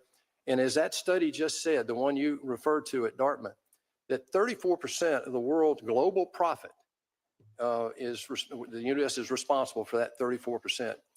The rest of the world, in democratic world anyway, is about 32%. So they have about 2/3. China only has about 16% according to that study. And I would back that up in my personal experience.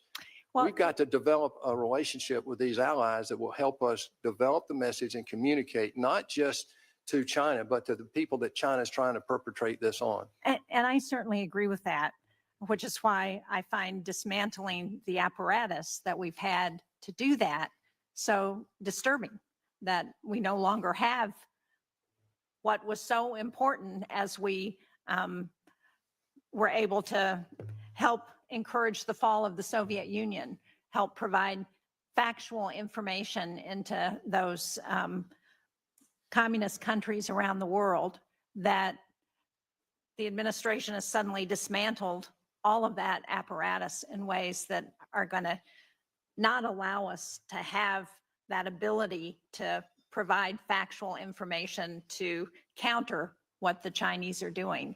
And I would ask you, Dr. Crowley, I know this is not part of your portfolio, but as somebody who has been very engaged in the media over the years, how important do you think it is that we are able to get across the differences between the United States and China to not just the PRC, but to the countries that they're trying to influence around the world? Well, thank you for that question, Ranking Member. I appreciate the question, and I also appreciate the importance of soft power, which is what your question gets to as well. I think the question before the administration is how best to do that. The president won with a historical mandate and in last November's election, and part of that mandate was to root out waste, fraud, and abuse, make the government work more efficiently for the American people, and to protect the American taxpayer. I think those are things that all Americans agree on I and think support. we would all agree on waste, fraud, and abuse being good to get rid of. I think we would disagree on what is constituted waste, fraud, and abuse. And I don't think that dismantling our way of responding to our adversaries constitutes waste, fraud, and abuse. I think that the president is very interested in exercising the soft power, to your point, Ranking Member, and I think he's interested in making sure that American resources are directed in the most effective way to accomplish that. I hope so. I'm not convinced yet. Thank you, Mr. Chairman. All right, well, I'm up next. So first of all, I want to thank both of you for your past service to our great nation and for your family's service and your continuing desire to serve our great nation. So thank you both, and thank you to the families. Senator Perdue's talked about, if you're confirmed, this is an immense challenge for you as well as for the United States with regard to what we do about Communist China, who is not only an adversary, but really our largest existential threat outside this country. Your tenure will take you past 2027 when Xi Jinping has told his military to be capable of taking Taiwan by force. This contingency becomes more real every day. In fact, just this week, the PLA conducted live fire exercises around Taiwan, simulating a blockade around that island. Both to prevent war and to win this competition with Beijing, our policy toward Communist China must be rooted in three simple things: strength, deterrence, and reciprocity. And it's that latter that I want to talk about right now, reciprocity. This is where I think you can have a huge impact as ambassador in communicating to Beijing what our desires are. I'm going to start with just a simple, really yes or no questions. So, Senator Perdue, is it fair that American diplomats and officials face a litany of restrictions in Communist China, including the ability to travel freely, which Chinese officials don't face here? Is that fair? Absolutely not, Senator. Is it fair that Chinese social media apps like WeChat can operate in the U.S., but American apps like Instagram and YouTube are banned in China? Is that fair? Absolutely not, Senator. Is it fair that American movies must get approved by Chinese Communist Party censors to be released in China, but Chinese movies don't face that same restriction here? Is that fair? It's not fair, and it's not reciprocal. Is it fair that despite being the world's second largest economy, Communist China benefits from being considered a developing nation in certain international organizations? Will you give me a little liberty here to add? I'll let you have a little bit more on this. Just one sentence here. Yeah. It's not just its most favored nation. They really didn't qualify to be a member of that in the beginning. It's the WTO. They need to live up to the responsibilities of that. And it's the developing nation status. I mean, this is the second largest economy in the world, as you said, our number one competitor. And no, I don't think that's fair. Is it fair that U.S. businesses have to compete with Chinese-owned enterprises that receive massive subsidies from the Chinese government? Is that fair? No, it's not. Is it fair that Chinese Communist or the Communist China still forces technology transfers and steals intellectual property from from U.S. companies? Of course not. Yeah.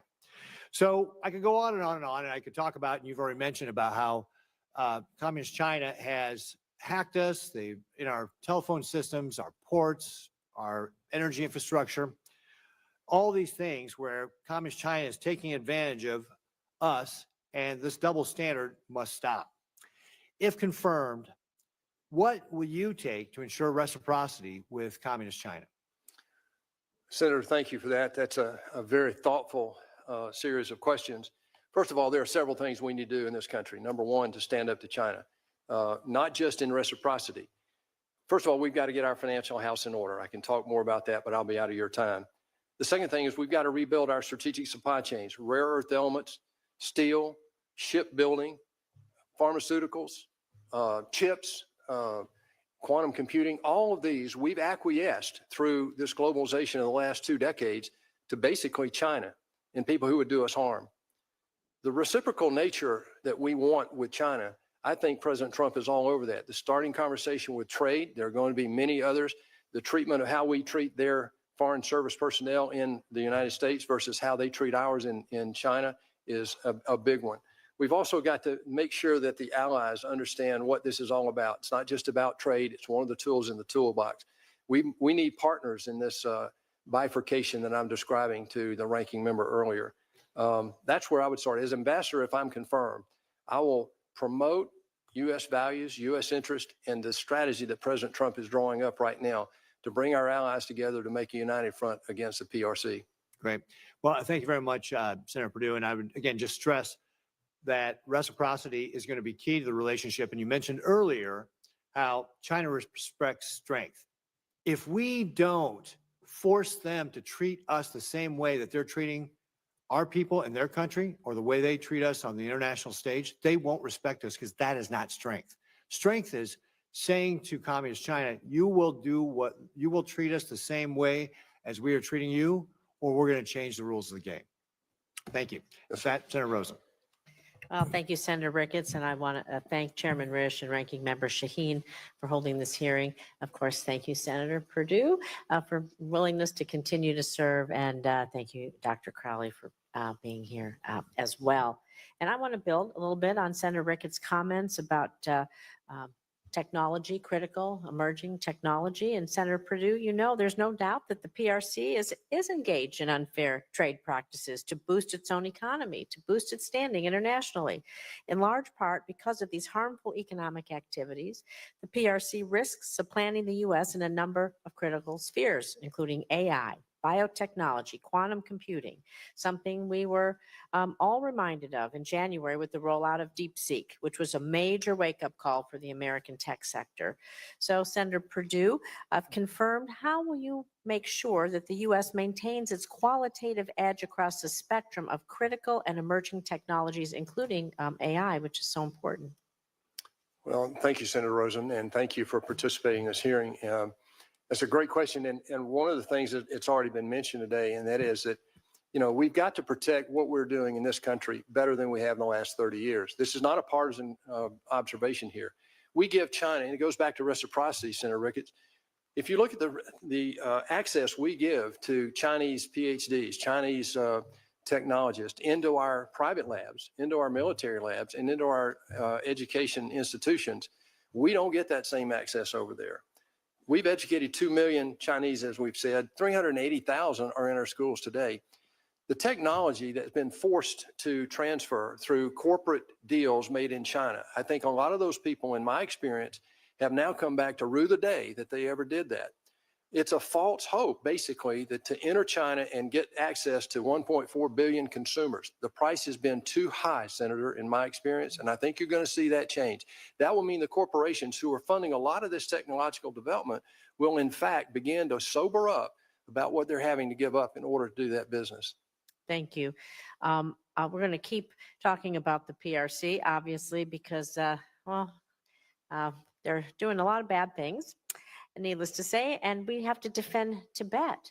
from PRC aggression. We not only have to defend ourselves against, promote technology and artificial intelligence, but PRC aggression. Tibet faces many challenges because of the PRC's repressive rule. In addition to threatening Tibet's religious and cultural heritage, the PRC has weaponized their water resources in the region. The PRC's control over the water resources in the Tibetan Plateau has the potential to severely threaten the water and food security, undermining the economic development in the region, which is important. It's why I recently submitted language to be included in the FY26 NDAA that would direct the Department of Defense, to comprehensively analyze the PRC's national security risks related to Tibet, including its weaponization of water resources. We know water is the key to life. So again, Senator Perdue, if confirmed, can I have your commitment to work with this committee to safeguard Tibet's culture, security, and water resources from PRC aggression?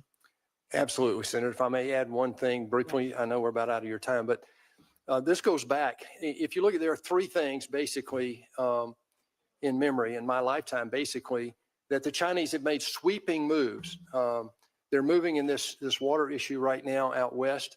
But if you go back and look at the Great Leap Forward, they killed 25 million Chinese in that, reportedly, because they collectivized their agricultural capability and basically create starvation countrywide. The second thing was a cultural revolution. Again, tens of millions of people died in that great government move. Today, we see them doing something similarly with state-owned enterprises and these massive programs they have. The damage they could do to the global environment, the water supply that we have, which is the basis of life, as you said, is very dangerous.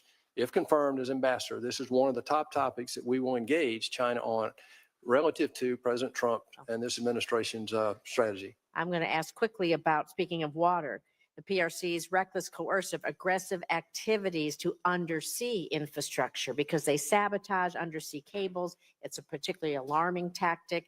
They're essential for global communications. They transmit 95% of global internet traffic, facilitate important financial transactions, bolster our security of our partner and allies. So it's not the same as the water that we drink, but the undersea cables. Yep. How are we going to protect that? That's a major threat. Yeah. And it's one that emphasizes the fact that one of the things that I talked about in terms of standing up to this threat, number one, realize it. Number two, educate people about it. And number three, get ready for it. We haven't done any of those three. And the third one I'd like to mention relative to that specific thing is that, you know, our military is been underfunded over a period of time, coming and going. We can talk about foreign aid later, but one of the things that we've got to do is focus not just on undersea damage to cables and that sort of thing. Why are they doing that? What are they doing? What are they preparing for by being in our infrastructure? Well, that gives me pause relative to what their capability is. So we're awakening to that. Director Wray at the FBI said that they've got 200 hackers for every one that we have, that they are in here. And every 12 minutes, they're filing a suit against something that China is doing. We need to make sure the military is focused on this specific threat that you mentioned. It's one of the highest priorities I know of President Trump as we get going here. Well, thank you. As ranking member on the Cybersecurity Subcommittee of Armed Services, I agree with you there. Thank you. Senator Haggerty. Thank you, Mr. Chairman. Monica, I'd like to start with you. It's been a pleasure to know you for this past decade. Your work at Treasury, I must say, was exemplary, and your foundation in foreign affairs dating all the way back to your time spent with Richard Nixon, I think underscores your diplomatic prowess and your preparation for the job to come. I'd like to first speak to a point that you just raised regarding soft power. And to say this, that Joe Nye, who was the head of the Harvard Kennedy School, has made that term quite popular. He helped me in my previous role as U.S. Ambassador to Japan to think about how to deploy soft power. But one thing is very obvious, and Senator Perdue mentioned this, soft power is only effective to the extent we have hard power underlying that. That means having our assets in place. That means having the right technology and the right interoperability in place. And I know that this administration is working hard to get to that point. Back to the present, though. Having spent time myself with President Trump in the presence of Xi Jinping, Vladimir Putin, Narendra Modi, multiple European heads of state, certainly Shinzo Abe, I can say that the role of the chief of protocol, is tremendously important. Setting the stage for the engagements that need to happen, setting the stage for diplomatic success is going to be absolutely vital. And I think you've got a very strong team. I think of Abby Phillips on your team, who hails from Tennessee. I look forward to the fact that you're going to be called upon in an extraordinary time to set the tone and to set the environment so that critical national security and economic security issues can be taking place. I also look forward to the role that you'll play in the 250th anniversary of our nation, because I think it creates a tremendous diplomatic opportunity for us. One thing I'd like to ask you is, what do you see in your role ahead, if you're confirmed, as the biggest opportunity for your organization that should you be confirmed to lead it? Well, thank you very much for the question, Senator, and for your friendship and Chrissy's friendship as well. I appreciate both of you very much. And it's a really important question. I take the responsibility of the role of Chief of Protocol extremely seriously. Big responsibilities, as you point out, Senator, that go along with setting the stage for a new gold standard for robust, successful, effective diplomacy for this president, for his diplomatic vision, and for his diplomatic and policy agenda. So if confirmed, I look forward to leading the team of the Office of Chief of Protocol, which is incredibly talented and dedicated, and it's made up of really dedicated political appointees as well as career civil servants. I look forward to leading that team together, making sure that they all work in harmony for our shared mission, our shared goals, and to ensure excellence in every detail, to create the proper environment so that the president, the vice president, the secretary of state, and other high-ranking officials can carry out their diplomatic duties in service of the United States and the American people. Well, I know that the president has the highest expectations, and you'll rise to the occasion to meet those. Thank you very much. I'd like to turn to you. Congratulations again on your nomination. One of the things I wanted to point out is, when I served as U.S. Ambassador to Japan, one of my top priorities was taking care of my staff and their families. And one of the things, and I've mentioned this in this committee before, one of the things that's most disturbing about the treatment of our diplomats in China has been the way they've been treated. It was earlier discussed the fact that they're not allowed to travel freely. If I think about what happened during COVID, they put some of our staff in containers, held them in isolation in moldy hotel rooms. They took stool samples from them, blood tests for them. I just think it's totally egregious what took place. And in my view, it's just wholly unacceptable. I know that you'll do everything that you can to protect U.S. diplomats and their families in China. I'm just going to ask you this question very quickly. If you receive reports of harassment or abuse, will you immediately report those not only to the Trump administration, but to this committee so that we can act upon it? Absolutely. In my conversation with the ranking member, this came up as well, and I made that similar commitment then. Thank you. Thank you. I'd like to turn to China and their participation with Iran and purchasing Iranian oil. In recent years, over 90% of Iranian oil exports were purchased by China. As I've discussed many times in this committee, the Biden administration's non-enforcement of sanctions against Iran has provided that regime with over $100 billion that they have used, therefore, to go out into the Middle East and foment terror and insecurity. President Trump intends to actually enforce sanctions against Iran. And last month, his administration announced sanctions against the Chinese Teapot oil refinery. That refinery was buying and refining hundreds of millions of dollars worth of Iranian crude oil. And it's the first time that the United States has actually sanctioned a Chinese oil refinery. Some of this oil was even imported to China by ships linked to the Iranian-backed Houthi regime, the same terrorists that are attacking U.S. personnel, commercial vessels, and certainly our ally, Israel. It's yet another example of how Biden's non-enforcement of sanctions funded the very problems that we're spending billions to address right now. So if confirmed, David, do you commit to conveying to the Chinese government in the strongest possible terms that the United States will not tolerate Chinese activities that finance Iran and its terrorist proxy groups, especially those terrorist groups that attack the United States and its allies? Of course, along with protecting American personnel in China, this will be one of my top 5 priorities, Senator. Let me say one more thing about this. This is a broad topic.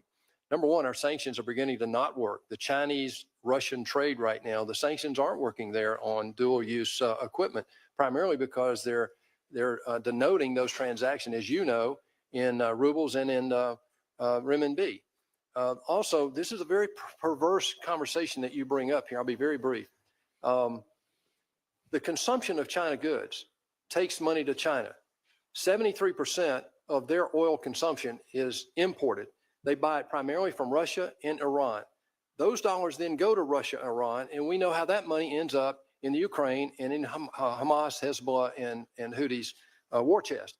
So we have got to rebalance the world. This goes back to the trade conversation that President Trump is on right now. It's all a big geopolitical strategy that ties in exactly to what you're talking about. Thank you. Yeah, thank you. And thank you, Mr. Chairman. And also thank you, Senator Scott, for letting me go out of order. Thank you, Senator Hagerty. We now have Senator Coons. Thank you very much, Mr. Chairman. Great to see you again, Senator, and a former colleague. I just want to thank Bonnie and your family for supporting you in your service. And forgive me, I'm going to keep this tight and just question you for 5 minutes. My apologies. Congratulations on your nomination, Dr. Crowley. As you know, I was also in a manufacturing business for many years and had the experience of trying to deal with China and Chinese IP theft, forced technology transfers. I assume that your awareness of and grounding in this will make it a top priority for you to work to protect American innovation and work across the government and the interagency to advocate that. Is that correct? Absolutely, Senator. I have the scars to talk about in that area, and it will be one of my top priorities. Thank you.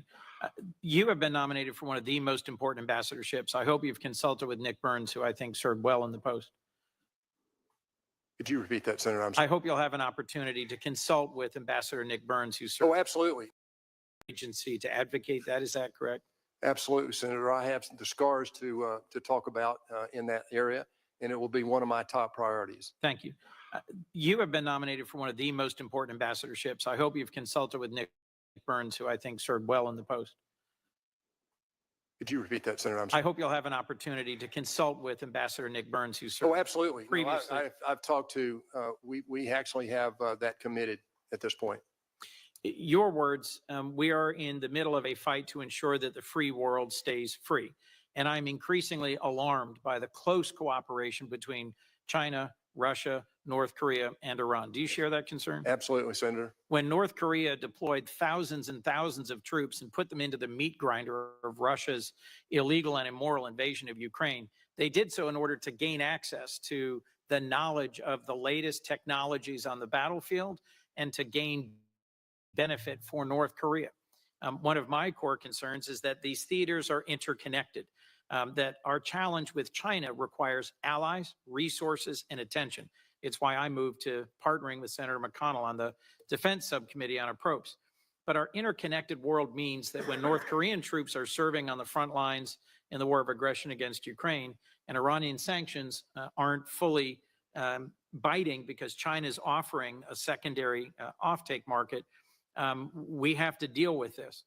Some of my colleagues have claimed that it was the U.S. withdrawal from Afghanistan that precipitated Russia's invasion of Ukraine. I could debate some of that, but let me just agree that the world is interconnected and that when our credibility is harmed, dictators are emboldened and aggression is more likely.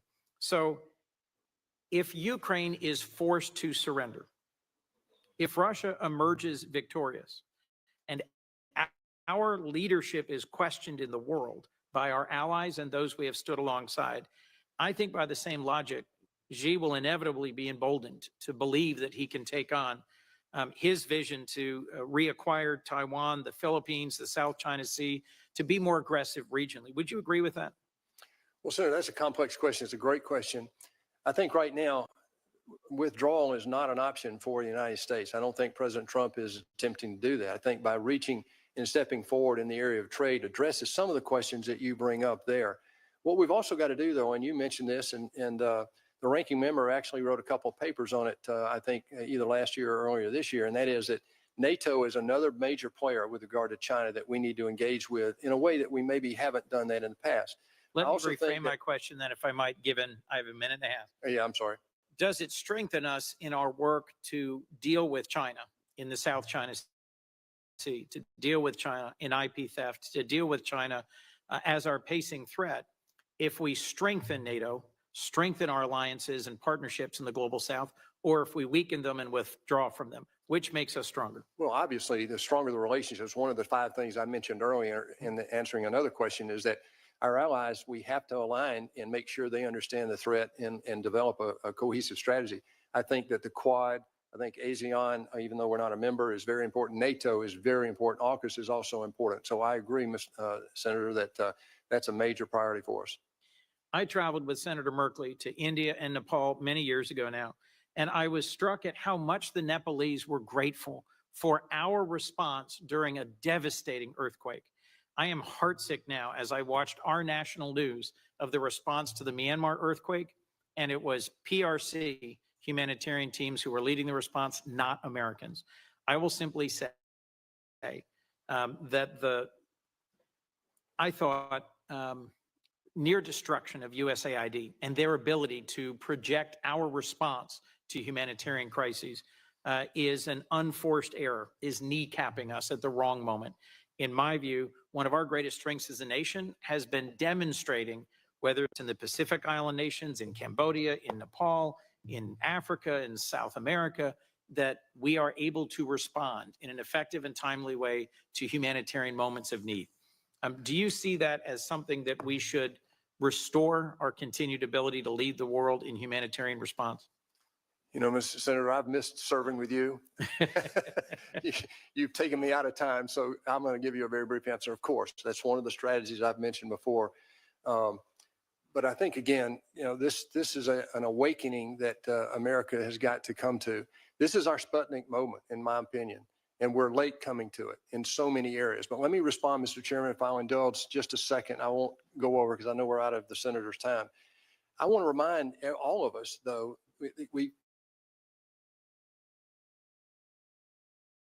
USAID has been brought up several times today. I've been in these places, I know you have, and Senator Merkley has, and others. Obviously, it's important that we don't withdraw from that responsibility. However, let me remind us all that every dime we spend in USAID, every dime, is borrowed by definition of the way we have our budget set up. We spend $7 trillion. We raise $5 billion. We're short $2 trillion. Of the $7 trillion we spend, only $2 trillion is discretionary. That means that Social Security, Medicare, and interest on the debt are all managed. We have to spend that. That eats up every dime that we bring in as revenue. So what we have to do is look at the allocation of every dime that we spend. And that's what President Trump has done. The second point, I'll end here. And that is that every dime we spend on USAID and the military and everything else has got to be consistent with our foreign policy. Well said. Thank you for your testimony, and thank you to Senator Merkley for your graciousness. I apologize for going over. Well said. Senator Scott. Thank you, Chairman. Well, first off, congratulations to both of you. I think you're both going to do a great job. Congratulations on all the success you've had. And this is a big opportunity for both of you. So congratulations. Dr. Crowley, we hear about actors. We hear the CCP attacking Poland gang members of the United States, American citizens. We hear about Erdogan's thugs beating up anti-Erdogan protesters in the United States. So in this role as chief of protocol, what can you do, if anything, about that? Well, thank you very much for the question and for your longstanding friendship as well, Senator. Appreciate it. The Office of Chief of Protocol does not oversee policy. It executes what the president's vision is in terms of diplomatic relationships, diplomatic partnerships. So that would not be in my portfolio. But if confirmed, I do look forward to following the direction of the president and the Secretary of State on all policy matters. Thank you. Thank you. Senator Perdue, Jimmy Lai is unjustly on trial and in jail because of the Communist Party in China. As an ambassador to China democracy and human rights. Well, I appreciated seeing the picture in your office that day. You know, I lived in Hong Kong, as you know, and when that was happening, I made a trip to Hong Kong, and actually we met with some of these people there and here. And what we have to do is stand up for human rights in a way that is a little bit different. You know, China has now become very aggressive. After Hong Kong, you know, all bets are off relative to what they are trying to do. And now it's becoming visible on a much larger scale with the United Nations, the World Health Organization, the WTO, and so forth, about where they're trying to bring malign influence to change the order to a degree in their favor. So what I'm going to do, if confirmed as ambassador, will echo the message from the administration and from the Congress about how important this is to us. So, Senator, so the Communist Party sends fentanyl into the United States, killed 78,000 people last year. They treat the Uyghurs horribly. They WTO. It's a despicable government. They clearly want to destroy our way of life. And for the people that they've killed, they clearly have destroyed their way of life and their families. So would you recommend that any American citizen buy any Chinese products or have any Chinese apps on their phone or do any business with anything that's related to communist China? Well, I think the realization that our sector, Reagan actually, in terms of early investment into developing their economy, giving them access into most favored nation status when they didn't comply, they didn't qualify. Also, the violations in the World Trade Organization, we've turned a blind eye to for our own protection, but for the protection of these systems that have served us well since Bretton Woods in 1940 that established the current world order. Going back to Senator Daines' recent trip over there, the only topic that I could see, the major topic that they talked about was fentanyl. It's trips like that that make a difference, not trying to do trade, but trying to influence changes in their behavior, Senator. You think she's going to change?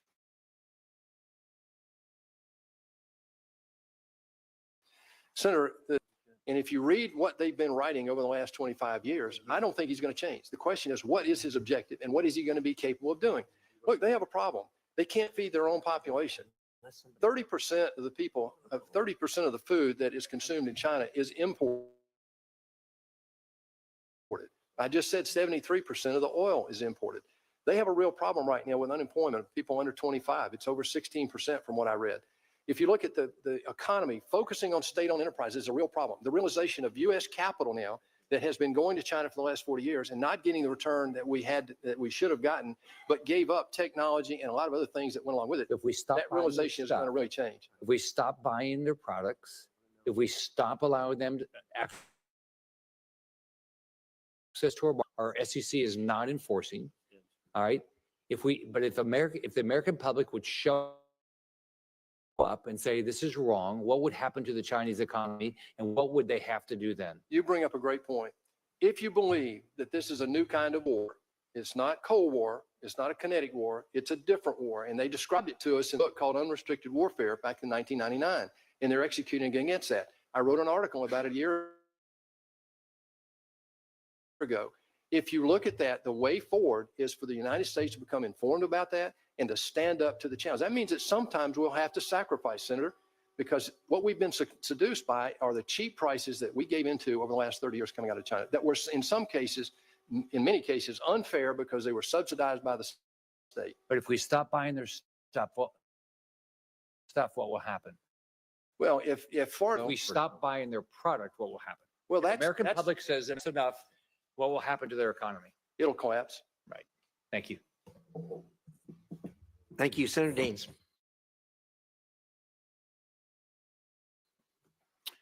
Dr. Crowley, congratulations on your nominations. Good to have you here today.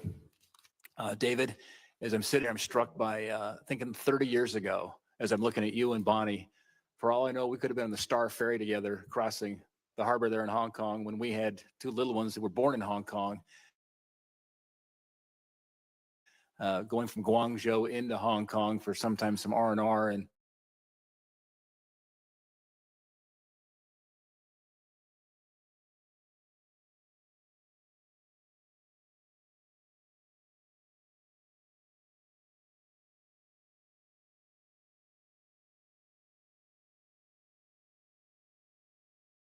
for representing America proudly in China, and importantly, has the great respect that you do of President Trump and your respect of the president, that mutual strong relationship that you have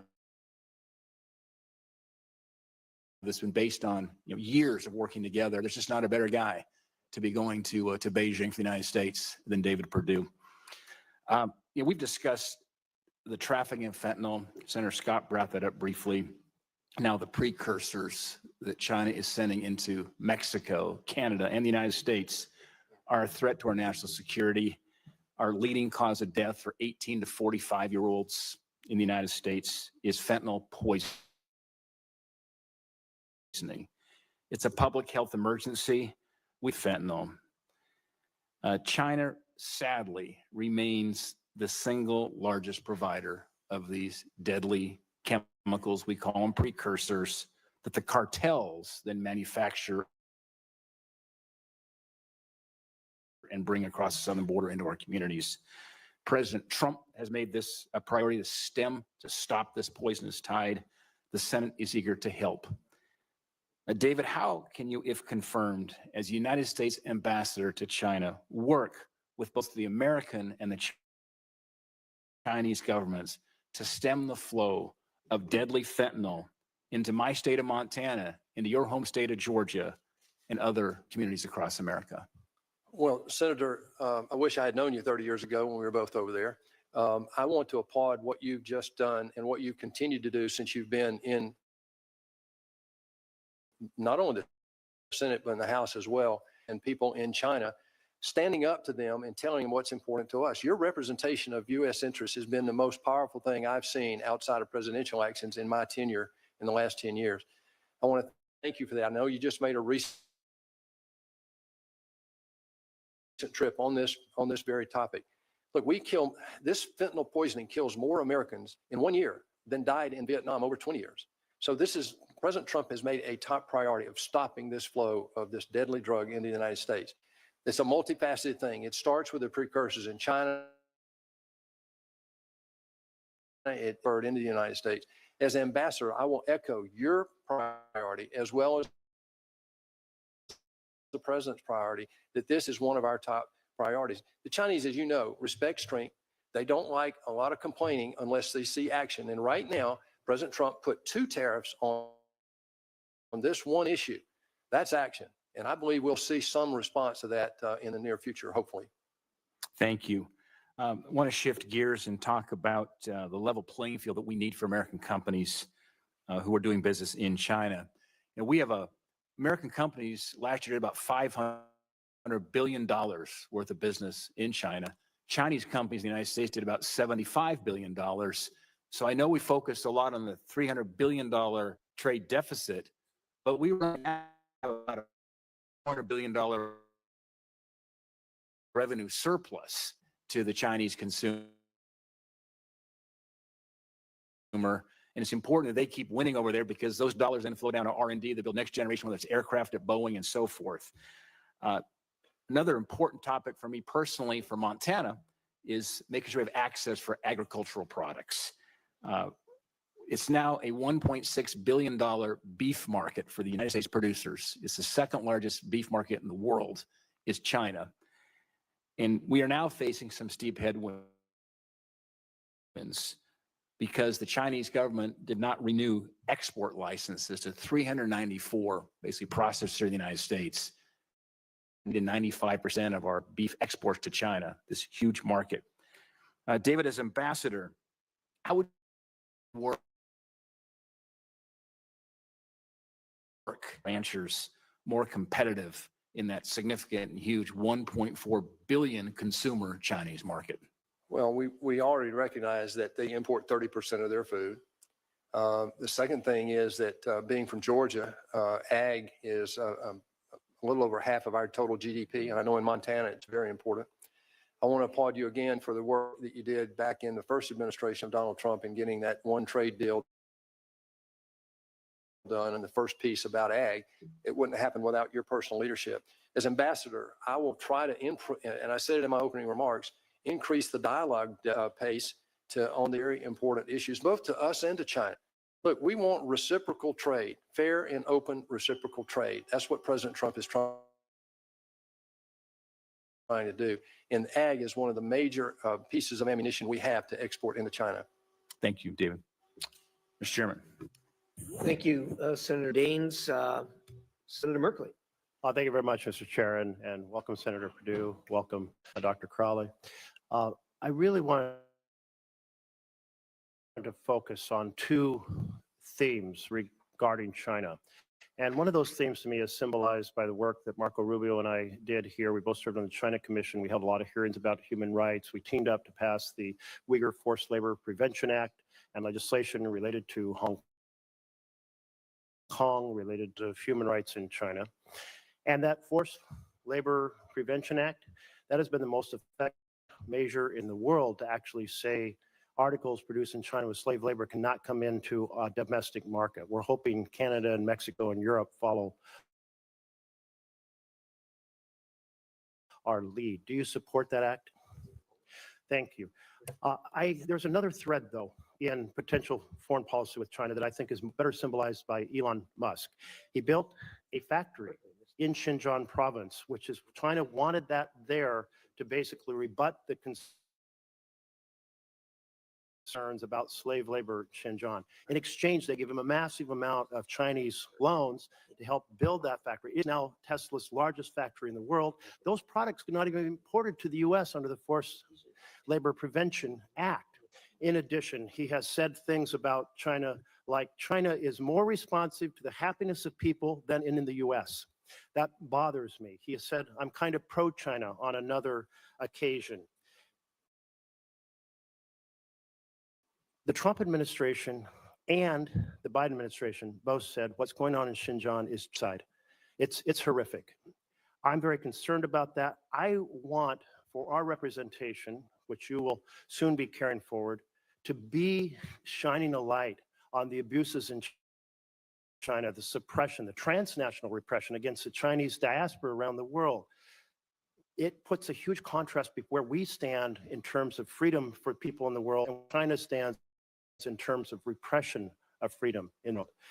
Which theme? The theme symbolized by Marco Rubio and the genocide, or the Elon Musk theme, where he wants our government to help him do more and more business in China? Which theme are you going to represent? Well, first, I enjoyed our conversation, Senator, and this topic came up in there, and I really appreciate your heart for this. I've watched it for 10 years, and one of my top responsibilities for the people of America and this administration is to make sure they understand how deeply we feel about the atrocities. There's no other word for it. So I agree with you that we cannot turn a blind eye, not just in Xinjiang, but I mean, everywhere we see it.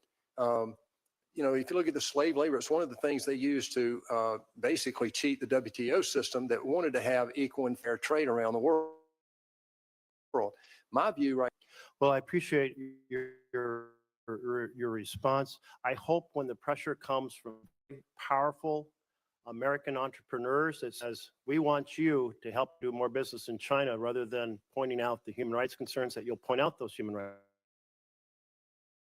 concerns. And it sounds like that's where your heart is, and I appreciate that.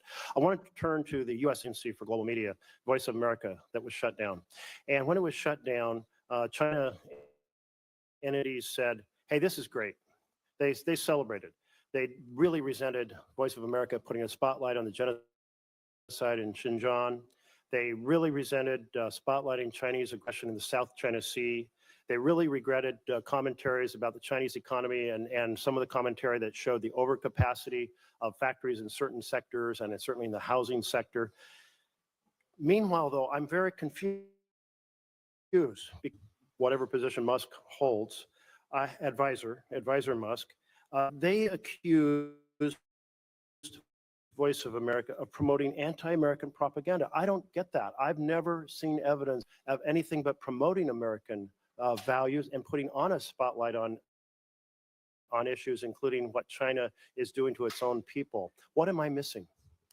Well, Senator, it's a big question relative to how do we defend against their propaganda, and then how do we get the free world's message out? As I said earlier, I think what we've been missing is we've been doing this too much unilaterally. And I think that if we engage our allies in a way that we maybe haven't funding of that, I think once we see that the investment strategy of that of those funds is consistent with foreign policy, this strategy will be developed, in my opinion, as a voice, as ambassador of the United States. One of our top priorities, and this is something that we will not give up on. Well, I do appreciate that because I feel like having Voice of America and Radio Free Asia helping to counter the disinformation and propaganda that comes out of the Chinese government is really an important part of truth-telling in the world. The Chinese don't like it because they don't want truth-telling in the world. I hope you'll be a champion for truth-telling. Thank you, sir. Thank you. Really appreciate both of you being here and your willingness to serve. I've known both of you for most of the time I've been at the United States Senate, and am a huge fan of both and consider you both not only friends, but people I deeply admire on a professional level and on a personal level.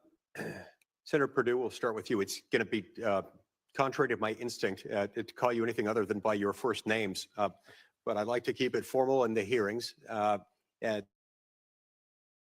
to show my great respect for those who are willing to serve. So we'll start with you, Senator Perdue.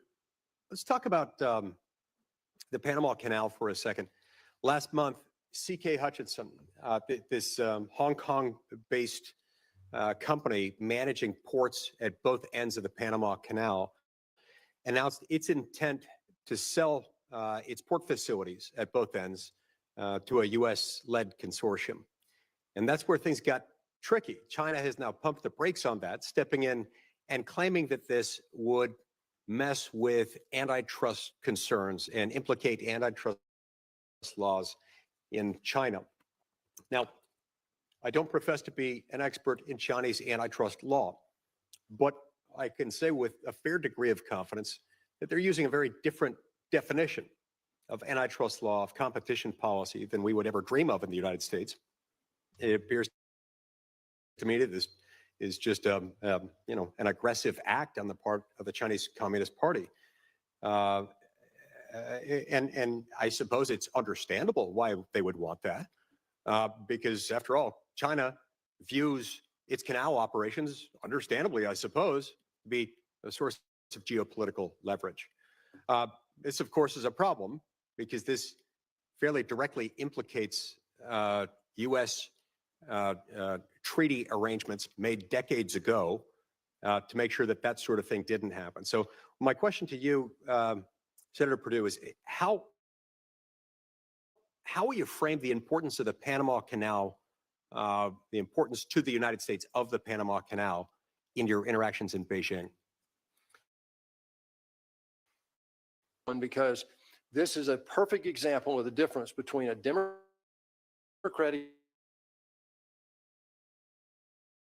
led Bretton Woods in 1944, like I said, compared to an authoritarian influenced world order. That's what China's trying to build, where the government, in fact, the government over there said that the world economy should be state controlled. And that would mean the death of free states. It was when we built it, when over 50,000 people died there building it, and one of our presidents gave it away. And there is some question about the legality of that, frankly. You're the legal expert. I'd love to engage you on that at some point. But what troubles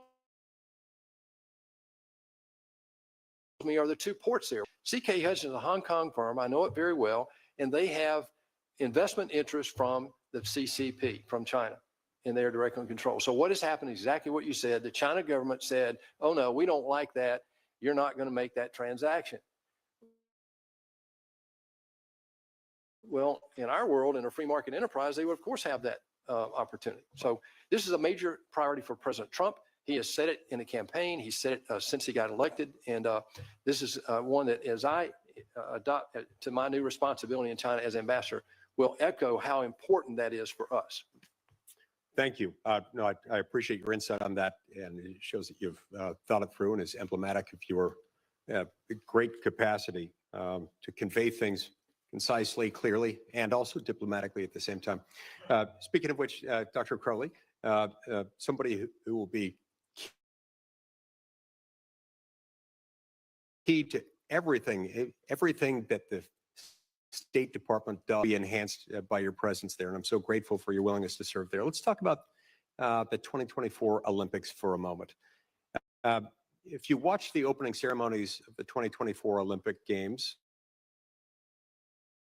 in Paris, you may remember that at least from the viewpoint of many people, including myself, it was nothing short. The opening games, opening ceremony there was nothing short of a blatantly pro-left-wing, anti-family presentation that happened to contain a number of deliberate insults to the Christian faith, and I suspect people of many other faiths, who was himself set to lead the U.S. presidential delegation to the closing ceremonies, urging him to convey America's deep disappointment with their decision to use the opening ceremonies as an opportunity for mockery of faith. I never received a response. Instead, the Biden administration stood idly by, sending a delegation, staying silent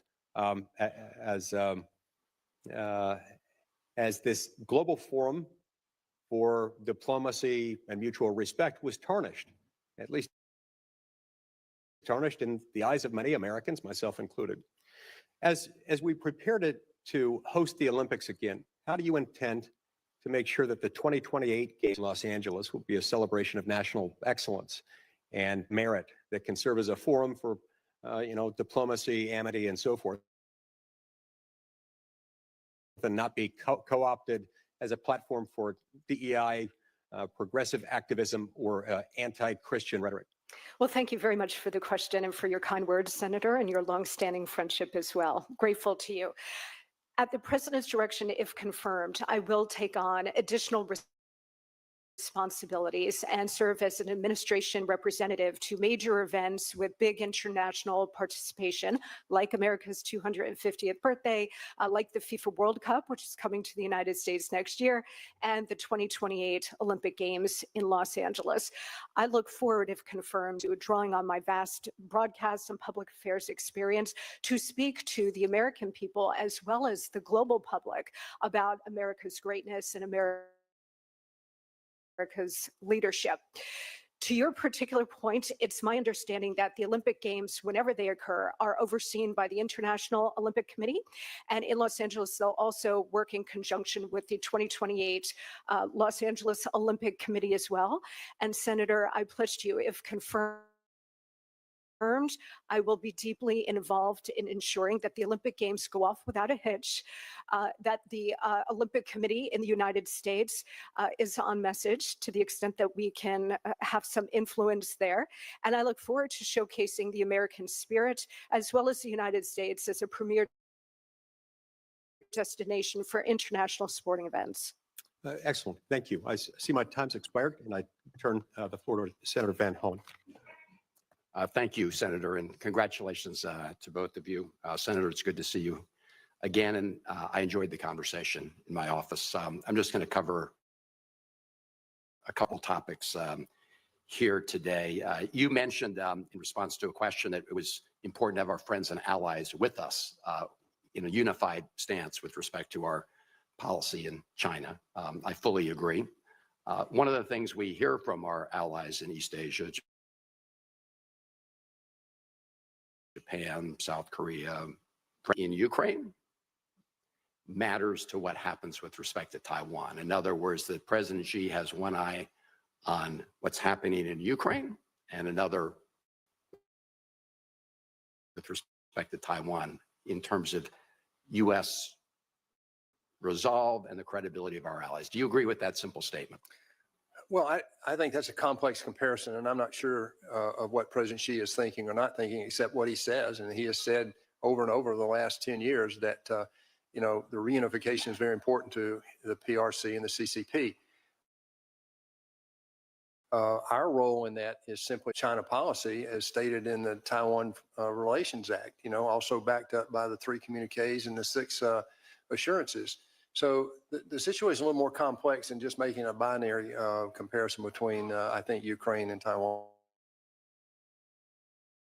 Well, certainly there are differences between Taiwan and Ukraine. I wasn't suggesting otherwise, but I was suggesting what our allies tell us. You just said it was important to be united with our allies. I can just tell you what our allies have been telling us repeatedly, is that what happens in Ukraine impacts and influences the way Xi thinks about Taiwan. And the situation there. I think all of us, not all of us, but on a bipartisan basis, many of us have been deeply concerned with the way President Trump threw Ukraine under the bus and President Zelensky under the bus and called Ukraine the aggressor. At the same time, we know that China has been supporting Russia. Of course, President Xi famously said that the bonds of friendship between China and Russia know no boundaries. The previous administration made it clear that if China was to supply military assistance to Russia, that would result in some kind of sanctions or punitive response from the United States. Do you agree that we should make it clear to China that that kind of assistance would be unacceptable from our point of view? The situation is with regard to Ukraine is not, I wouldn't characterize it as throwing them on their bus, Senator. I would just personally disagree with that. I think over 300 plus. Senator, I know how this works. I get that. If you could just answer the question. I asked you, you agreed that the previous administration's policy that it would trigger sanctions from the United States if China were to provide offensive or to provide military equipment to Russia. Well, you agree or disagree? I agree, and we already have sanctions on them about cross-border trade right now between China and Russia on dual use, and we know that 80% of what Russia has available to on dual use comes from China, and we know a lot of that is ending up in the Ukraine. So yes, I fully support that. I think President Trump's strategy does the same. Okay, so I do want to follow up on some of the questions Senator Merkley raised, because I think it's indisputable that Elon Musk has an enormous amount gone about, firing lots of federal employees. He said he was going to put AID through the wood chipper. He actually said it was a criminal enterprise. And I think others have pointed out, including Senator Shaheen, that on a bipartisan basis, we thought that AID has been an important part of U.S. soft power. And we've already seen instances of where AIDs retreated in the last couple months that China has worked to fill the void. And I do want to just read a statement by Vivek Ramaswamy, who was originally, of course, Musk's partner in the Doge effort before he left it. And this is what he said in 2023, quote, "Tesla is increasingly beholden to China." And then on his podcast, he said, and I quote, "I have no reason to think Elon won't jump like a circus monkey when Xi Jinping calls in the hour of need," unquote. He also referred to Musk as a Chinese puppet. So do you agree, will you agree that we should have concerns that somebody with the amount of influence that Elon Musk has in this administration is getting briefings at the Defense Department? Fortunately, they called off apparently the war plan on Taiwan. But doesn't it concern you that somebody like that might have an inordinate amount of influence with respect to Well, first of all, I'm not going to discredit the individual, but that comment is coming from an individual who was fired basically by the Doge for not doing his job. So my view is that what they're doing is absolutely necessary. I think we all. Vivek Ramaswamy? Yeah. Being fired? Yeah. Okay, this one. I think we got to find a way to get better use of the money we spend in the federal government. When it relates to the breadth of responsibility of what Doge is doing, the president has said publicly, this is 132 days. They're well into that now. I think they had a press conference this week about the results so far. Look, when you go in, I've done this several times in the corporate world, when you go in to do this kind of effort, there's going to be some areas that you have to come back and clean up. And even Elon Musk said that this week, as a matter of fact. So I agree with you that it's a careful process. We need to make sure we don't throw the baby out with the bathwater. At the same time, again, I'll relate my comment earlier about the debt funding of everything we're doing here. And by the way, the overhead of USAID, let me say this one more time. The overhead of USAID is redundant in so many cases. I think that CARE does a great job around the world. It's about $1 billion benefit. We fund about a third of that. A friend of mine runs, but they only have about a 10% overhead. So if you add USAID overhead on top of what CARE is doing, you end up with an unacceptable level of overhead. I'll end with this. With respect, this committee, the chairman of this committee has not held a hearing so that we could ask these very questions. Senator Shaheen has had 2 rump hearings with AID officials, which tell a very different story than is being portrayed by Elon Musk and company, who again called it a criminal enterprise, which, as I've said, makes every member of this committee a co-conspirator in a criminal enterprise. Well, I don't issue that kind of proclamation, Senator. I don't want to be associated with that, but what I just said, I'll stand by in terms of the overhead. But he's the one that did that at AID, and that is what he said. And he said he wanted to put it through the wood chipper, not reform. So we should be very clear about what they're doing, not what they want us to think they're doing. Thank you, Mr. Chair. Thank you, Senator Van. Do you have some more questions? I do. Please. Thank you. As several people have referenced, we're witnessing increasingly aggressive behavior from the PRC around the Taiwan Strait. As recently as this week, PRC warships are conducting joint military exercises, which raises the risk of miscalculation. In fact, we heard at a SASC hearing about some of the concerns around what's happening there. So how can we effectively signal our resolve and deter Chinese aggression toward Taiwan? Senator, that's a great question. It's one that I've had personal conversation with President Trump about. I think we have to make sure they are very clear about what our commitment is behind the Taiwan Relations Act, the 3 joint communiques that we made with China, and the 6 assurances that go back to Reagan.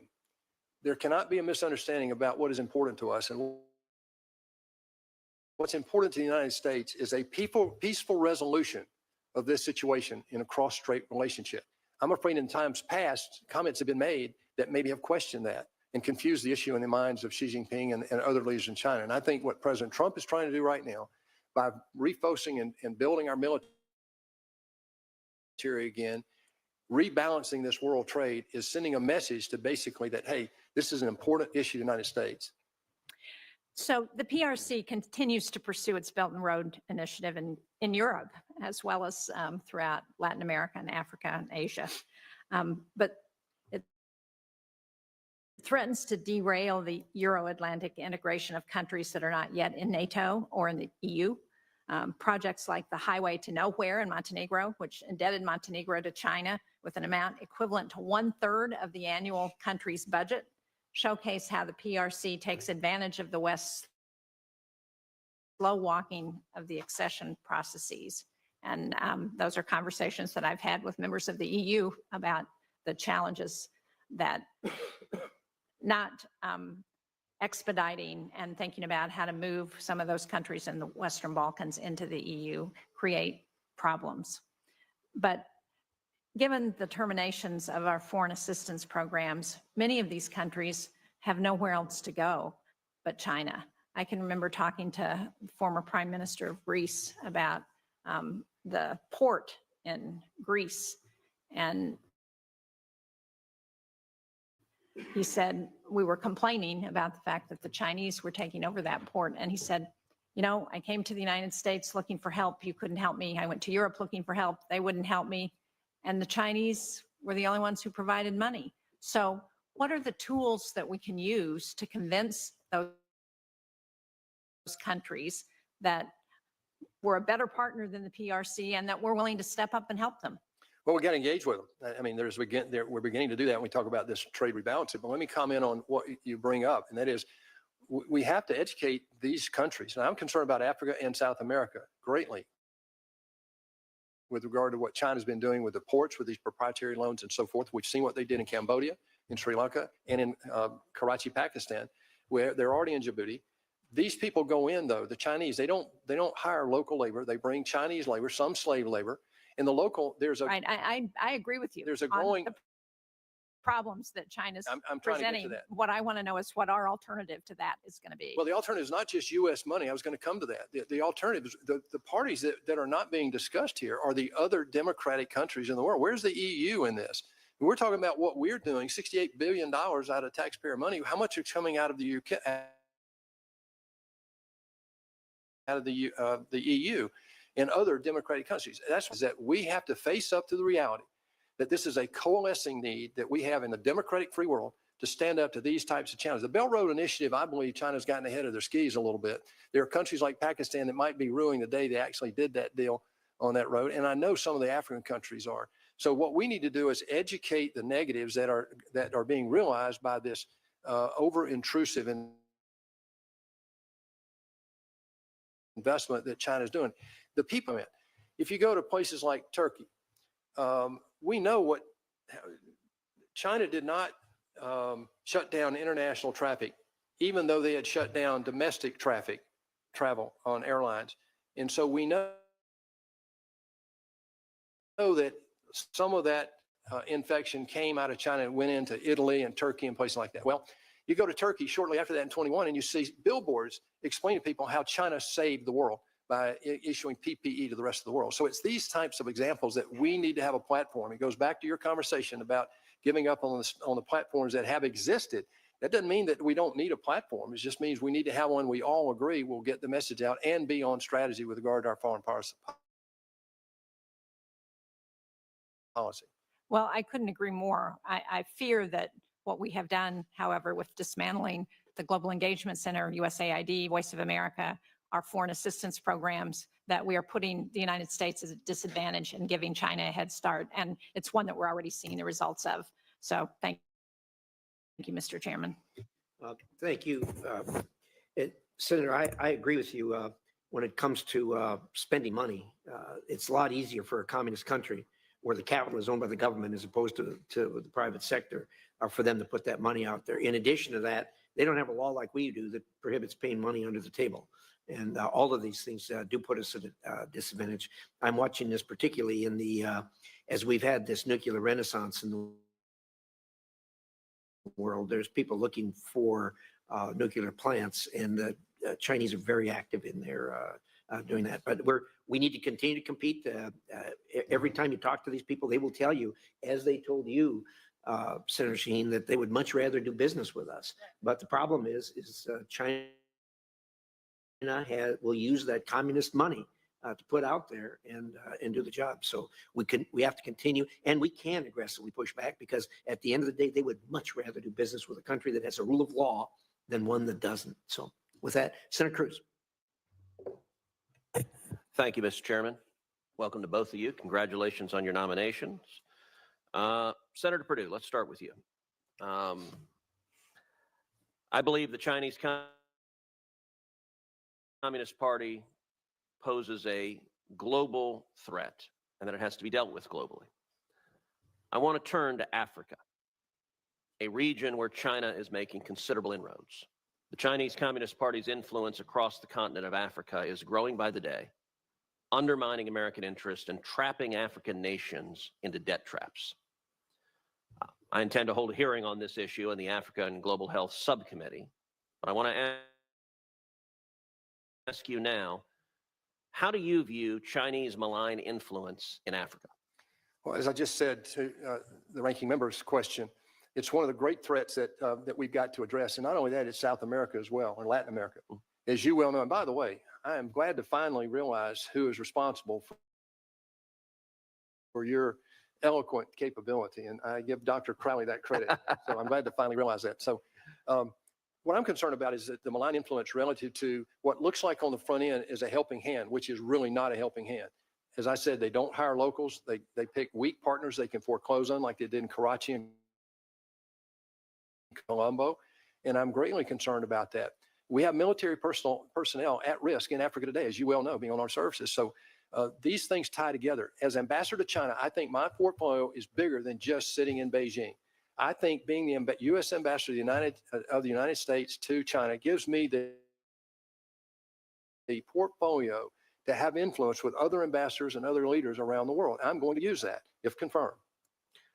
The United States is positioned to cultivate mutually beneficial relationships with our African partners, to strengthen America's strategic position on the continent, to unlock economic prosperity across the continent. Your role as ambassador to China, as you just described, will be incredibly influential and highly consequential in curbing China's influence in regions critical to U.S. interests. The actions you take in Beijing and elsewhere will inform U.S. policy globally on how to deal with Chinese malign influence. How do you intend to coordinate the embassy's actions with state to ensure that we're synchronized in our efforts to compete with China globally? In bureaucratic Washington, Senator, after what I've gone through the last 4 months, that is a very important question. And I will tell you that I don't have all the answers to that one yet. I've not been in this government. As you know, I was in the Senate for a while. But I'm going to use that portfolio out there to establish credibility with our host country. I think that's very important. I will applaud the United States for maintaining as much of a nonpartisan approach to China as anybody really of the last 20 years. And so my focus is going to be on building a communication platform that we can make sure they don't miscalculate and they don't underestimate the United States. As you said in your testimony, many of America's strategic supply chains are, quote, in the hands of our adversaries. I'm especially concerned about China's control over global supply chains. We all saw this play out during the COVID-19 pandemic. It was a wake-up call to Americans realizing how much of our economy is intertwined with China's in ways that they hadn't seen before. I believe we must do everything we can to de-link our economy from China, and that means working lock and step with our allies and partners to achieve that goal. One critical area that we need to de-link from China is critical minerals. They affect every single part of how our economy runs, from computers and cars that we use daily to the defense technology and weapon systems that protect our nation. The CCP knows this, and they've spent decades securing control over global critical mineral supply chains as part of their broader civil-military fusion strategy to threaten our economic security. Tell me a little bit about how you see China's dominance over critical minerals affecting America's economic interests and national security interests. We allowed it to happen, Senator. We sat back as America, as Congress and various administrations. This is not partisan. We allowed it to happen. In the early 2000, 2002, 80% of rare earth elements were processed right here in the United States. We mined our own. We've got a couple hundred years of resources to pull on. You see what China has done when the heat got turned up here recently. They embargoed two of those critical minerals, as you just said. It's not just rare earth elements. Shipbuilding. We did 80% of the world's commercial shipbuilding just 2 decades ago. Today, we'll drop 1 hull this year. If you look at what we're doing in steel, for example, we had a renaissance a few years ago. These critical industries that China has done their civil military fusion with, as you just described perfectly, is critical. We have been asleep at the wheel for 30 years. I give President Trump a lot of credit for stepping up and trying to communicate a very difficult strategy that may not be as easy as everybody thinks it will on the American people. There will be some pain in executing what we have to do to stand up and defend our own freedom. It's just that serious, Senator. Thank you. Thank you, Senator. Senator Lee, did you briefly? Yeah, got 2 brief questions for a second round. First of all, Senator Perdue, there's a longstanding handicap that we've had to endure as it relates to China, in the sense that across the board, China appears to be moving in a direction trying to exploit international institutions. And then across the board, China tends to be treated with kid gloves and called a developing country. What opportunity as ambassador would you see that we could address that? Senator, this responsibility is the most humbling thing I've ever tried to consider. And when I look at the responsibilities of an ambassador representing the United States in China, there are no topics that are off the table. But I will only do one thing, that is execute the strategy of the President of the United States. I won't create policy. I will execute against that strategy. So this topic, other topics, that will be my number one responsibility. Great. And Dr. Crowley, one more short question for you. The incoming chief of protocol at the State Department will be one of the most substantive in the history of the State Department, given the many international events that the U.S. will be hosting in a couple of years. And you referred to some of those, including the America 250 celebration, which is much better than the original title for it, which was the semi-quincentennial. I think that's the formal name given to it. That name is still out there, Anniversary. Senator. I mean, it's kind of fun to say, but not really. Whenever we act as host, I assume you'd agree that we ought to harness that as a soft power exercise, whether it's welcoming a foreign head of state to the Blair House or otherwise. How do you see that could be used as a force multiplier for President Trump's America First agenda? Yeah, thank you for that question, Senator. And I really appreciate the importance of soft power, and I do understand that the Office of Chief Protocol is a crown jewel in the exercise of soft power. And if confirmed, I will take that responsibility very seriously. To your question directly, we do have a number of major international events happening over the next several years, including America 250, the FIFA World Cup, and the 2028 Los Angeles Olympic Games.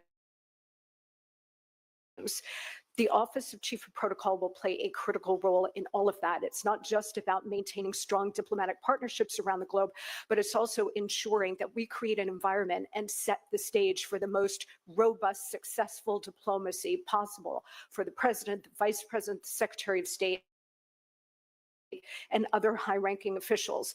These particular global events that will come to the United States and host foreign dignitaries from around the world will be an extraordinary opportunity for us to showcase American greatness, American leadership, American dynamism, the American spirit, as well as the United States to be a supreme place to host these kinds of international sporting events and other major events. So I intend, if confirmed, to use this office to showcase American greatness in every possible way, make sure that our foreign dignitaries and other guests have an incredible experience, and also to work with diplomatic security, to work with U.S. Secret Service to make sure that all of these events come off without a hitch, and that the United States will be the best and safest place to host these kinds of international events.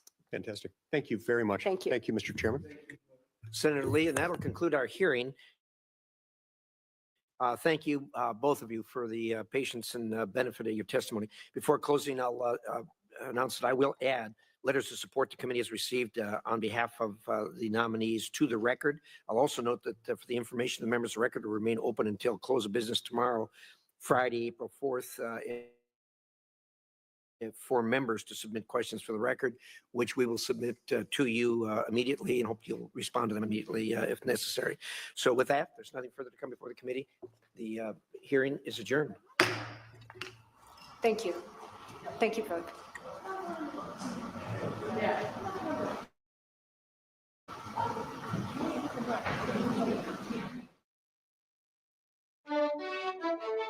C-SPAN's Washington Journal, our live forum inviting you to discuss the latest issues.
All right, that appears to have worked.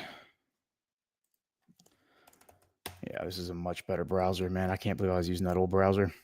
All right, so the Trump, and pull that back up.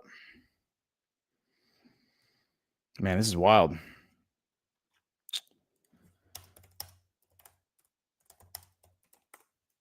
All right.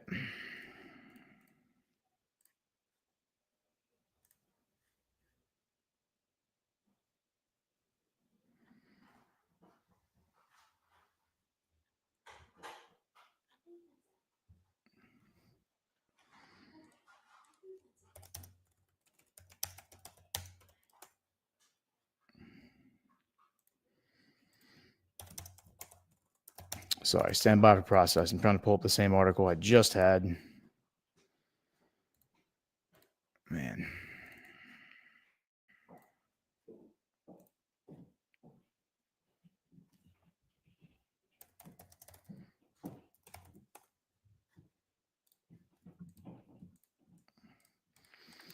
Yeah, the Brave search engine sometimes is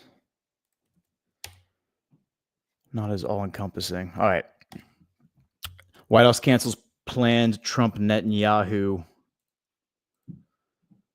press conference as tariffs Gaza loom over Oval Office talks. President Trump has canceled a White House, this is from 1:23, has canceled a White House press conference with visiting Israeli Prime Minister Benjamin Netanyahu amid a third day of stock market panic over his sweeping Liberation Day reciprocal tariffs.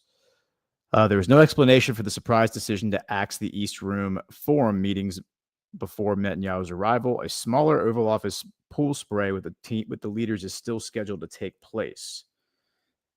So let's see if we can find that.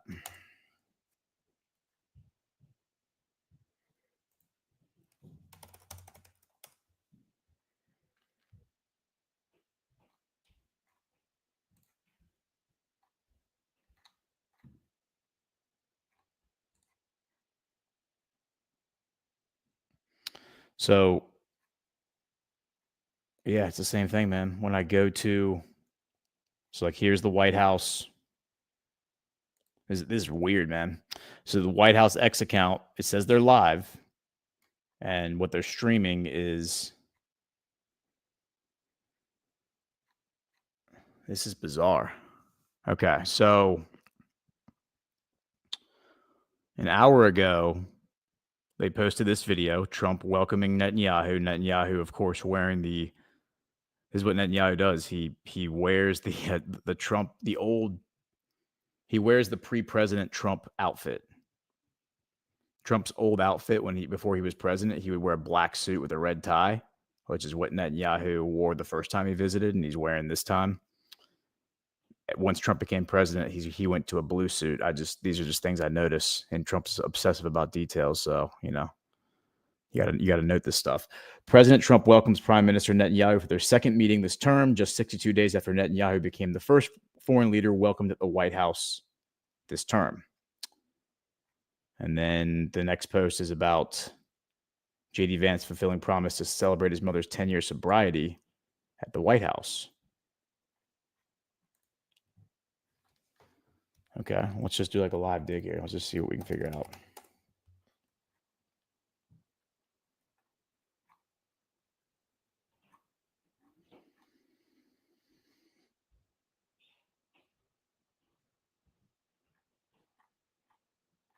Yeah, man, the TDS really is getting God,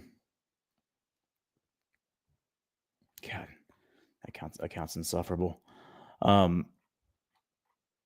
This is interesting though, because this was all planned out. I mean, first, so when we had this YouTube stream queued up, the YouTube stream said we're going live at 2, and there's a countdown. It was like 30 minutes, 29 minutes, 28 minutes, 2 minutes, 1 minute. And then at 2, it kicked back to 2:30, and it says now we're going live at 2:30, and it went 29, 28, 27, 26, 25, 24, 23. And then at 2:30, it kicked to 3 o'clock, and it went, same thing, 29, 28, 27. And then at 3, it kicked to 3:30. So this is like they didn't anticipate that, like, something's happening. Like there's something like changing in real time. which is interesting because that means that things are not going the way that they were perhaps initially intended. I don't want to speculate too much. I want more information before I just start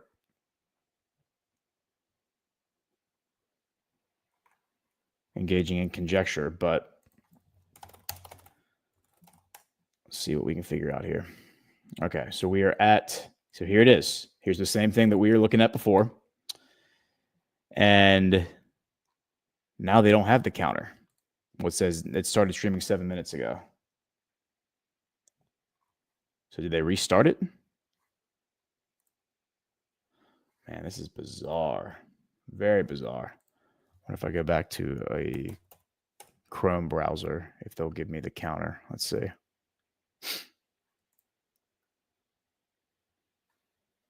Nope. Chrome browser doesn't have it anymore either. So they said they've removed the counter because there was like a countdown. And it says it will begin at 2, it'll begin at 2:30, begin at 3, begin at 3:30. Interesting. Okay. And so the purpose of the meeting, of course, is Netanyahu scrambling to try to get the tariffs that Trump imposed on Israel. And for those who haven't been tracking this, obviously Trump put the tariffs in place last Tuesday. On Monday evening, is it Tuesday? Wednesday. So Wednesday, Trump put the tariffs in. Tuesday evening, Bezalel Smotrich, Israeli foreign minister, Israeli finance minister, dropped all the tariffs against the United States, 33%. And then Trump came in without, despite them dropping the tariffs, Trump came in. Yeah, so here's Reuters. This is from yesterday. Netanyahu says we'll seek relief from tariffs in meeting with Trump. Let's see if we can pull that up.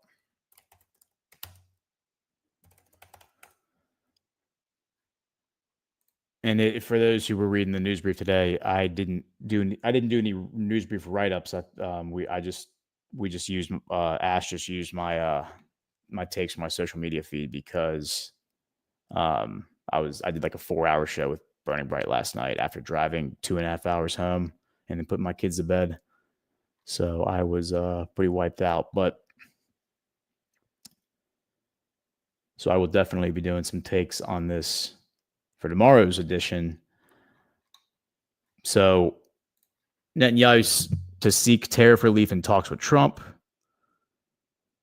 First foreign minister to meet with, this is from Reuters, first foreign minister to meet Trump post-tariff announcement, talks to cover Gaza war, hostages, and Iran tensions. Outcome may influence other leaders' approach to Trump's tariff. Israel canceled remaining tariffs on U.S. imports last week. Okay, before we do this, I think I do need to do an ad read real quick. So let me, or not an ad read, but rather I need to play an ad. So let me play an ad real quick, and then we will continue reading this.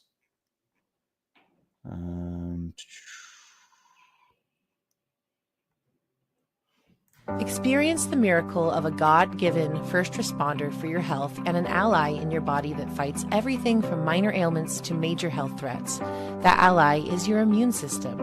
At Pet Club 24/7, we harness the ancient wisdom of nature with our exclusive potent strain of medicinal mushroom, revered for thousands of years for their immune-supporting properties that are extremely safe with no addictions or overdoses, no side effects, and no interactions with medications. Transform how you manage your health with our all-natural products that help Pet Club change the world one pet and one person at a time. Elevate your pet's health game and yours with our natural, time-tested solution, and explore how we are redefining wellness for both pets and people. Transform how you manage health with our all-natural products and help Pet Club change the world one pet and one person at a time. Elevate your pet's health game and yours with our all-natural, time-tested solution, and explore how we are redefining wellness for both pets and people. Visit badlandsmedia.tv/petclub now. That's badlandsmedia.tv/petclub, treating pets and their... Well, this is interesting. Okay. Huh. Let's jump over here. Times of Israel, Netanyahu arrives This is from this morning. Netanyahu arrives in D.C. for hastily arranged talks with Trump on tariffs, hostages, and more. PM travels from airport to meeting with U.S. Commerce Secretary Howard Lutnick. Flight takes convoluted route to avoid airspace of countries that could enforce ICC arrest warrant. Yeah, that's something that I think I had written about a few weeks ago, that ever since the ICC issued these warrants against Netanyahu, he flies over U.S. air bases, like military bases, in order to get to the United States, and it takes him I think the report was it takes him 17 hours. Maybe I'll try to find that story in a minute, but interesting number. Prime Minister Benjamin Netanyahu arrived in Washington, D.C. on Sunday night, and the whole reason for doing that, by the way, is in case he has like a mechanical failure and needs to land, he doesn't end up landing in a country that is hostile that will arrest him and send him to the ICC, which is a totally illegitimate court, but just hilarious that the UN is being weaponized against what I would consider the uniparty regime. Prime Minister Benjamin Netanyahu arrived in Washington, D.C. on Sunday night ahead of a series of hastily arranged meetings with U.S. President Donald Trump and senior U.S. officials over the next 2 days. The meetings will largely focus on the ongoing war in the Gaza Strip and the hostages, of whom 59 are still in captivity, as well as Trump's new tariff policy, under which Israeli goods face a 17% U.S. tariff.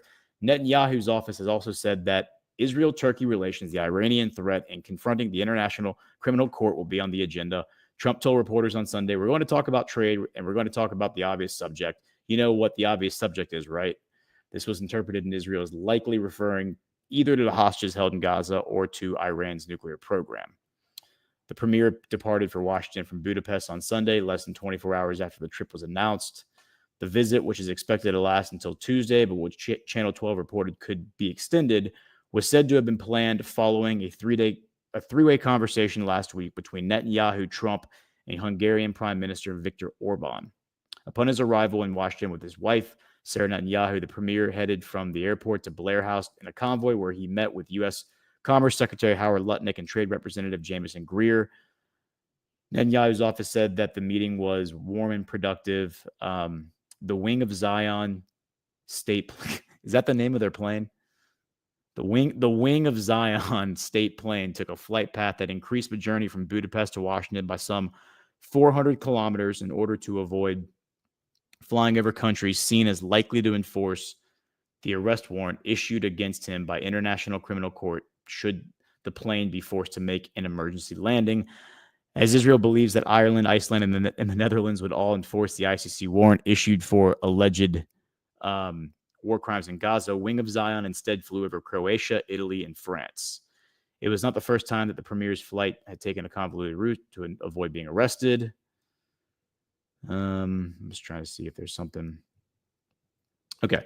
Netanyahu will meet at the White House at 1 p.m. local time, 8 p.m. in Israel during primetime news broadcasts, and the two will give joint statements in the Oval Office. Okay. And I have. All right. Wait, they're live. All right. Doing the obvious. And the obvious is not something that I want to be involved with, or frankly, that Israel wants to be involved with if they can avoid it. So we're going to see if we can avoid it. But it's getting to be very dangerous territory. And hopefully those talks will be successful. And I think it would be in Iran's best interest if they are successful. We hope that's going to happen. And we had just a lot of good talks on a lot of things. I appreciate very much what you said about the tariffs. We've been ripped off and taken advantage of by many countries over the years, and can't do it anymore. We just can't do it anymore. We can't be the stupid people anymore. And it's all because of the people that sat in the seat right here. Not your seat, but this seat. They allowed things to happen to our country that they shouldn't have allowed to happen on trade and other things, many other things. I mean, look at what's happened with our last president, where he allowed millions of people to come into our country with an open border. Who would want an open border? How stupid is that? But he allowed millions and millions of people, and of the millions, and I think it was 21 million people, but let's say 3 of them were serious criminals, serious murderers and drug dealers and gang members and people from jails. All the jails emptied out right into our country, right along the open border. And on Mexico, generally the Mexico. Okay, they came in from Canada too, by the way, a lot, but generally speaking on the southern border. And what a shame it is that we are now working very hard to get them out, get the criminals out, get the murderers out, the drug dealers, the mentally insane, get them out. They dropped the mentally insane in our country too. And this was all done by the Biden administration. It's a disgrace that we have to work so hard. And then we have judges that try and protect these people, but they didn't protect us when the people were being let in. But to get them out is never easy with these people. So I think we're doing a great job. The border is the best it's ever been. It's even as strong as it was. I had a great, solid border. I think it might even be tougher right now and stronger. So people are coming into our country, but they're coming in legally. We have a legal process, and we have that moving along properly because we need people to come into our country, but we want people that can love our country and cherish our country. So that's where we are. And with that, any questions?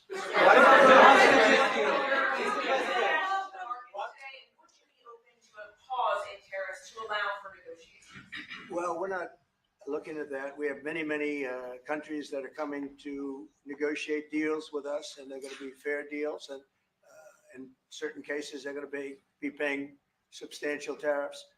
There'll be fair deals. As you know, I spoke this morning with the Prime Minister of Japan, and we had a very good conversation. They're coming. And I said, one thing, you're going to have to open up your country because we sold no cars, like 0 cars in Japan. And they sold millions of cars into our country. They don't really take our agriculture, a little bit of it just to keep us slightly happy, but they don't take what they're supposed to be taking. So we have a great relationship with Japan. We're going to keep it that way, but they're coming in to meet, and other countries are coming in. With China, as you know, against my statement, they put a 34% tariff on above what their ridiculous tariffs were already. And I said, if that tariff isn't removed by tomorrow at 12 o'clock, we're putting a 50% tariff on above the tariffs that we put on. So they've gone for years. They've become a rich country because of people, again, that were in the White House that allowed this to happen. Hundreds of billions of dollars a year they'd make on us on trade. And it shouldn't be that way. And I have a great relationship with President Xi. I hope it's going to stay that way. I have great respect for China. But they can't do this with just, we're going to have one shot at this, and no other president's going to do this, what I'm doing. And I'll tell you what, it's an honor to do it because we have been just destroyed what they've done to our system. You know, we have $36 trillion of debt for a reason. And the reason is that people allowed it to get that way. So we'll be talking to China. We'll be talking to a lot of different countries. And I think, you know, if we can make a really fair deal and a good deal for the United States, not a good deal for others. This is America first. It's now America first. And we didn't put America first. We put America last. The people that were in the Oval Office put America last, and we're not going to stand for it. Yeah. Go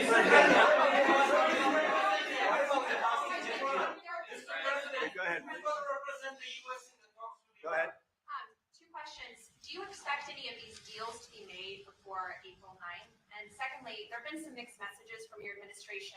You're talking about negotiations, and yet others in your administration are saying that these tariffs are actually permanent. What is that? Well, it could be, they can both be true.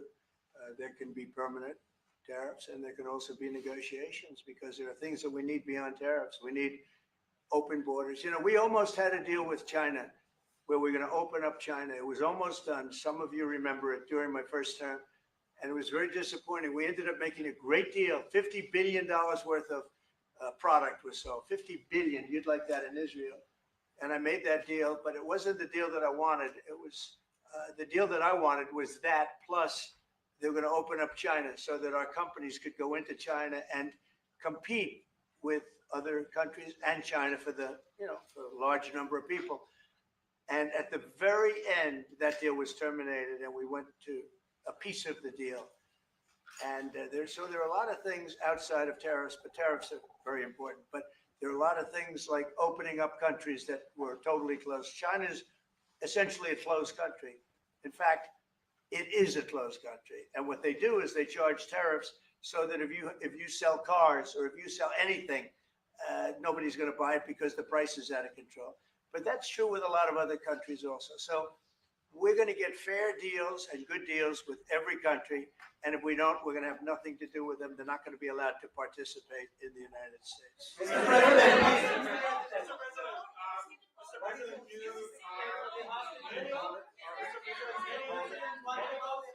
Hold it. Just relax. We have time. This gentleman is all day long. Mr. President, many of thank you. Go ahead.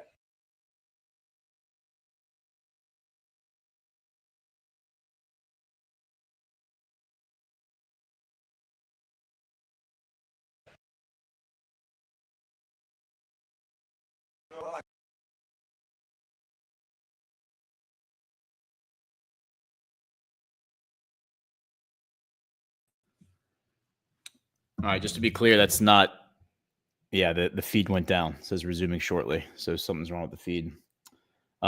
This is, Maybe talk about it for a second. There we go. Because a lot of people are asking the Houthis. We've been very tough and very successful militarily. We've really damaged them badly. These were people shooting down ships and other things, by the way, flying objects like airplanes. And we've put a major hurt on the Houthis, which nobody's been able to do. We've really hit them hard. And it's every night, night after night. And we've gotten many of their leaders and their experts. They're experts on missiles. I mean, they actually make missiles. Nobody thought that. But they make missiles. They're highly sophisticated and they're very tough. But they've been very badly damaged. Nobody else was able to do that but us. Pete, you want to discuss that, please? Yes, sir. It's been a bad 3 weeks for the Houthis, and it's about to get worse. It's been a devastating campaign, whether it's underground facilities, weapons manufacturing, bunkers, troops in the open, air defense assets. We are not going to relent. And it's only to get more unrelenting until the Houthis declare they will stop shooting at our ships. And we've been very clear with the Iranians as well. They should not continue to provide support to the Houthis, and that message has been made very clear. So we have a lot more options and a lot more pressure to apply, and we know, because we see the reports, how devastating this campaign has been in them, and we will not relent. We have a great military. There's no military like our military. And despite Biden having given a lot, but nevertheless a pretty small piece, but it was a lot of our military away in Afghanistan. And one of the dumbest situations, I think, and maybe the most embarrassing situation we've ever been involved in, that short period of time in Afghanistan. What a disgrace that was, but left a lot of our military behind, left.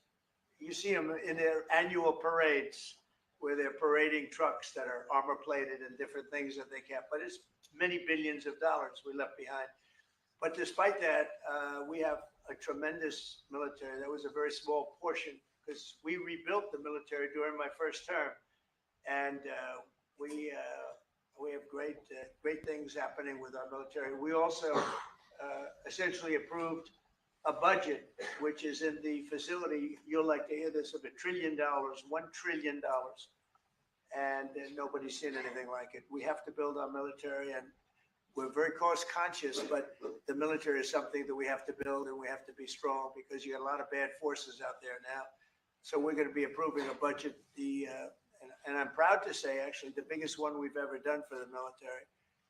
We're cutting other things that were under Doge, but under a lot of other, when you look at a woman getting $2 billion for environmental, and it had nothing to do with environmental, and they had $100 in the bank and they give her $2 billion, many of those cases, all that stuff is going to be cut out, but we are getting a very, very powerful military. We have things under order now, the likes of which we've never had before. We've never had the kind of aircraft, the kind of missiles, anything that we have ordered. And it's in many ways too bad that we have to do it because hopefully we're not going to have to use it. But the military is very, very powerful, and it's going to remain that way.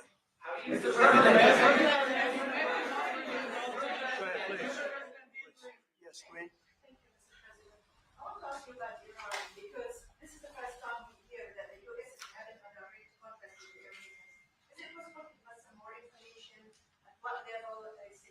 High level, very high level, yeah. We're dealing with the Iranians. We have a very big meeting on Saturday, and we're dealing with them directly. You know, a lot of people say, oh, maybe you're going through surrogates or you're not dealing directly, you're dealing through other countries. No, we're dealing with them directly, and maybe a deal is going to be made. That would be great. It'll be really great for Iran, I can tell you that. But hopefully, we're not going to have to get into that. We are meeting very importantly on Saturday at almost the highest level. And we'll see how it works out. Please. How do you ensure, Mr. President, that these tariffs don't drive U.S. trading partners into the hands of the Chinese? I'm not worried about it. I'm not worried about it. If they want to be in the hands of the U.S., they don't want to be in the hands of the Chinese. And the Chinese have turned out to be really not very good at that. People that are with us, they're with us.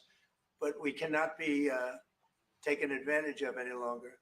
I used to watch these deals for years. I've been talking about it for years. I've been talking about it for 35 years, how our country is being ripped off. I mean, 30 years ago it was Japan, then it was something else, then it was another group, then it was China. China's doing the best job of it, frankly. And it's just not going to happen. Not going to happen.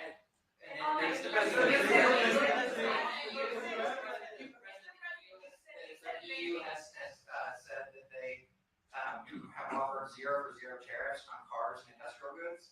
Is that not enough? Well, the EU, no, it's not.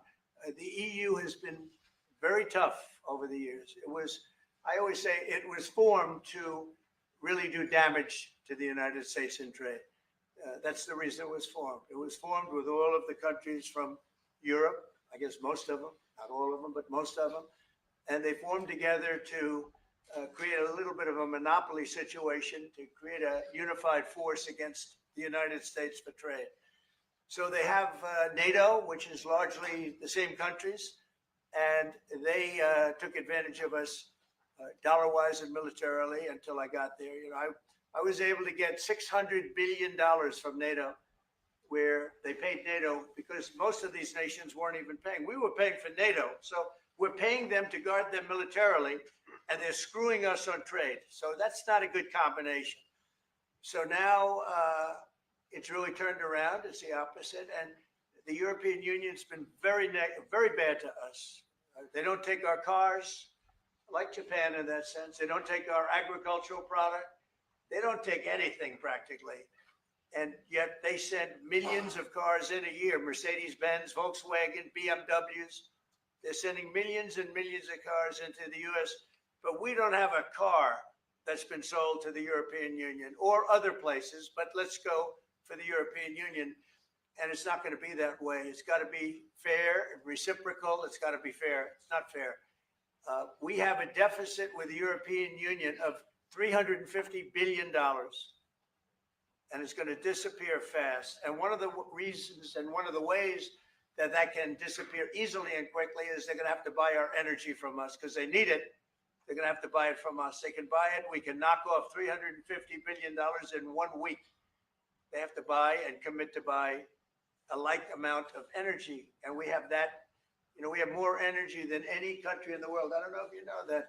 He knows everything, but the one thing he may not know, we have more energy than any country in the world. We have more of every kind of energy, every form of energy, from oil and gas to coal. And people talk about, I call it beautiful, clean coal. As you know, Germany is opening up a coal plant a week. They tried the windmills and it didn't work. They tried all the other solutions and they were ready to go out of business. Now they're doing a coal plant a week. China is now up to 2 coal plants. They're opening 2 major coal plants every single week in China, all over China. And then we're not allowed to use coal. Well, we have clean, beautiful coal more than anybody else. We have oil and gas more than anybody else. We have the most energy of any country in the world, including Saudi Arabia, including everybody, by a lot.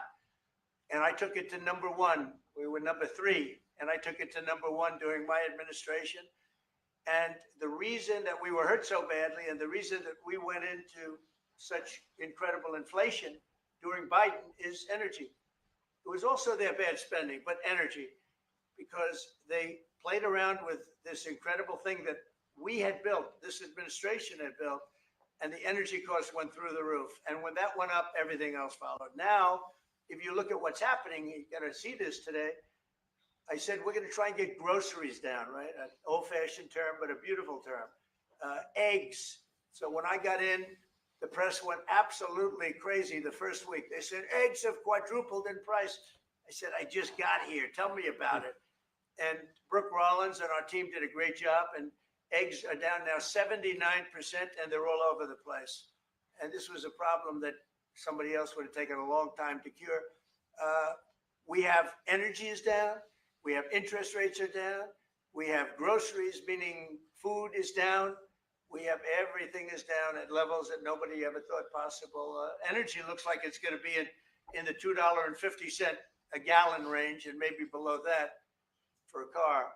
So for gasoline. So we're really doing amazing. I mean, we're cutting prices because prices got so high, people couldn't live. I mean, the prices for groceries, the prices for standard groceries, standard things were going through the roof. They couldn't live. And now those prices are coming down. So call them groceries, but that's down, energy's down, and interest rates are down. Everything's down. And the interest rates, the beauty there is when we refinance debt, you know, debt's become such a big factor in this country. We're going to start paying debt off with tariffs and other things. But it's such a big factor because the interest rate's so high.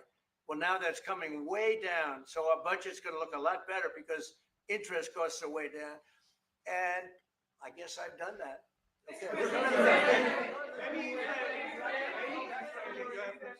Israelis are watching you now on that show. Good. What is your specific I hope they like way me. of getting the hostages out from the horrific captivity? Yeah, we are trying very hard to get the hostages out. We're looking at another ceasefire. We'll see what happens. But we want to get the hostages out. The Israeli people want the hostages out more than anything. They want the hostages out. This man is working very hard with us to do that. I mean, I don't know. I hope he's being appreciated because he's been a great leader. He's working very, very hard on the hostages and many other things. And there are plenty of things you have to work on. It's a tough place in the world, isn't it? I have a good partner. Yeah, you do have a good partner, and so do we. We're working very hard on the hostages. If you're going to negotiate a new deal with Iran, can you elaborate how it's going to be more effective than the JCPOA? Well, I can't really say that, but I think it'll be different and maybe a lot stronger. But they were so happy when we made that first deal because we did get a lot out. You know, I had people right in this office, this beautiful Oval Office. They came in, 10 people, hostages, you know that. And I said to them, so how was it? And the stories they told me, I mean, as an example, I said to them, was there any sign of love? You were there, 10 people. It's only 10, but it's pretty representative. Did the Hamas show any signs of like help or liking you? Did they wink at you? Did they give you a piece of bread extra? Did they give you a meal on the side? Like, you know, you think of doing, like what happened in Germany, what happened elsewhere. People would try and help people that were in unbelievable distress. They said, no. I said, all of them. I said, did they ever wink at you like, you'll be okay? You're going to be okay? No, they didn't do that. They'd slap us. The hatred is unbelievable. And the lives, you know, they lived in a pipe, not really a tunnel. It was a pipe. And they always thought they were suffocating. They were going to suffocate. And then they'd open up the pipe and it was like 3.5 feet high. This isn't, you know, we hear tunnels bad, but pipes are worse. And the stories I heard were incredible. But I just said, was there any sign of potential love or affection?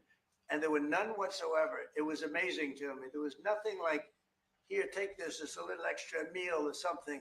They lived like hell. I don't know. They seemed to be, they were amazing to me because they seemed to be pretty normal. They weren't scarred, but I guarantee underneath they have to be scarred. And one was there for 356 days. Another was there for about 180 days, you know, a long time. These are people that have been really, really horribly treated. I've never seen anything like it, actually. I was very surprised to hear the answer. Yeah, Thank you, Mr. President. Are there 2 or 3 countries that on your list that you feel are farther along in getting their tariffs lowered? I think there are many that want to get rid of tariffs right now. European Union, I mean, as badly as they've treated us, they've brought their car tariffs essentially off. I guess they brought it down to 2.5, and I hear maybe to nothing. But it's not only tariffs, it's non-monetary tariffs. It's tariffs where they put things on that make it impossible for you to sell a car. It's not a money thing. They make it so difficult, the standards and the tests. They drop a bowling ball on the top of your car from 20 feet up in the air. And if there's a little dent, they say, no, I'm sorry, your car doesn't qualify. When the same car from Germany or anything would dent likewise, unless you can have an army tank, it's going to dent. So they come up with rules and regulations that are just designed for one reason, that you can't sell your product in those countries. And we're not going to let that happen. Those are called non-monetary barriers. They make barriers that are so tough that it's impossible to qualify.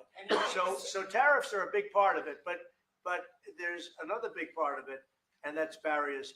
They also do something else. They manipulate their currency, and they drive it down. They want to have low currencies. It sounds better to have a high currency, a strong dollar or whatever, but they bring their currency down. And when it competes with our currency, it's very hard to sell a tractor. It's very hard to sell product because their currency is low and ours is much higher relatively. And so it makes it very hard. I speak to a lot of companies that do business, tractor companies, and they say it's so hard to sell because what they've done is they've lowered the yen or they've lowered the yuan or they've lowered their currency, so that it's very hard to compete. We don't want that either. So we have a lot of things that we're talking about, but we're going to fix it properly, and it's going to be fair to everybody. And in the end, I think we're going to have a world that does a lot better, but they have to respect the United States. And nobody but me would do this. Nobody but me would do this. It would be nice to serve, a nice, easy term, but we have an opportunity to change the fabric of our country. We have an opportunity to reset the table on trade. We lose billions of dollars. We lose close to $2 trillion a year on trade. We lose $1 trillion a year to China, $1 trillion. We lose hundreds of billions of dollars a year on trade to China. We lose hundreds of billions of dollars overall, probably close to $2 trillion. Why would we do that? Number one, why would we do that? And then you have to say, is it sustainable? Then you hear about all of the people that say, well, deficits, if we have a deficit with the country, or if the country has a big surplus with us, like China has a massive surplus that they take and they spend on their military. Well, we don't want that. I don't want them to take $500, $600 billion a year and spend it on their military. I don't want them spending money on their military. And I shouldn't have to spend money. We shouldn't have to spend it either. Because, hopefully, and I said this to President Xi, hopefully it's money that we're never going to use. In other words, because we're not going to use those incredible weapons that we have and that they have. We don't want that. So it's going to be very interesting. It's the only chance our country will have to reset the table. Because no other president would be willing to do what I'm doing or to even go through it. Now, I don't mind going through it because I see a beautiful picture at the end. But we are making tremendous progress with a lot of countries, and the countries that really took advantage of us are now saying, please negotiate. You know why? Because they're getting beaten badly because of what's happening. They're getting beaten badly. They're being devalued as countries. But it's the only chance we're going to have to reset the table on trade. And when we do, we're going to come out unbelievably well. We're going to have a strong country economically again. And we're going to have those factories that are empty all over the United States. We've lost 90,000 plants and factories. Think of this, 90,000, you wouldn't think it's possible. 90,000 plants and factories since NAFTA, which was, by the way, the worst trade deal ever developed, ever had by any country anywhere, NAFTA. And I terminated NAFTA. Everybody said it would be impossible. And I terminated it through Congress. We terminated it. You had to get it through Congress. It was a trap. It was a horrible thing. And we got it done. The problem is they cheat. They cheat like crazy. Canada cheats. Mexico cheats. Just one of those things. But we're setting a table and we're going to have great trade and we're going to have a very strong country. Our country is going to be at a level that has maybe never been, or maybe, our country was the strongest, believe it or not, from 1870 to 1913. You know why? It was all tariff based. We had no income tax. Then in 1913, some genius came up with the idea of let's charge the people of our country, not foreign countries that are ripping off our country. And the country was never that kind of wealth. We had so much wealth, we didn't know what to do with our money. We had meetings, we had committees, and these committees worked tirelessly to study one subject. We have so much money. What are we going to do with it? Who are we going to give it to? And I hope we're going to be in that position again.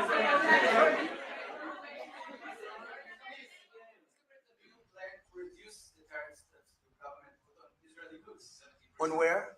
On Israeli goods, 70%. Well, we're talking about a whole new trade. Maybe not. Maybe not. Don't forget, we help Israel a lot. We give Israel $4 billion a year. That's a lot. Congratulations, by the way. That's pretty good. But we give Israel billions of dollars a year. Billions. It's one of the highest of, and we give a lot of countries money.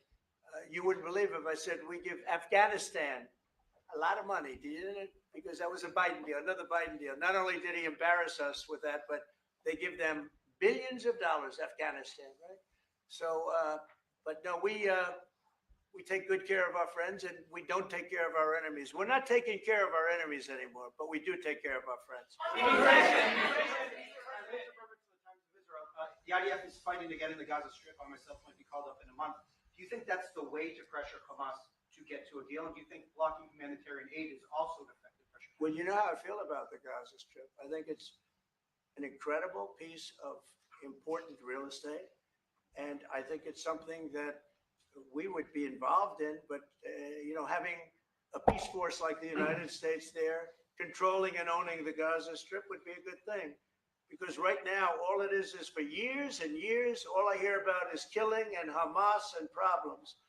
And if you take the people, the Palestinians, and move them around to different countries, and you have plenty of countries that will do that, and you really have a freedom zone. You call it the freedom zone, a free zone, a zone where people aren't going to be killed every day. That's a hell of a place. It's you know what I call it, a great location that nobody wants to live in, because they really don't. And when they have good living, real living, where Hamas and all of the problems they have, the level of death on the Gaza Strip is just incredible. And I've said it. I don't understand why Israel ever gave it up. Israel owned it. It wasn't this man, so I can say it. He wouldn't have given it up. I know him very well. There's no way. They took oceanfront property and they gave it to people for peace. How did that work out? Not good. Is the immigration, sorry, Mr. President, is the immigration? Which immigration? From Gaza. From Gaza. All it is a concept that I had that I think is good. And now people are copying it. Maybe you want to tell. People are talking about the Trump plan. Gee, why don't we do that? Would you like to answer that question? I think what the president talked about is, first of all, to give people a choice.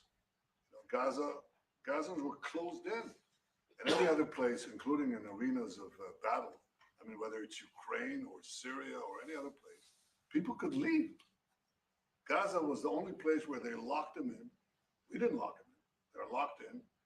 And what is wrong with giving people a choice?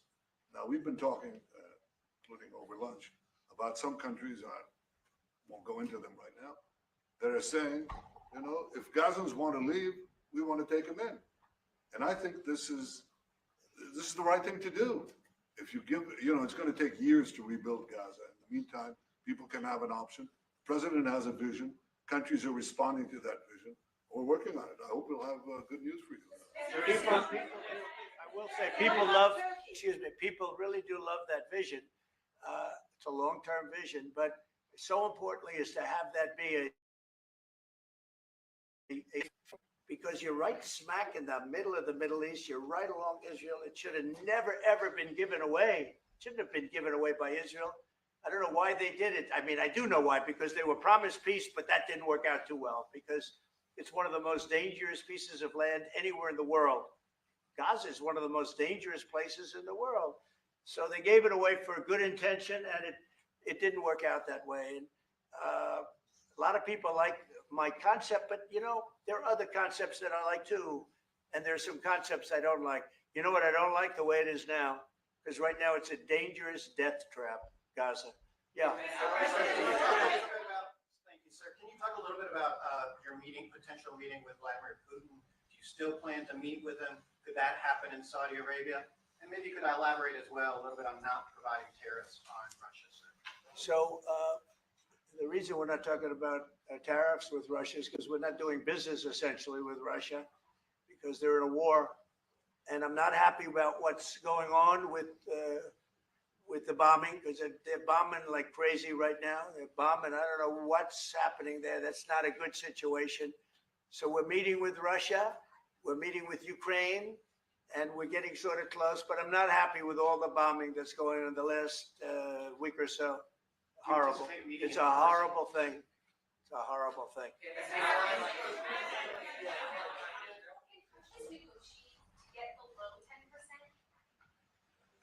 In terms of tariffs? Look, we've been ripped off and taken advantage of for 40, 50, 60 years. And the reason we got ripped off and the way they did it was tariffs. They would charge tariffs, massive numbers of dollars. And when you look at China, when I took over, it was at $507 billion they were making. I call it making. A lot of people say, oh, it doesn't mean anything. Having a surplus means a lot, in my opinion. It's almost like a profit or loss statement. And when I took over, it was $507 billion that China was, this is originally, first term. And we were very, very tough on them because they were taking that money and they were building a military with it. Then when Biden came in, he let him get away with murder. He had no idea. I'll tell you what, that man had no idea what was happening, whether it was the border or China or anything else. He had no idea what was going on. And they went wild. China went wild. And the money they make is ridiculous, okay? It's just not going to happen. And hopefully we'll get along with China. If we do, that's great. And if we don't, that's okay too. But we can't let that continue because that's an abuse. They abused the poor people that sat in the seat. That poor Biden, he was abused by them. They took advantage of him. And I'm surprised, you know, they have smart people. They were radical left lunatics, but they're smart. I'm surprised they'd allow that to take, you know, to happen. But we are going to bring great trade and we're going to be fair to other countries. And I will say this, virtually every country wants to negotiate. If I didn't do what I did over the last couple of weeks, you wouldn't have anybody wants to negotiate. We would have gone to these countries, you want to talk? And they were, well, we don't want to talk. Now they're coming to us. They're offering things like even Bibi, and this is unrelated because it's a different kind of a relationship. But he started off our conversation today that he's cutting all of the tariffs. He's cutting everything. He's going to get down to a free base. He's going to do things that, in all fairness, other countries, if they said that, would have never even thought about doing it. Now they're offering things to us that we would have never even thought of asking them for because they're experiencing a lot of hurt. And the hurt is that they've taken advantage of us and we finally fought back. Tariffs will make this country very rich. We're rich anyway, but we're rich in a certain way. We have $36 trillion in debt. I want to get rid of it. And we can do it quickly with proper deals. So when countries don't allow us to sell our product, but we allow them to sell their product, when they charge us massive amounts of money for the privilege of going into their country, those days are over. Okay. Yeah, go ahead. Sir? Me? Yeah. He sounds so Thank you, surprised. Mr. President. On Iran, two questions, please. First, you can give us more details about where the meeting will set place. I can't tell you that. I can just tell you there's a major meeting going on between us and Iran, and that'll take place on Saturday, and it's at top level. And second question about this. a lot of people think that those talks are not going to lead anywhere because the You Iranians may be will right. never give up their nuclear That's, program. I think that's a possibility too. If diplomacy fails, is the United States under your leadership ready to take military action to destroy the Iranian nuclear program and remove this threat? I think if the talks aren't successful with Iran, I think Iran is going to be in great danger. And I hate to say it, great danger, because they can't have a nuclear weapon. So is that a yes? You know, it's not a complicated formula. Iran cannot have a nuclear weapon. That's all there is. So is Can't the have it. US ready to Right now, take we have military countries action? that have nuclear power that shouldn't have it. But I'm sure we'll be able to negotiate out of that too as part of this later on down the line. But Iran cannot have a nuclear weapon. And if the talks aren't successful, I actually think it'll be a very bad day for Iran if that's the case. Yeah.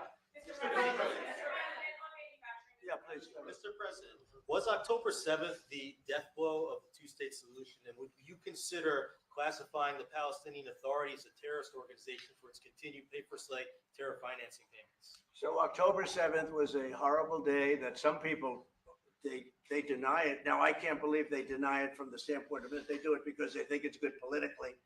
But October, I've seen the tapes. I've seen things that you don't want to see. October 7th was a horrible day, and it will go down as one of the really bad days in the history of the world. It was a horrible, horrible thing that happened. And they grabbed some of these people. I'll give you an example.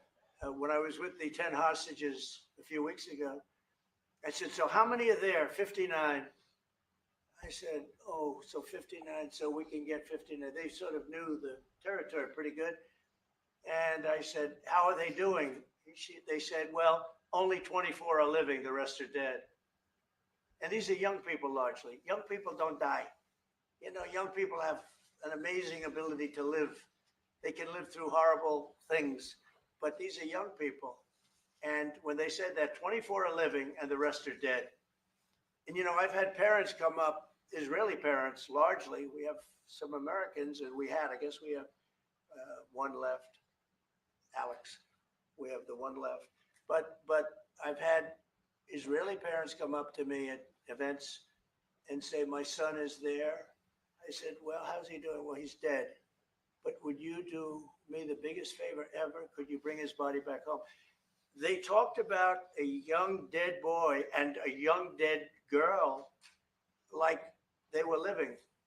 And that could have something to do with religion. That could have something to do with, I guess maybe any parent would be, but I was surprised. They said, sir, my son is dead. It is just as important to bring that body back home. I asked that question as if he were alive. So you have a lot of them dead, and we'll be able to bring them back. But it's a horrible thing that's happened. These are young, largely young people, some old ones too, frankly. And those people have lived in hell. When they came off, the second group that came out, they looked like they just got out of a concentration camp. They looked exactly like the pictures that I'd see from the 1940s, the concentration camps. And then they got a little bit better, you know, but that second group, those people came out and I said, this is unbelievable. We're going back into a chapter in history that is one of the worst ever. It's really very bad. Okay?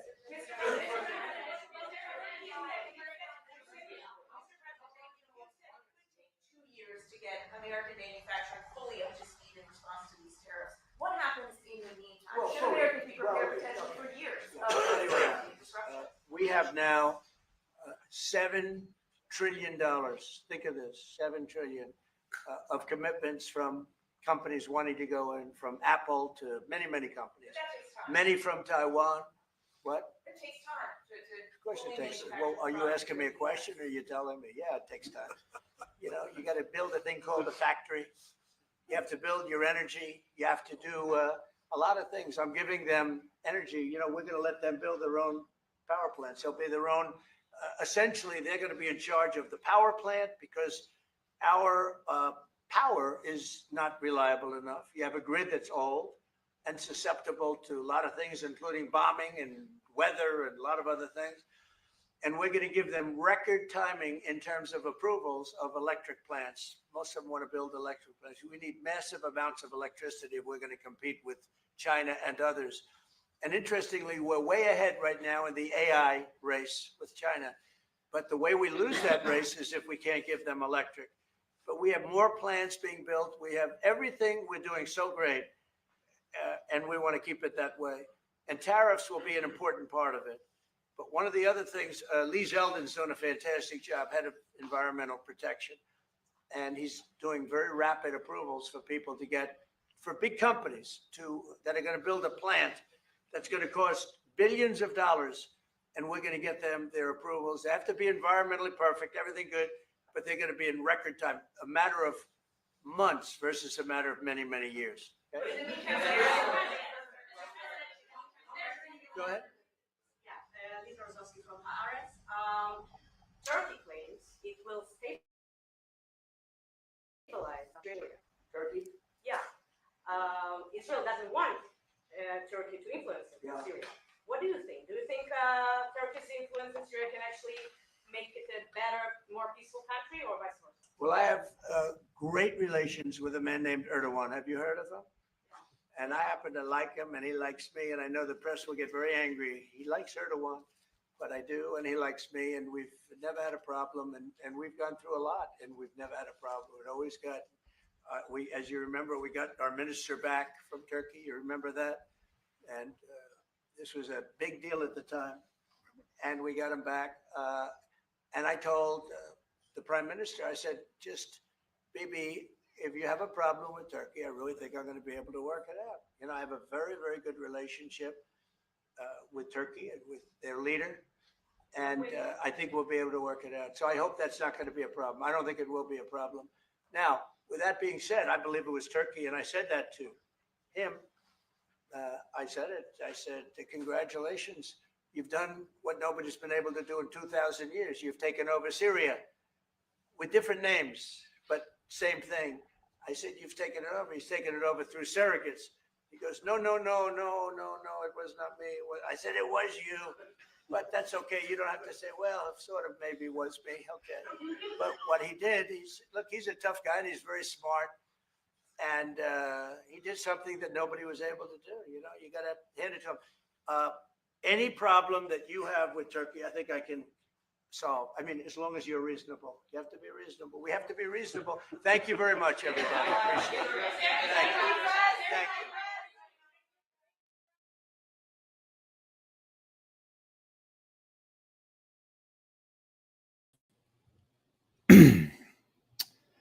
you. That was hilarious.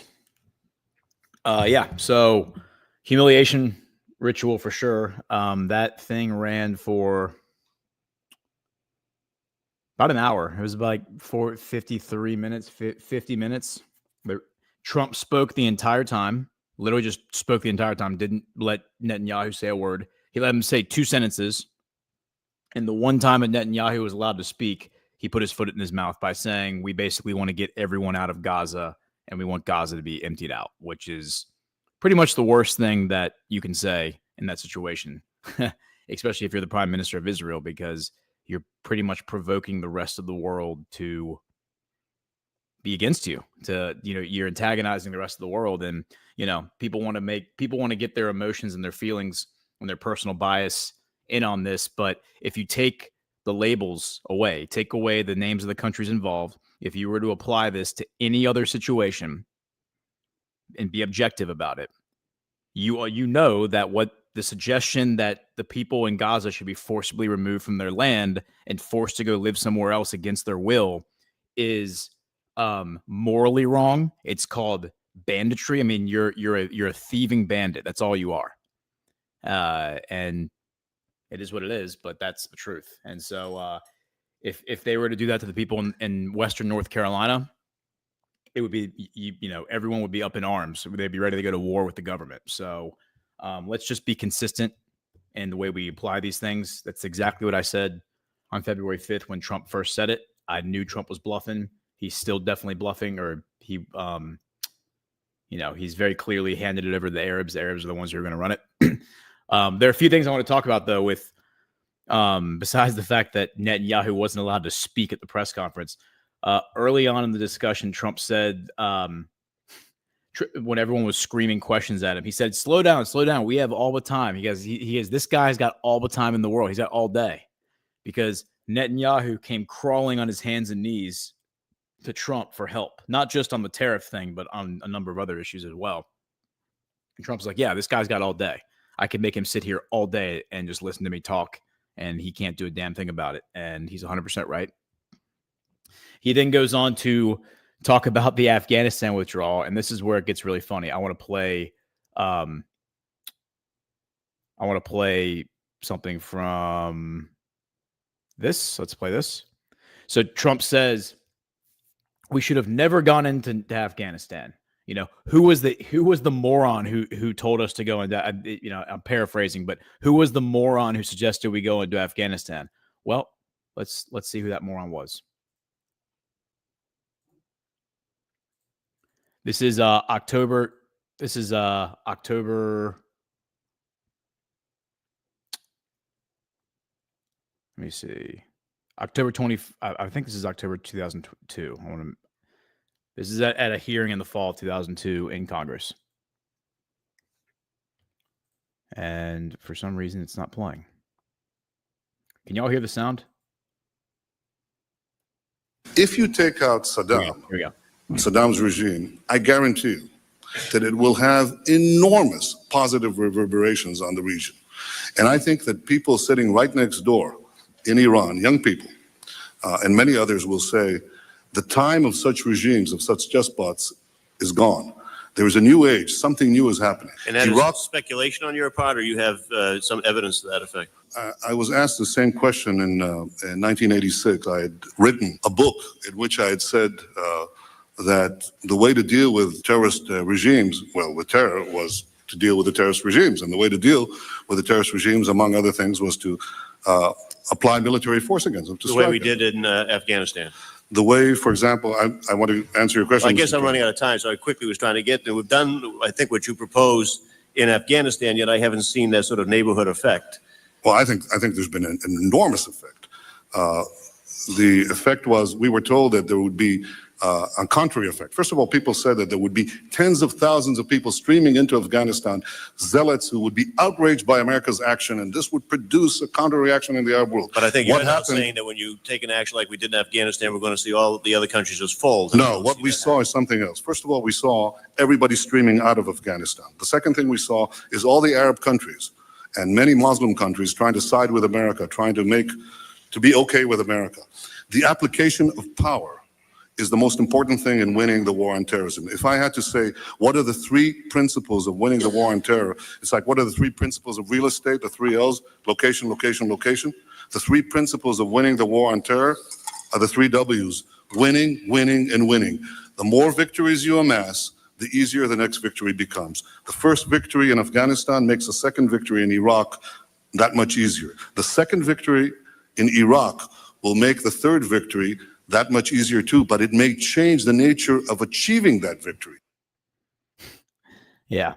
Turkey's role in the regime change war has been instrumental and not. Sorry. There are other clips that I could play from that same hearing. That hearing actually was September 11th, 2002. So it was 1 year after the attack. And there are other clips that I could play. Netanyahu suggested that I wasn't listening to the beginning. I don't know if he said it in this clip, but he said we should go murder Saddam Hussein. That was the word he used, murder Saddam Hussein, to bring stability to the region. And he said that we should broadcast, and actually maybe it would be worth playing this one clip.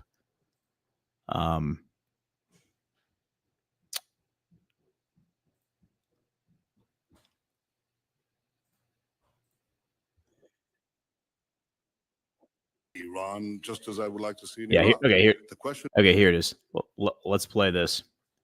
Obviously, we like to see a regime change, at least I would, in Iran, just as I would like to see in Iraq.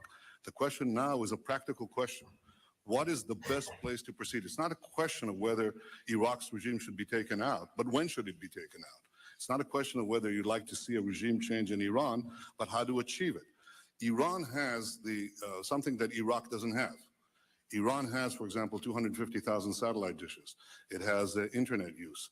I once said to the heads of the CIA when I was prime minister that if you want to advance regime change in Iran, you don't have to go through the CIA cloak and dagger stuff. What you want to do is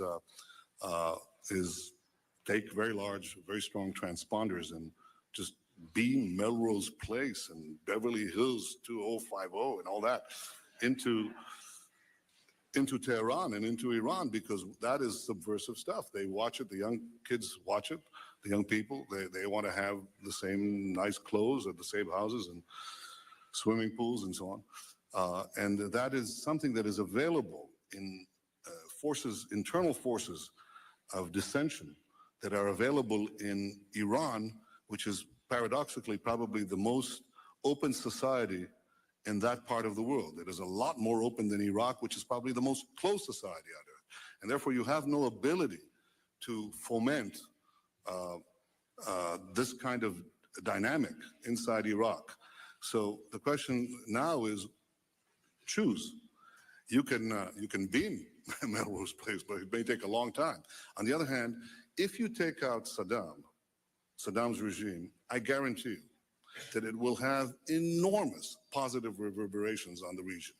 And I think that people sitting right next door in Iran, young people, and many others will say, the time of such regimes, of such despots, is gone.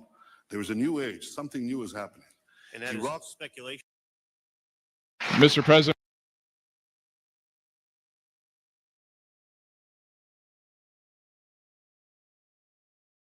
Sorry. So Trump asked whose bright idea was it to go into Afghanistan. You just heard it right there. It was Netanyahu's bright idea. He was the one who was lobbying for it, as he said in the clip, starting in 1986. He wrote a book about it in 1976. He published something like 12 or 13 books, all of which feature the word terrorism in their title. He's the one who introduced the term terrorism to the Western audiences as an author, but also as a politician. Our whole understanding of what a terrorist is comes from Bibi Netanyahu. He literally wrote the book. You saw one of the books on the screen right there.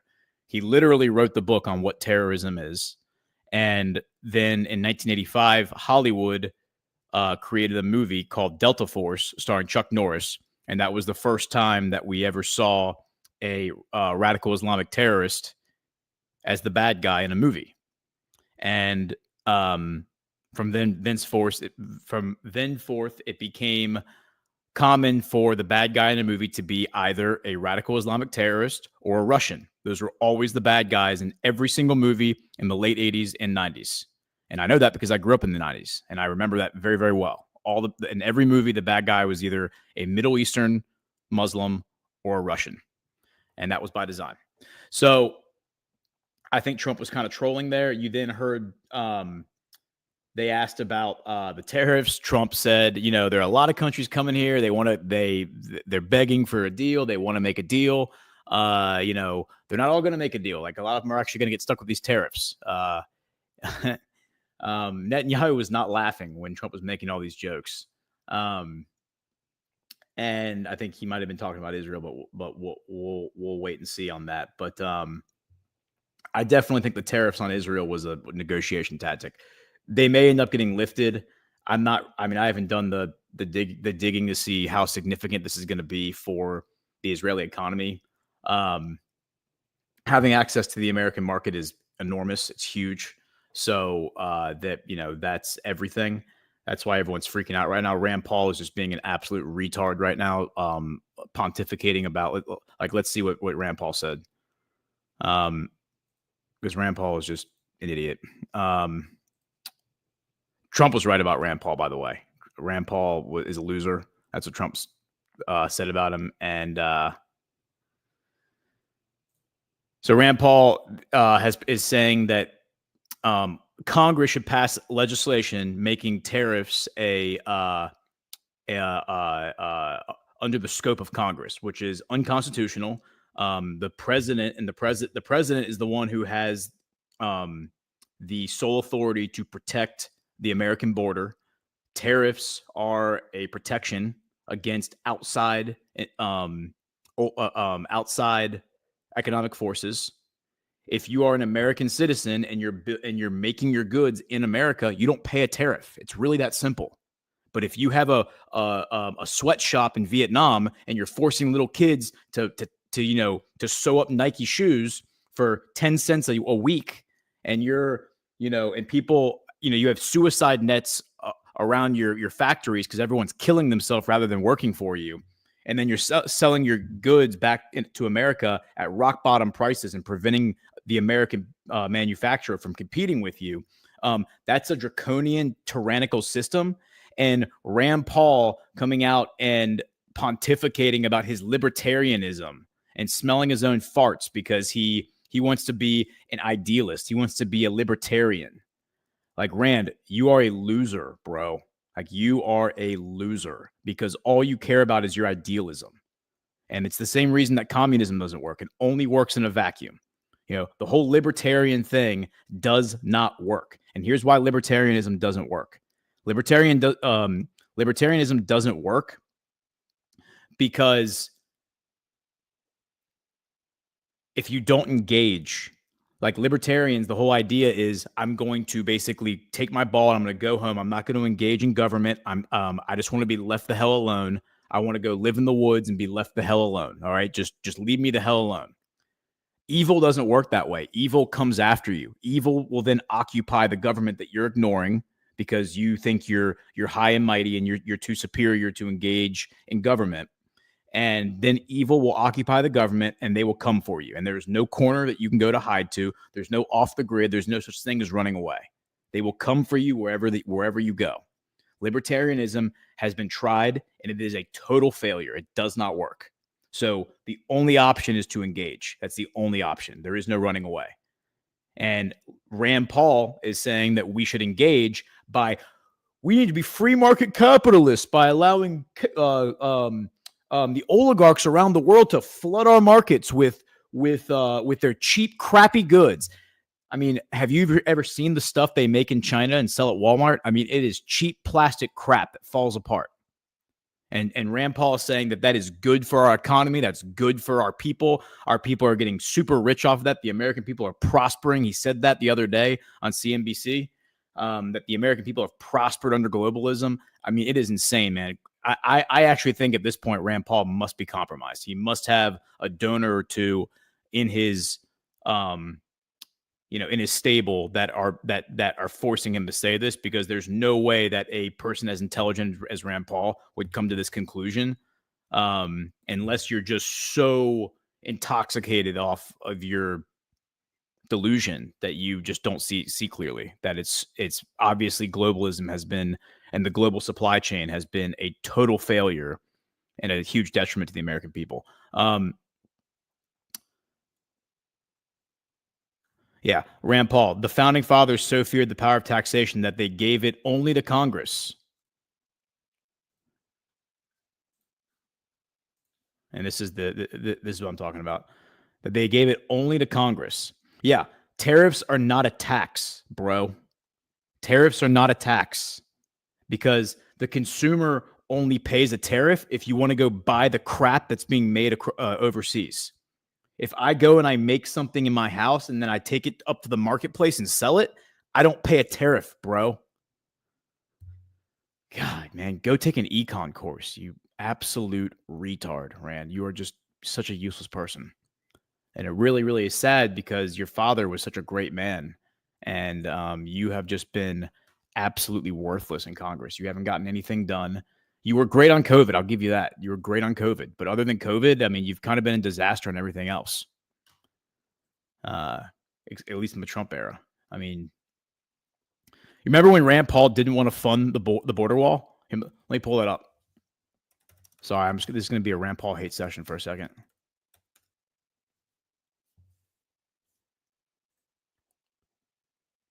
This is from December of 2024. Rand Paul balks at Trump GOP's big dollar border agenda. God, you're such trash, Rand. You're absolute trash. Senator Rand Paul is deeply skeptical of some of President-elect Trump's and GOP leadership's aggressive border plans. He's gaining power next Congress, Paul, an infamous deficit hawk and libertarian, will chair the committee that oversees the Department of Homeland Security. Incoming Senate GOP leader John Thune is prioritizing a border package in Trump's first 2 days, or first 100 days, I'm sorry. It is likely to include a huge cash infusion of more than $100 billion into border security and the infrastructure to carry out Trump's mass deportation promises. But Paul is balking at the early price tag. Do you remember when the border wall 8 years ago was going to cost $5 billion and Rand Paul wouldn't sign that bill? He didn't want to spend $5 billion on a wall. Now it costs $100 billion because now you have all these people who've come in under the Biden regime.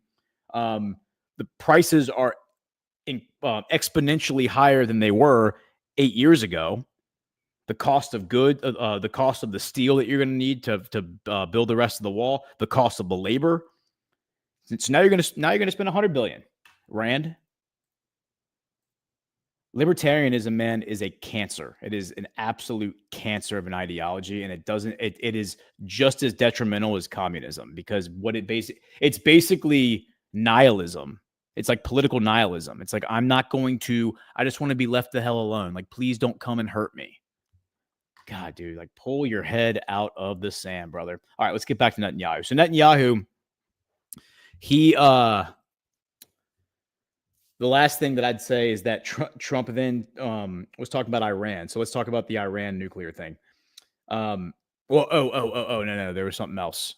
When Trump was, I said in the chat, Trump was baiting the media because Trump was talking about, he said, I have not seen any evidence anywhere of Hamas being kind to the hostages. Okay. And look, I am not like a Hamas apologist. I've been since before October 7th. And ever since October 7th, I have been the guy coming out saying that Hamas was created to subvert the Palestinian Authority, to subvert Fatah, to subvert Abbas, to subvert the effort to create a two-state solution. Hamas is controlled opposition dynamic, in my opinion. So I'm not a Hamas apologist. But when Trump sits there and over again says there is no evidence that Hamas has ever been kind to any of these hostages, I would like to just show you the videos that have been put out by Israeli media. This is like Israeli media. Here's Sky News. Okay, so here is one of the hostages kissing the forehead of Hamas guys. Okay. There's an Israeli hostage kissing the Hamas guy, and he's like, the Hamas guy is, nodding his head. Then he goes over and he kisses the other guy. Okay. Here's this is I think one of the first hostages that was released. And when you cross, because they treated us. Let's listen to what she says. The question is, why did you shake that Hamas activist hand when you crossed? Because they treated us very nicely. My mom is saying that they were very delicate and gentle with them and took care of all their needs.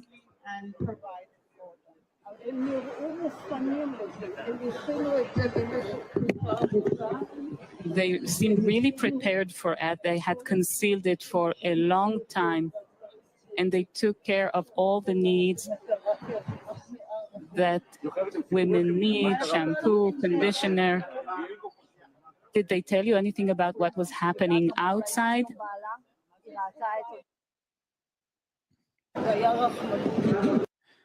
Okay, so that was look, here's another one. This is when Hamas is loading the Israeli hostages up in another exchange into the van. There's a video of this that I've seen, and you can see like they're handing each of them on the video. They're handing each of them a bottle of water as they get in this van. I mean, you can see all of the people here laughing as they're getting in the van. This guy is shaking the hand of the Hamas terrorist. Here's this woman laughing as with her bottle of water. The driver is sitting there smiling.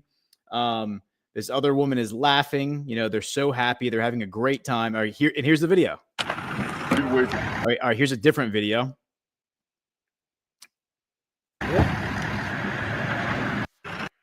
So then you have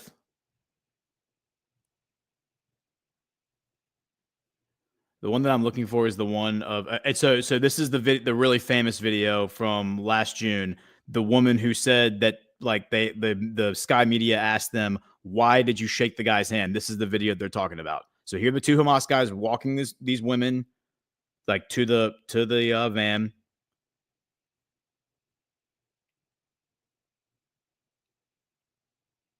I mean, look how frail these women are. If these Hamas guys were being any way like rough with them, I think these women would break in half. Oh, look at that. He's serving them. It looks like tea. Is that tea? Is that coffee? Can't be sure. So gentle, so delicate. So yeah, I think what Trump is doing here is he is leaning into like the to the rhetoric, you know, like the propaganda that Hamas has been like deeply mistreating these people. Maybe they have, I don't know. But obviously when Trump says there isn't a single shred of evidence that Hamas at any point has done anything nice for any of the hostages, he is, look, and there she is shaking their hand saying, thank you for taking such good care of us. And that's what she says to Sky News after this. Trump is daring the media, like he's giving them a gift. He's giving them the opportunity to prove Trump as a liar. But the only way to prove him as a liar is to come out and show these videos on like CNN, to show these videos, which CNN won't do. CNN's not going to play this. This is like, you can find this on Sky News. You can find this on foreign media, but you're not going to find this on MSNBC because MSNBC ultimately is beholden to, you know, the same interest that Fox News is beholden to, unfortunately. Fox News certainly isn't going to play this. And, you know, there's a reason that Netanyahu got a bipartisan standing ovation last summer. And then there's one last video I wanted to show because it's one of the most compelling ones. It's the girl flirting with the Hamas guy. It's like one of the more bizarre ones because, you know, the counter propagandist will put out it's this video. This is the video I'm looking for. Are these four girls? The counter propagandist will say that you know, these people have guns pointed at their head off camera, and they're being forced to like laugh and wave in order to, you know, for the camera. But this girl does this thing on stage in front of like news cameras, in front of like you know, in front of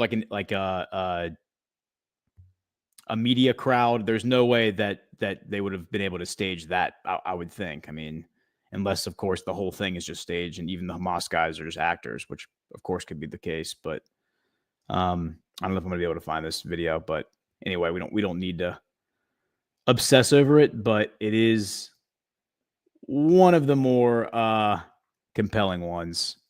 Is the girl literally flirting? Or no, it's not Hamas flirting with the hostage. It's the hostage flirting with the Hamas guy. That's what I meant to say.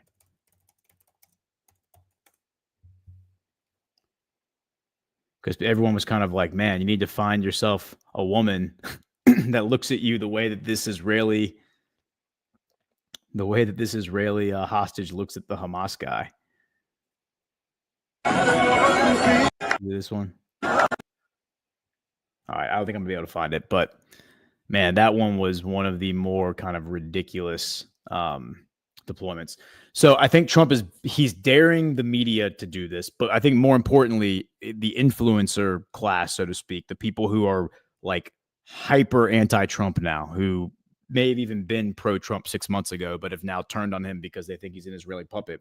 Those people are all now going to run. They're going to hear that soundbite and they're going to run to X to post those videos and like, you know, keep that cycle going. And I think that's detrimental to the official narrative that,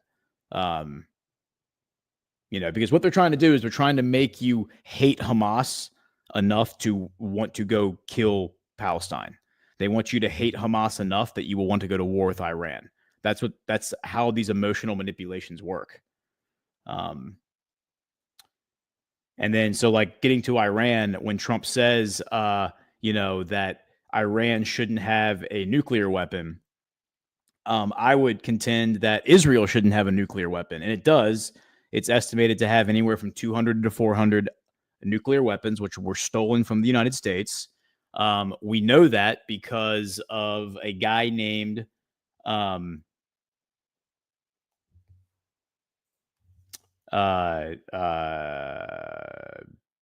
come to me in a second. Israeli scientist who defected in 1985. Mordecai Vanunu. I wanted to make sure I got his name right. So let me just show you this real quick. Mordecai, and you know what's really, really interesting about Mordecai Vanunu? Let me show you something. So Mordecai Vanunu was a Israeli scientist who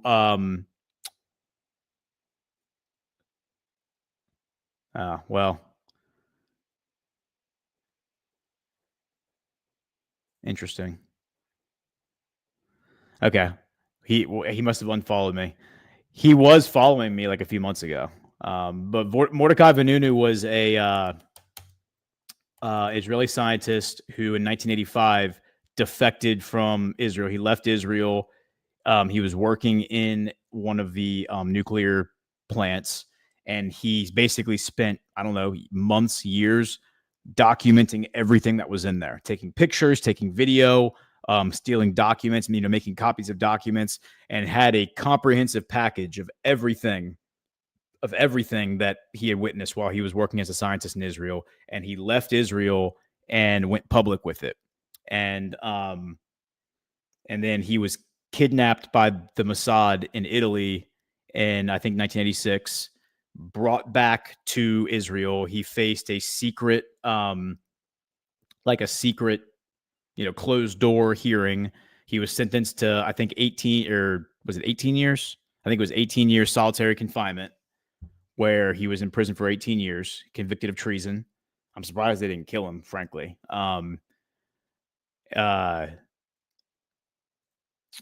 Well, no, it must have been more than 18 years because, yeah, it was 1986 to 2018. He only got out back in 2018. He's not allowed to leave Israel. He's like in Israel. He says, ready to leave. This is January 20th, 2018. Ready to leave Israel anytime. But, yeah. Well, it's a shame. Mordecai used to be into my stuff, but I guess maybe I was too toxic for him. Anyway, let's see what the chat says. What is it? What say you, chat? This whole thing about going to war with Iran is so silly. It's what Netanyahu wants us to do. It's not going to happen. And then the other thing that is really interesting that I was kind of tracking this afternoon is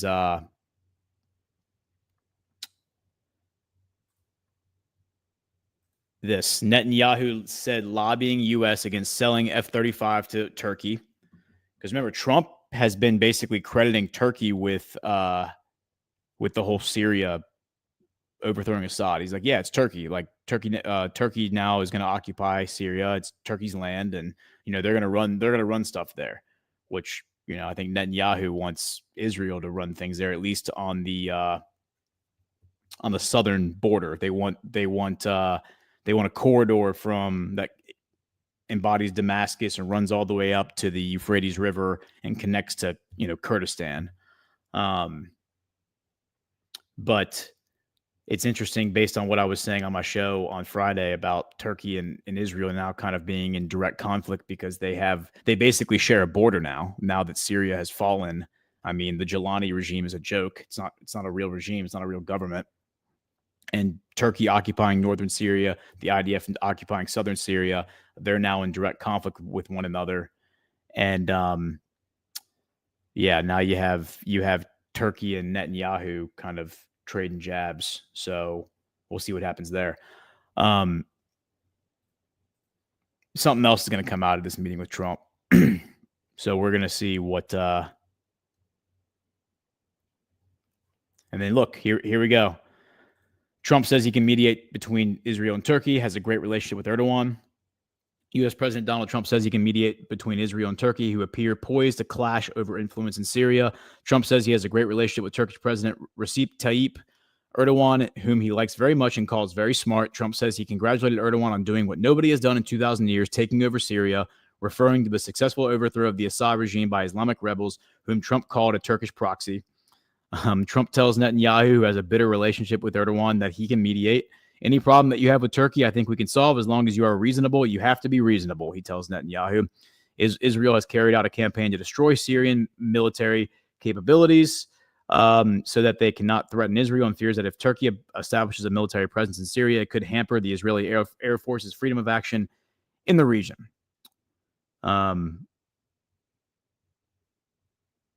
Yeah, and then the hostage thing was interesting. Like Trump calling out the fact that a lot of the hostages are probably dead. That's not going to play well for Netanyahu back home. There are a lot of people who are really angry over the fact that the top people in Netanyahu's government, Smotrich, Ben-Gvir, do not seem at all fazed by the whole hostage situation, and basically have said, we've given up on them. Like we have bigger problems to worry about than the hostages. And so, which obviously is the wrong rhetoric to have, regardless of what country you are in that situation. And so, yeah, I think if these hostages all come back in body bags, so to speak, quote unquote, that's not going to bode well for Bibi Netanyahu. Them being alive, assuming that there even are any hostages, is what you would want if you were a pro Netanyahu person. All right, so yeah, I think we can kind of end it there. I wanted to give some commentary. I don't really think it's worth starting another stream at 4:40. I just wanted to see if there's anything else that is hitting the wire about the Netanyahu thing. Is there any? How about the chat? Today's been kind of a weird day. How's the chat doing? Is the chat chilling? Are the homies in the chat chilling?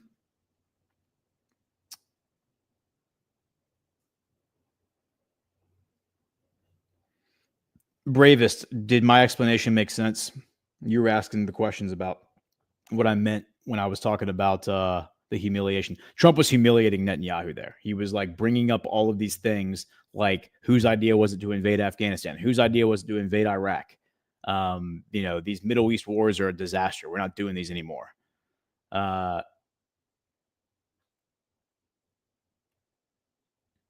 Bumblebee 606, Netanyahu is about to stand up and pull his pants down. All this Congress flying the Israeli flags, and Congress is about to get down on their knees. Yeah, I mean, you're right. You're absolutely right, Bumblebee. I completely agree with you. I completely agree with you that our Congress is completely controlled by foreign lobbies. That is like something that has been discussed widely for many years. It's probably not just the Israel lobby, but the Israel lobby absolutely, I think, has the stranglehold. And I think it's pretty evident in our foreign policy. I mean, you're seeing just how silly this all is, that we just have a blank check for Israel. And what I think everyone needs to understand is the way the rest of the world is watching this and how disgusted everybody is with how just inhumane the whole situation is. It's like the United States has the ability to stop this. The United States has the ability to come in and say, no more fighting. Like, let's have peace. Okay. Like, we have the ability to stop sending weapons to Israel so the IDF will stop fighting. The IDF is starting to pick a fight with Egypt. They're starting to pick a fight with Turkey. They're starting to pick a fight with Lebanon.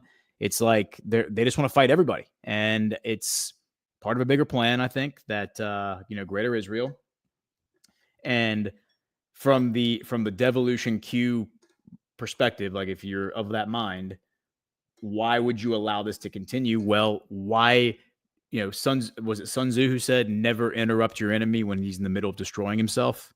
I mean, there's no putting this genie back in the bottle. Like, the world now sees what Zionism really is. Zionism is not about Israel's right to exist. In 1993, Palestine signed the Oslo Accords, and the Oslo Accords explicitly said the government of Palestine recognizes Israel as a legitimate nation and has a right to exist. That ends the entire conversation about Zionism being about Israel's right to exist, because Palestine, of all places, if Palestine says Israel is a real place and has a right to exist, it doesn't really matter what any other country has to say at that point, because Palestine is recognizing Israel. The conversation's over at that point. Okay. The current iteration of Zionism, if you want to accept like the 1980s framing of it, that's what it meant. The current iteration of Zionism means Israel has the right to destroy all of their enemies. That's what the current iteration of Zionism is. Israel has the right to defend itself. That's the rhetoric. And defending itself means going on offense into places like Syria, into places like Lebanon, into places like Egypt, into places like the West Bank, into Gaza, obviously. Iran. I mean, these are all places that they're saying we have the right to go in there and kill people in order to keep us safe. And it's the exact same logic that George Bush used in going into the Middle East in the first place. We have to go kill them before they come here and kill us. And it's just not a reasonable strategy if peace is your end game. If forever war is your end game, then it's a very effective strategy. So everyone, please hit the thumbs up. I'm going to play one more ad, and then I will see if we have any rants or anything. Let me see.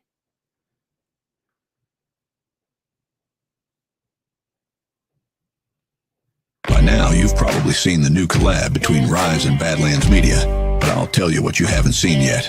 The end of Clown World as we know it. But have no fear. Introducing the latest addition to the Badlands INTL lineup, the sequel to the best-selling Sci War series. We've been conditioned by these clowns to accept their circus. But it's time to unwind that and strike them out the history books.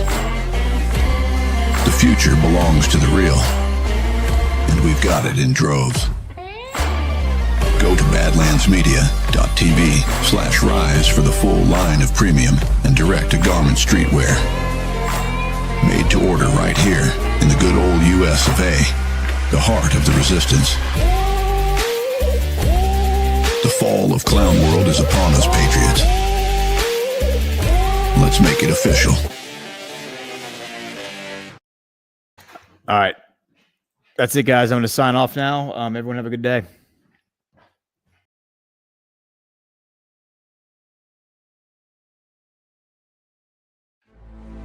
Thank you so much for joining us, and don't forget to hit the thumbs up on this video. And a special thank you to all of our advertising partners. Please remember to shift your dollars to support those businesses that support Badlands Media.